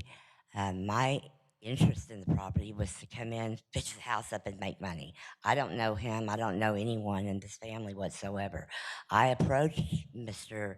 Waddell. I actually went to his sister's house and his brother's house, home in Arlington, when I first saw this home on the Building and Standards Commission agenda back in 2024, because the house was wide open and there were squatters living in it, and the city at that time was talking about in time demolition if no one takes care of the property and secures it. And so that's when a couple years went by, and I had reached out to his sister several times. And so once I went by the neighborhood, I began talking with the neighbors, and they had told me that they had also reached out to her multiple times over the years because there were squatter issues, and it was very bad there. They didn't feel safe at night letting their children outside. So I knew what I was getting into, but the house was still salvageable at that time. And luckily, they hadn't taken any of the wiring out of the walls. The house was pretty much still intact except for the cosmetics of it was in very bad condition. Okay. All right, thank you. Next, Kathy. Sherry? Oh, were you Kathy? I'm sorry. Okay. So you're not going to speak? Okay. So Sherry? Yes. All right. If you'll state your name and city of residence. Sherry Wood, and I live in Fort Worth. All right. What would you like us to know about the property? I am a concerned neighbor speaking in strict opposition to granting any extension for 3800 Wren Avenue. On April 27th, the commission previously voted unanimously to declare this structure substandard, hazardous, and an imminent danger to the public safety. The owner was given a clear 30-day window to either repair or demolish this property. 90 days later, I am here to tell you that the owner has not demonstrated meaningful compliance with this commission's order, and the extension request should be denied for 3 critical reasons. First, there has been no meaningful progress on this property. This is not a new issue. The city first opened code violations in February of 2024. However, the problems affecting this neighborhood date back to 2021, when the home became vacant and generated repeated police responses for break-ins, vandalism, and illegal occupancy. During the recent 30-day compliance window, no professional contractors have been on site, no major structural work has occurred, and no permits granted. Instead, the owner's recent actions amount to nothing more than superficial cosmetic adjustments. These minor cosmetic touches do absolutely nothing to fix the dangerous structural flaws or eliminate the core safety hazards. The fact that the owner has made no substantial corrective work suggests that additional time is unlikely to produce a different result. Second, the severe hazards are ongoing. The city's own case file documented structural issues, heavily damaged or missing plumbing, a lack of wholesome water, and an accumulation of trash and animal feces. These dangerous, unsanitary conditions and foul odors are still present today. The property remains an active blight and a liability to our community's safety. Third, and most concerning, the structure is currently occupied. This commission previously determined that the property is substandard and presents an imminent threat to public safety. Allowing somebody to reside in the structure with documented deficiencies, including plumbing, water, and structural concerns, creates an ongoing life safety issue that should not continue with additional extensions. The occupant is also maintaining numerous cats on the property, further contributing to the unsanitary conditions. The commission has determined that this structure is substandard. There has been no meaningful progress towards correcting those conditions, and at some point, extensions cease to serve the public interest and instead prolong the very hazards the commission has already recognized. On behalf of the neighboring residents whose statements I have and would like to submit for record, I respectfully ask the commission to deny this extension request and proceed with enforcement consistent with the prior order. Thank you for your time and your service to Fort Worth. Thank you. Mr. Green? Mark Green? Oh, did, okay. All right, go back to the city.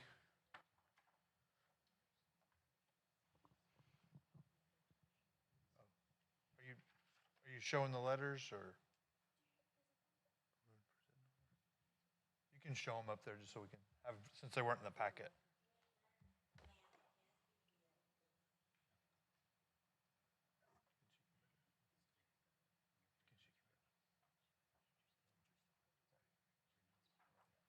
Because you're not an owner, you can't, the owner will be able to come back up if you want to have him say something, but.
No, hold on, we can't.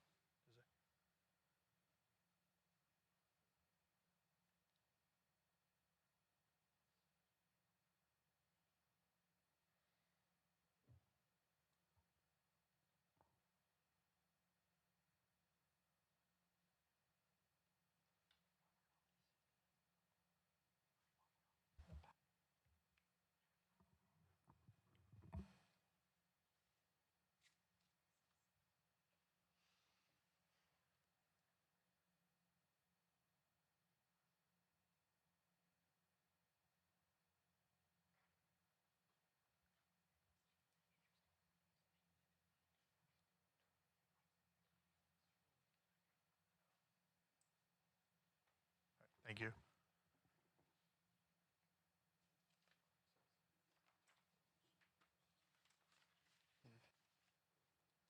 Mr. Waddell, did you want to? Since you're the owner, did you have anything to say in regards to the testimony of the? Well, as far as a full rebuttal, no, sir. I can't deny that the house has been an eyesore for a long time, and it's still a ways from being perfectly like it was. Again, I apologize for that, but there's really nothing I can do about it because I'm walking into this thing where it's already in process, and it's like, well, if I could have been there when my mother passed away, but I wasn't. And so I could have done something then. And trying to go backwards and make everybody happy, I'm not going to make everybody happy. If the neighbors don't like cats, there's nothing I can do about that. And yes, the house is being occupied. I had Gina stay with the house to keep the squatters out, close it up, make sure that everything stayed tight. She's had people in there, contractors, back and forth, and it makes the neighbors suspicious and makes them nervous. This is the only way I can do it. And so, you know, I apologize to the neighborhood. I grew up there. I understand how people feel. It's a good neighborhood with good people in it, and I don't want to try to tick anybody off. Gina, by simply nature of her job, has gotten really protective of the house, and she's made quite a few people angry.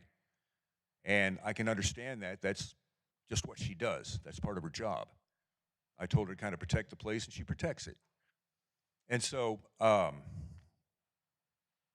wish there was something else I could say, but there really isn't. Like I say, it's just 11th hour ditch effort trying to save the house to keep it from being condemned. And I'm saying I've got to do something, even though what I do is just really little or nothing. So if the neighbors are upset, I just ask them to stay with me. I can understand their feelings about it. They don't want an eyesore in the neighborhood, and I don't want it there either. But these things don't happen overnight, especially when you're as far in debt as I am. And so I just ask for a little bit of tolerance here for people to kind of say, okay, we'll give you a break, but not much more. So that's all I really got to say.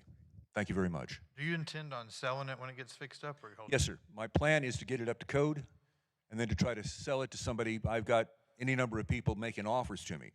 But the problem we're having right now is that my mother died intestate. I take nominal ownership of the house because I'm one of the surviving heirs to it. It hasn't gone through probate. It still hasn't determined how it's going to be split up. I figured we're going to do it this way because that's the way my mother would have wanted it. But I'm not getting much cooperation out of my brother and my sister, and so we're sort of at an impasse. We're at a bottleneck here.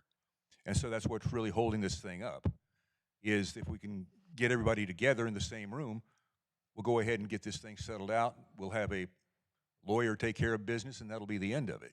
Somebody can come in there and strip it down to the studs and start from scratch.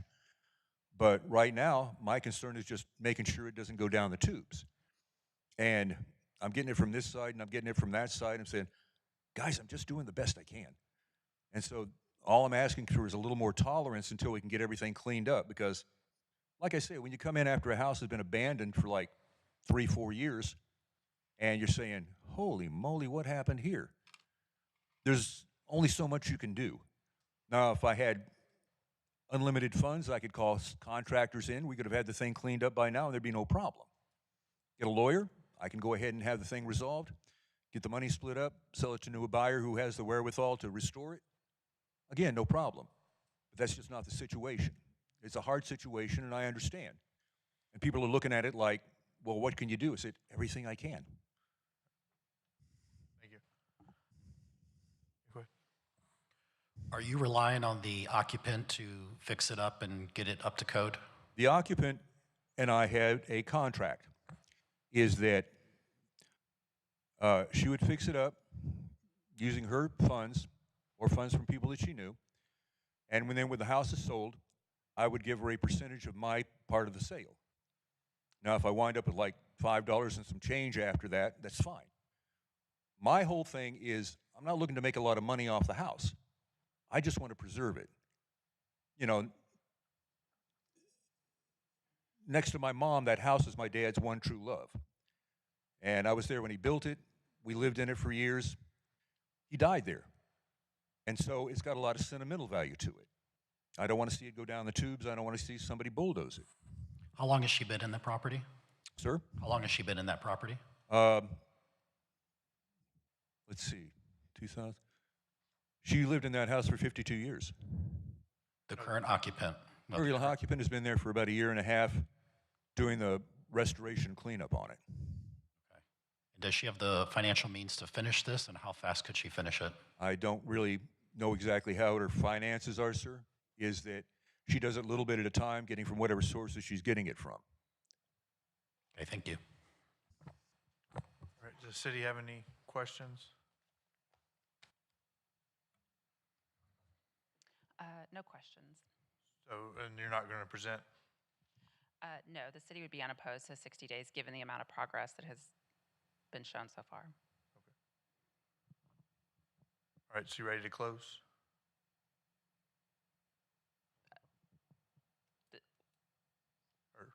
This is an amendment request, wasn't it? Oh, yeah. But, so you're unopposed? Yes, we're okay. unopposed. All right, okay. Mr. Waddell, the city's unopposed to the 60-day. Did you have anything else to add? All right. All right, at this time, we'll close the public portion of the hearing and open it up for a motion. I move that the owner be given an additional 60 days from today's date to abate the nuisance. Second. Second by Mr. Liu. Any discussion? All right, ready for a vote? This is a motion to grant the amendment for an additional 60 days. Ms. Lane? Yes. Mr. Lyden? Yes. Mr. Black? Yes. Mr. Giwali? Yes. Ms. Dyke? Yes. Mr. Liu? Aye. Motion carries 6-0. This commission has granted a 60-day amendment. The owner, lien holder, or mortgagee of record have the right to file an appeal to the Tarrant County District Court within 30 days of the date the city mails a copy of the order. Thank you both for coming. Next case. Next case, amendment, new case residential, HS 2661, 1617 Clinton Avenue, primary and accessory structures, AKA North Fort Worth, Block 102, Lot 25, and the south 20 feet of Lot 24, City of Fort Worth, Tarrant County, Texas, according to the plat thereof, recorded in Volume 106, page 56 of the deed records of Tarrant County, Texas. Owner is listed as Shannon Trust, lien holder A&B Construction, Gentex Financial, Inc., and S&F Funding, LLC. And we have appearance forms from Joseph Yamin.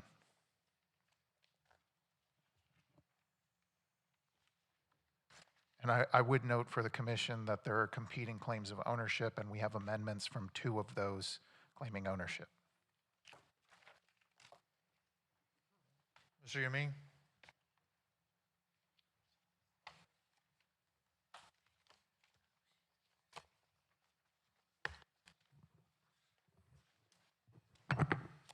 Good morning, or afternoon now. So this is on, what is your relation to this property? The gentleman hired me to repair the property, and he gave me the funds to do it before he went to the hospital. He's in the hospital at the moment. But you're not an owner? No. This is a, And we did already some repair, and have picture for each property. There's 3 structure on that property. I have picture to show you. let me check with the city real quick. City, with the person not being here on amendment, the owner's not here. Are y'all opposed to the amendment, or? The city is opposed to the amendment. We would present testimony. Because of the owner. And you don't have power of attorney on this or anything? I did, but I didn't bring it with me.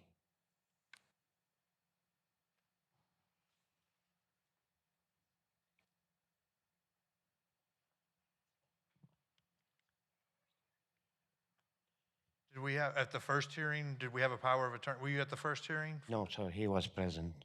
He was present. He was present, I yes. can't remember then. He's 70, almost 80 years old. He's a veteran, and he fell down hurt. He got bit by a big pit bull, and since then he couldn't walk and hurt himself, and problem after problem.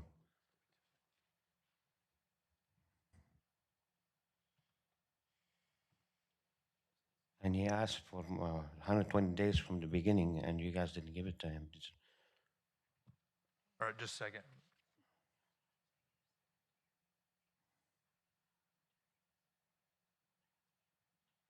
Secretary, was any power of attorney been submitted on any time during this case? On the Clinton? Give me a second to check.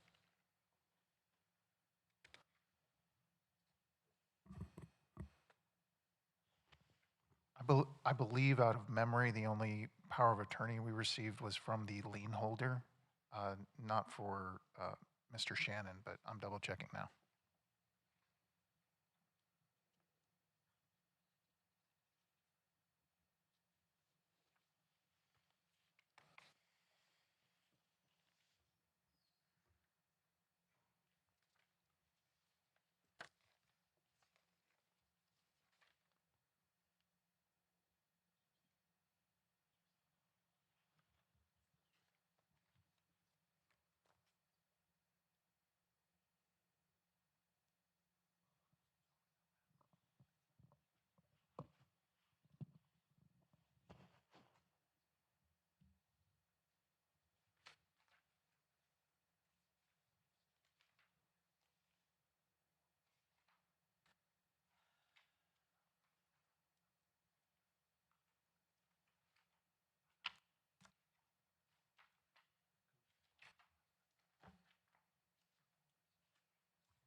No, there was no power of attorney submitted for Mr. Shannon.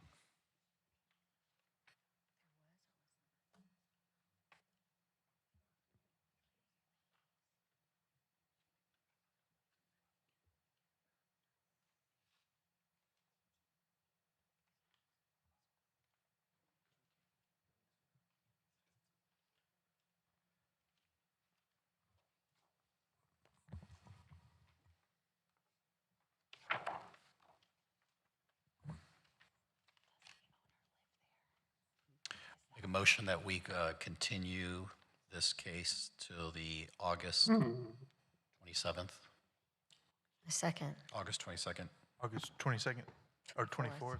excuse me, August 24th meeting, 2026. A second. Second. Yeah, for this, since we have since he's in the hospital and he did file an amendment request, next time if he's not here, get the power of attorney for the next case. Yes, sir. On that, and we'll hear it at that one. I assume the vote goes through. We're ready for a vote. This is a motion to continue the case to August. Ms. Lane? Yes. Mr. Lyden? Yes. Mr. Black? Yes. Mr. Yawali? Yes. Ms. Dyke? Yes. Mr. Liu? Aye. That motion carries to continue this case to August 24th, 2026.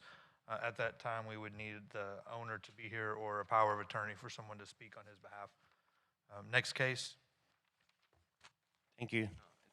Next case is amendment administrative civil penalty case residential ACP 2640, 5912 Walraven Circle, AKA Lot 13 and Block 4 of Wedgewood, in addition to the city of Fort Worth, Tarrant County, Texas.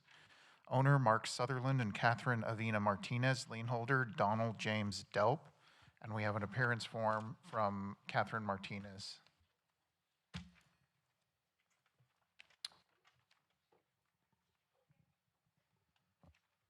Hello. Hello, If you'll state your name and city of residence. I am Catherine Martinez Avina, Fort Worth. All right, and what would you like us to know about this amendment request? No, I finished cleaning up the property and I have pictures to prove it and a video, a drone video. Okay.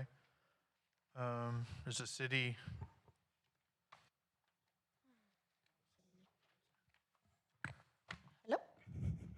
The city is unopposed to this amendment, given the abatement of the problem. okay.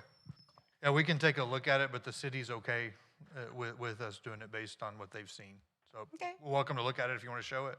And in that case, I like the fee removed, the 41. Right. That's what they said too. Okay. So I don't know, do you still want to show this? We can't, It's- okay. It's all done. I cleaned it all up. Spent over $6,000, and it was 4 giant trash cans. It was a lot of work. It took 6 of us. So it's all been cleaned up. Crash your drone any? You look Yeah, that's a drone video. And I took all the trees and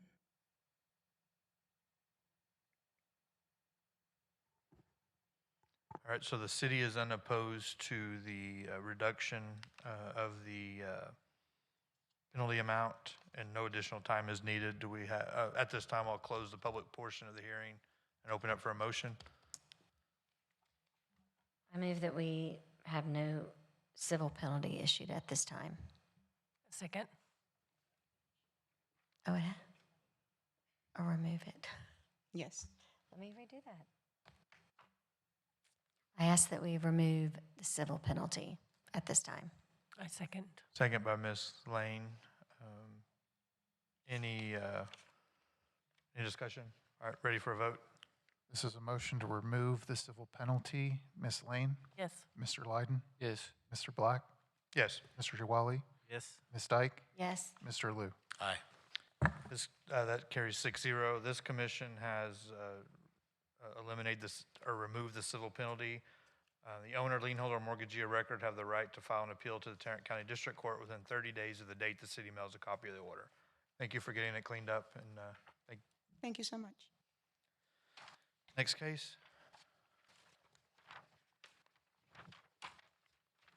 Next case, new case residential, HS 2682, 120 Blevin Street, primary and accessory structures, Lot 14, Block 4, Riverside High School addition to the city of Fort Worth, Tarrant County, Texas. Owner Aurelio Napo Escalante and Joanne Voshan Escalante, no lien holders and no one in appearance. All right, city ready? The city would call Officer William Lowry to present the case.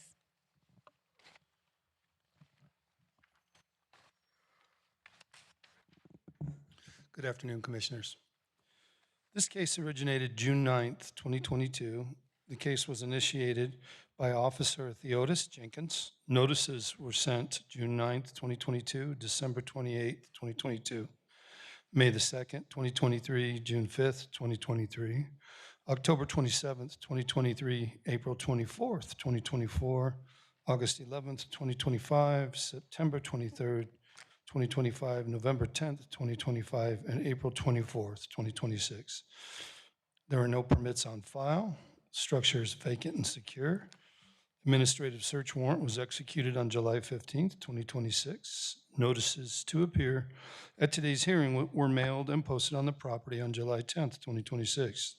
The primary structure is currently in a substandard and hazardous condition due to brick chimney is pulling away from the exterior wall, breaches with missing and damaged siding, non-functional plumbing system to remove biological waste, floors covered with clothing, debris, animal waste, and biological growth, holes in biological growth on the ceiling with exposed wiring, infestation of the interior of the structure, broken windows with glass shards remaining, damaged fascia and soffit.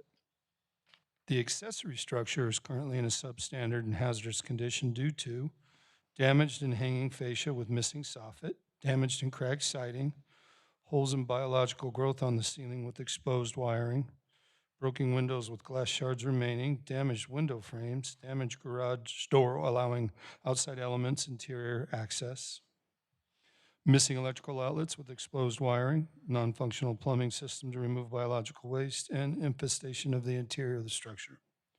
There are other conditions that contribute to the structures being in violation of the minimum building standards ordinance, and they can be found on the included structure inspection report.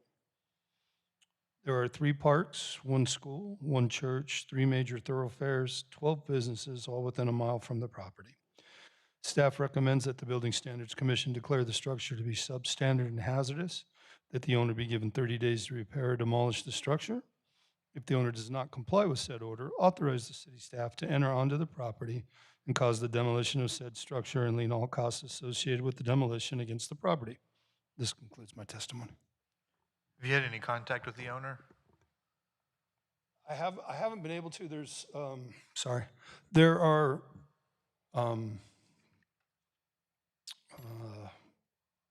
unauthorized occupants living in both structures. I have made contact with them.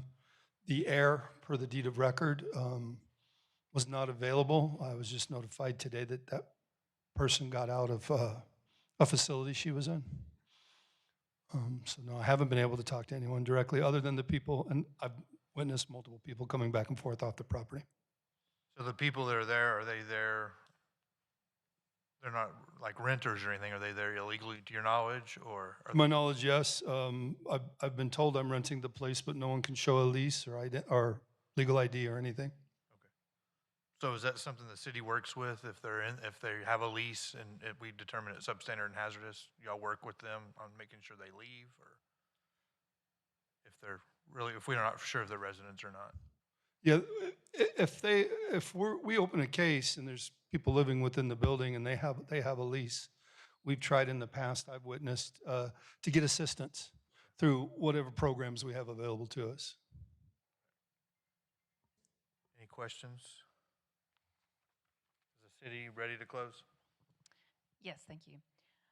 The city requests that the structure be declared substandard and hazardous. The city further requests the owner be ordered to repair or demolish the structure within 30 days.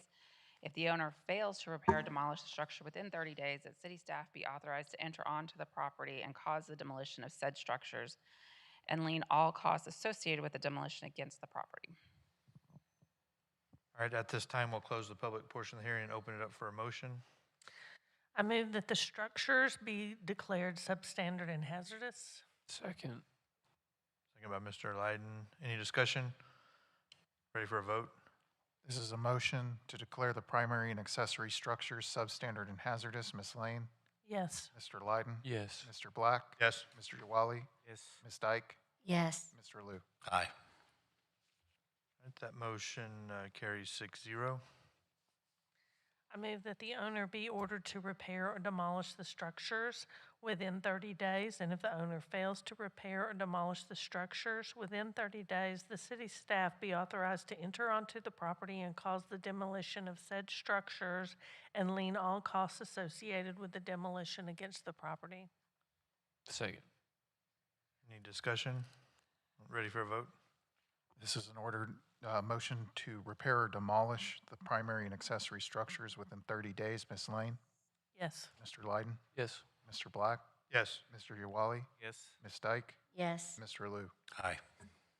Motion carries 6-0. This commission has declared the structures to be substandard and hazardous and given the owner 30 days to repair or demolish. Owners, lien holders, mortgagee of record have the right to request an amendment within 30 days from the date of this order. Owner, lien holder, mortgagee of record have the right to file an appeal to the Tarrant County District Court within 30 days of the date the city mails a copy of the order. Commission also gives notice that failure on the part of the owner to comply with today's order may result in the scheduling and conducting of a civil penalty hearing to determine the amount of penalty to be paid. Next case. Next case, administrative civil penalty case, residential 2688, 3631 Avenue N, AKA Lot 20, Block 126, Polytechnic Heights Addition, an addition to the city of Fort Worth, Tarrant County, Texas, according to the plat thereof, recorded in volume 63, page 109 of the plat records, Tarrant County, Texas. Owner is Joyce Masalek, lien holder, Sombrero Property Tax Fund 1, LLC, and we have an appearance form from Jeremy Lavender.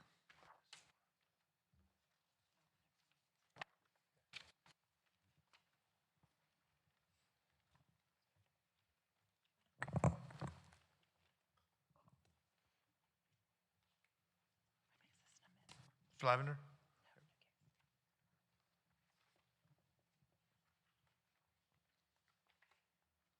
All right, is the city, if you don't have a seat, we'll call you up after the city. Go ahead. The city would call Officer Jose Zentano to present the case.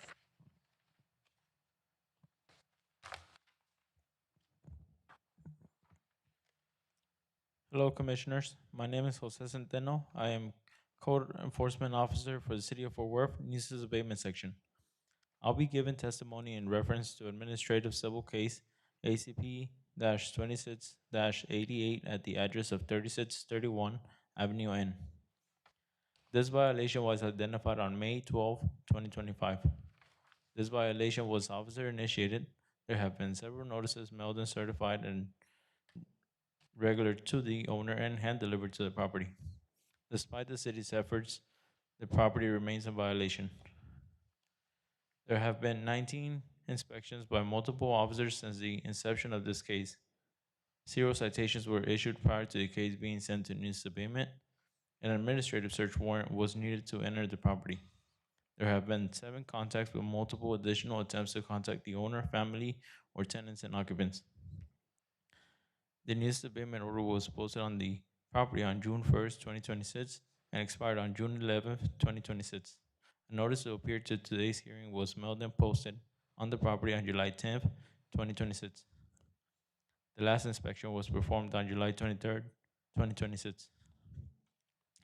The staff recommendation is to assess a civil penalty of $8,800 and also order the owner to remove the items as outlined in Ordinance 11A-26A1, 2, 7, and 8 within 30 days from the effective date of the order.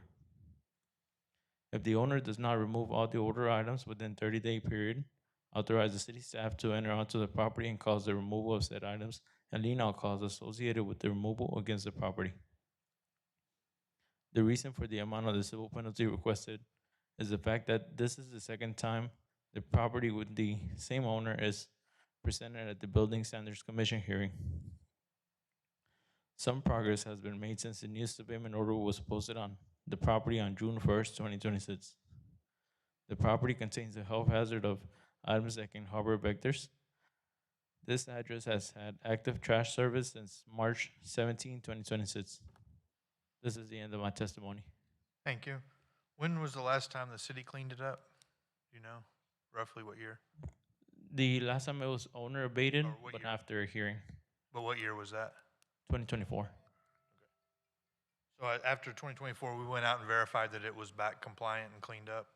During another inspection of another property, it was abated and then it came back into violation.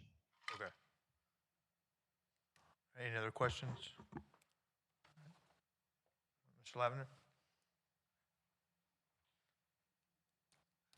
Okay, I do have fresh pictures. Everything has been cleaned up. Besides my building material that I, Sorry, can you state your name and city of residence? Jeremy Lavender in Fort Worth. All right. And what is your relation to the property? It's my wife's house. My wife lives, me and my wife were together, but she is in jail. She's been in jail since May 7th. And I'm the one taking care of everything, and I've been trying to do my best what I could. I lost my dad back in March, and then after that, I lost my uncle, and I just got back in town a couple weeks prior to him showing up, and I've been working, trying to do everything I could do, because I had squatters living there by the time I got back, and I had to clean everything up. And I do have current pictures Okay, you can show. of it. So you're saying, what's your relation to the property? I live there. You live there, but Yes. who's My wife, Joyce. Joyce is your wife? She's the owner? Yes, and she is currently incarcerated. Okay. And were you the owner, or were you the owner the last time this came? No, my wife was. But you weren't, well, I meant, were you living there at that time? Yes. Okay. So, then you got it cleaned up from that time, and then we're back here. Yes, but it's like between my work and everything, I do a lot of other stuff, and I come in and it's like that, and then I don't know. I mean, I have squatters come in, and it's like I'll clean it up, then I'll leave like I'll leave maybe a week, come back and it's trashed out again. Just And I'm doing everything I can to, hold that one, sorry. Can you go back to that one? Sorry. Can I ask the city, is anything in that building okay, or is that considered a, I do have my building material. okay, hold on a second. Oh, I just had a question. Yes. Inside the building, it's okay to have the items. There are some building materials you can see in the photo that are being stored outside. Right, I was just curious on that, is if stuff in that would be an issue with the way it's constructed. Not inside the building. Okay, all right, sorry, go ahead. I told you also, I had no problem clearing everything out. I just needed to keep my building material because I do have an open case with building standards. And building standards actually gave me a list of resources to get the material to go get. And I'm trying to abide by what both sides want. And it's like I'm getting doors shut in my face every which way I try to go. So, And I'm trying to abide by what both y'all want. And it's kind of hard to do. so how much do you think is left percentage-wise? Percentage-wise, I mean, I don't have a lot left. I got maybe a mattress and a couple other big items out in the front, but I can't get those hauled off until the first one because I've already utilized y'all's drop-off location twice this month. And I can't put anything out for bulk too early. Because the minimum amount the city gives is 30 days. So you think you can? I should not, probably I'll need about another 30 days. Okay. And everything except my building material is all I'm asking will be out of there. Because the building material is to repair the house. And like I said, I do have an open case with the building standards, and I am working with them. Well, that's us, so maybe not. We're the building standard. Oh, okay, gotcha. Sorry, okay. For the house? Yes. Okay, all right. Yeah, that's outside of this. Yeah, and they are giving me time. They know my financial situation. I am on disability, and I have health problems. I was born with IDD, and that I'm trying to do everything I can. Okay. Does the city, did you have anything? I was just conferring with him on what he was seeing in the photos. Okay. So the 30 days is the minimum, so are you asking for anything other? And then there's also 30 days, all I'm asking is just for me to keep my building material if I could to repair my house, because obviously you can see it needs repairs. And I do have some, I'm gonna need a lot more building material than that, but that will be enough to get started to at least show some kind of improvement on my house. That would be a question for your code officer. That's not something we would dictate on here. We just give time here on this one. And then there's also a fine. They're asking for $8,800. But with the amendment process, once it's cleaned up, you could come back to us, and if it's cleaned up, you could ask us to reduce or eliminate that. Okay. So just keep that in mind based on what we give today. Okay. Back to the officer, based on the pictures, what percentage do you think is done now, or? He did remove a lot of the items. Kind of hard to tell, but I can say maybe he removed close to 70%. Any questions from officers? All right, does the city have any questions? No questions. All right, you ready to close? Yes, thank you. The city requests the commission assess a civil penalty of $8,800 and also order the owner to remove the items outlined in Ordinance 11A-26A 1, 2, 7, and 8 within 30 days. If the owner fails to comply with said order, authorize city staff to enter onto the property and cause the removal of said items and lien all costs associated with the removal against the property. All right, so the city's asked for 30 days and $8,800, and we talked about that. You're also asking for 30. Is anything you're asking on the fine? No, I mean, I can get the rest of the material out within the 30 days. I just need, the trash part, I just need to, like I said, just keep my building material because I have no place to move it inside, and some of it's like 12 to 18 feet long, and there's no way for me to move it inside.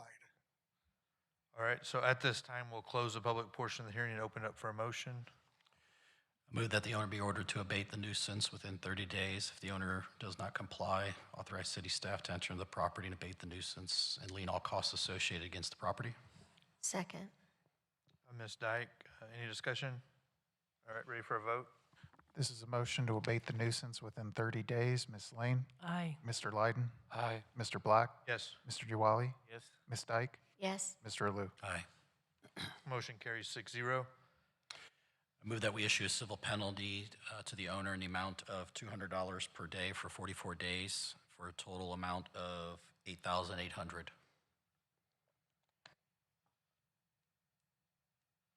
Do we have a second for discussion?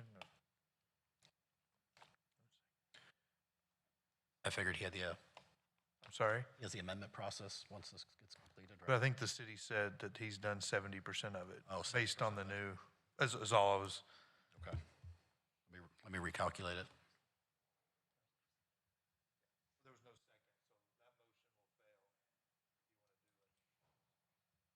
I'll do a second. Amendment, or a second.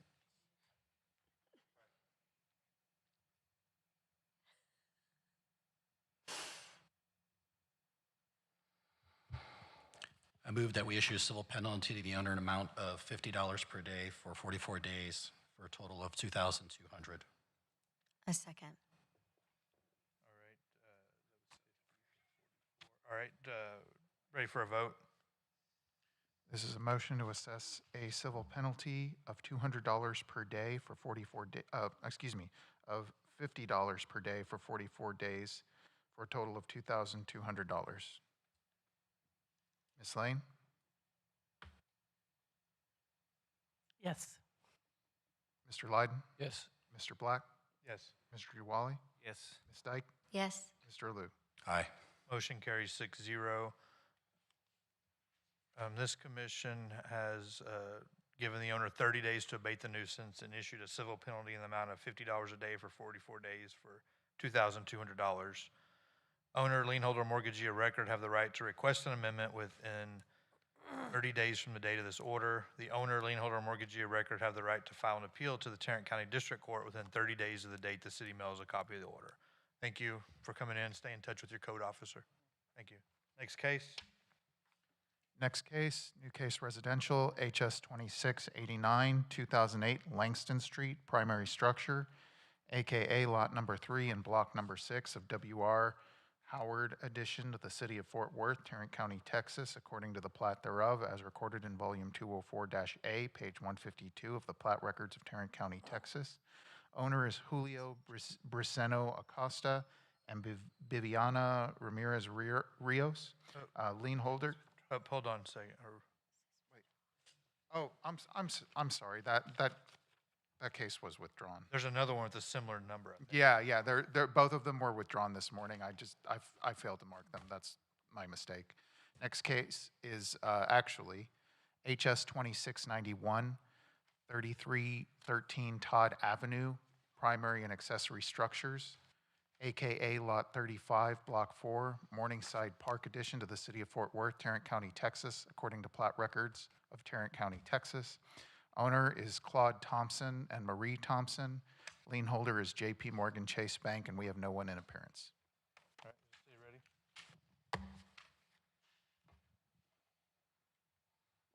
Go ahead. Thank you. The city would call Marissa Rodriguez to present the case.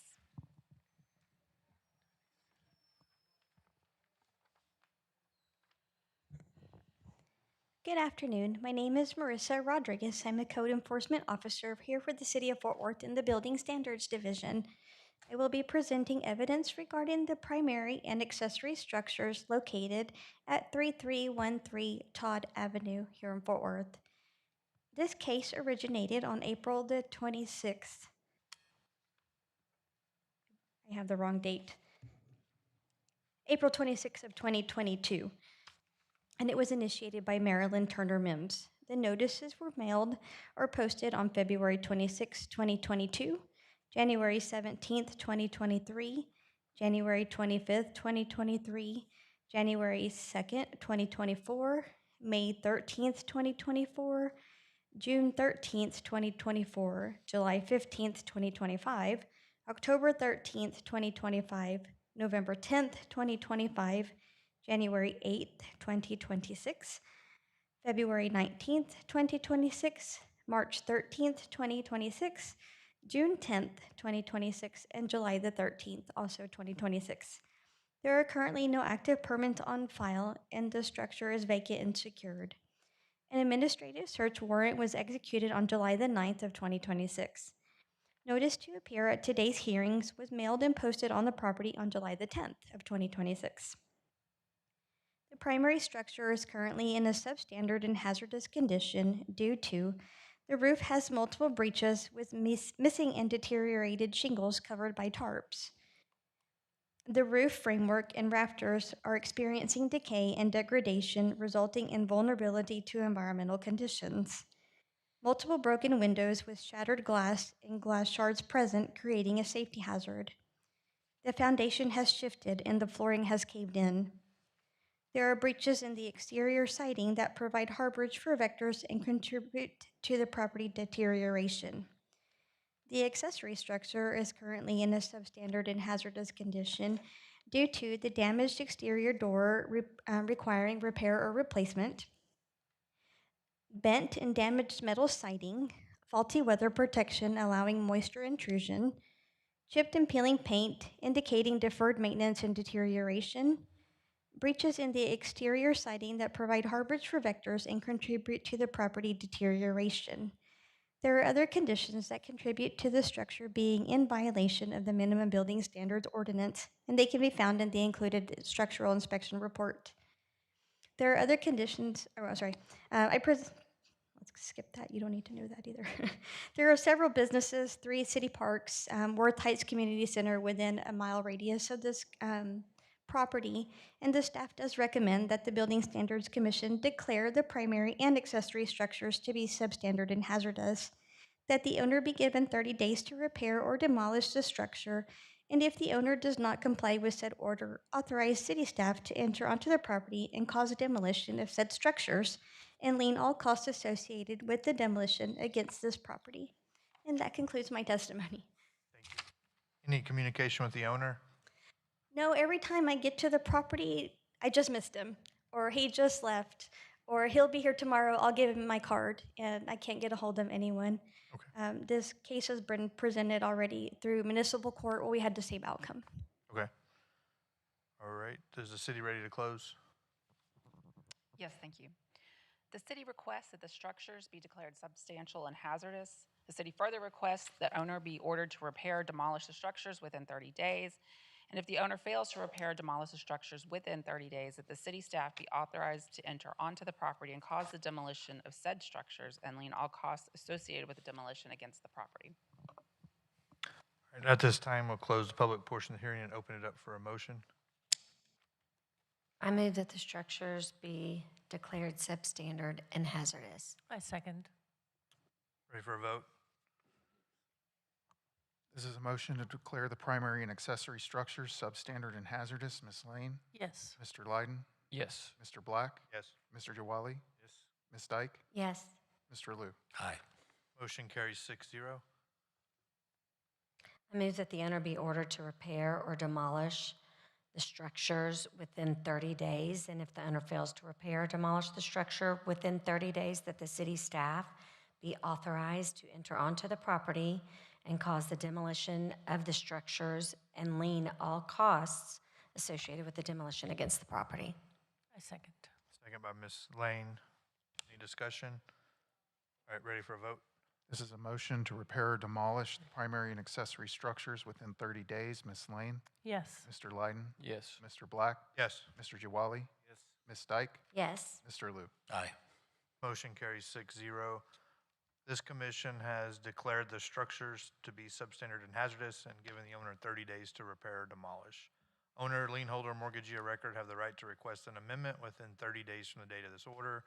Owner, lien holder, mortgagee, or record have the right to file an appeal to the Tarrant County District Court within 30 days of the date the city mails a copy of our order. Commission also gives notice that failure on the part of the owner to comply with today's order may result in the scheduling and conducting of a civil penalty hearing to determine the amount of penalty to be paid. Next case. Next case, administrative civil penalty, residential, ACP 2689, 2929 Mount Vernon Avenue, AKA Lot 18, Block 51, Sycamore Heights Edition of the City of Fort Worth, Tarrant County, Texas. According to the plat thereof, recorded in Volume 309, page 11, Plat Records, Tarrant County, Texas. Owner is Nathan Johnson. There are no lien holders and no one in appearance. City ready? Yes, thank you. The city would call Officer Jose Zentano to present the case.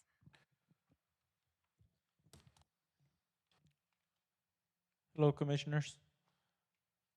I'll be giving testimony in reference to administrative civil case ACP-26-89 at the address of 2929 Mount Vernon Avenue. This violation was identified on May 11th, 2025. This violation was citizen initiated. There have been several notices mailed and certified and regular to the owner and hand delivered to the property. Despite the city's efforts, the property remains in violation. There have been 9 inspections by multiple officers since the inception of this case. 1 citation was issued prior to the case being sent to news abatement. An administrative search warrant was not needed to enter the property. There have been 8 contacts with multiple additional attempts to contact the owner, family, or tenants and occupants. The news abatement order was posted on the property on June 1st, 2026, and expired on June 11th, 2026. A notice of appeal to today's hearing was mailed and posted on the property on July 10th, 2026. The last inspection was performed on July 23rd, 2026. The staff recommendation is to assess a civil penalty of $13,200 and also order the owner to remove the items as outlined in Ordinance 11A-26A1, 2, 7, and 8 within 30 days from the effective date of the order. If the owner does not remove all the ordered items within 30-day period, authorize the city staff to enter onto the property and cause the removal of said items and lien all costs associated with the removal against the property. The reason for the amount of the civil penalty requested is the fact that no measurable progress has been made since the news abatement order was posted on the property on June 1st, 2026. The property contains a health hazard of items that can harbor vectors. This address has not had active trash service since September 13, 2023. This is the end of my testimony. Thank you. When were the last cleanups? There was one in 2024 and earlier this year in 2026. Did the city have to clean it or did the owner? City, Both of them? both of them. So when in 2026 was it cleaned? Do you know? It was in February 10th, 2026. So it's already gotten back this way? Like, Yes. any questions from Commissioner? City ready to close?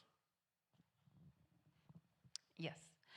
The city requests that the commission assess a civil penalty of $13,200 and also order the owner to remove the items as outlined in Ordinance 11A-26A, 1, 2, 7, and 8 within 30 days. If the owner fails to comply with said order, authorize the city staff to enter onto the property and cause the removal of said items and lien all costs associated with removal against the property. At this time, I'll close the public portion of the hearing and open up for a motion. I move that we issue a civil penalty to the owner in the amount of $13,000, for the total amount of $13,000. Start over, do the day and the amount. I don't know.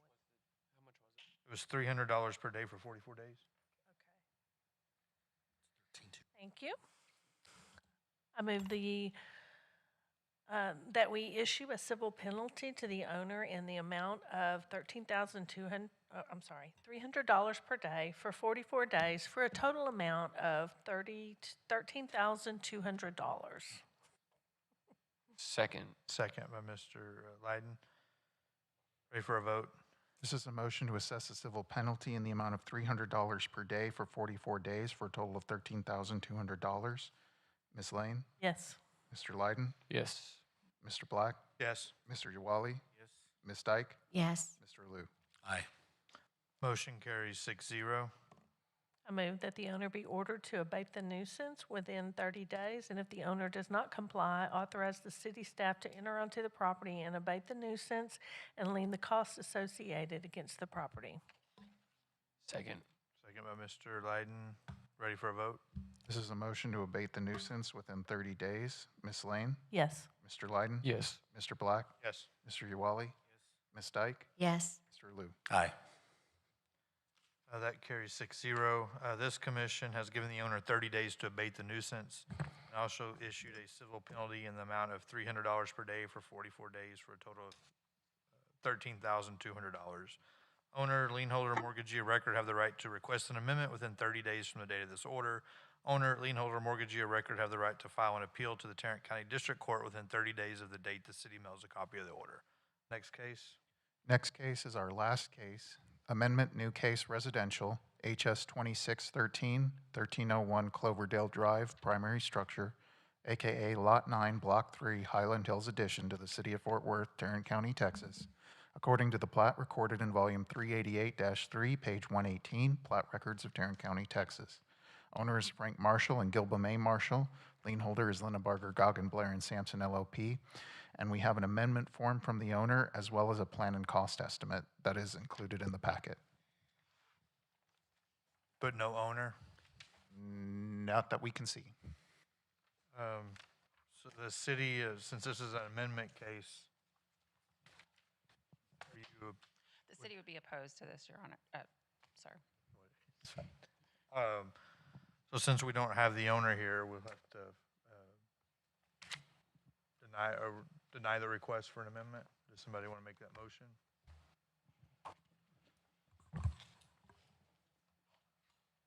I move that we deny the request for the amendment. Second. Second by Mr. Lyden. Any discussion? All right, ready for a vote? This is a motion to deny the amendment request. Ms. Lane? Yes. Mr. Lyden? Yes. Mr. Black? Yes. Mr. Uwali? Yes. Ms. Dyke? Yes. Mr. Liu? Aye. Motion carries 6-0. This commission has denied the request for an amendment. Owner, lien holder, mortgagee of record have the right to file an appeal to the Tarrant County District Court within 30 days of the date the city mails a copy of our order. That was the last case. Is there a motion to adjourn? Motion to adjourn. Mr. Liu, A second. second by Ms. Dyke. All in favor? Aye. Aye. 6-0. Thank you.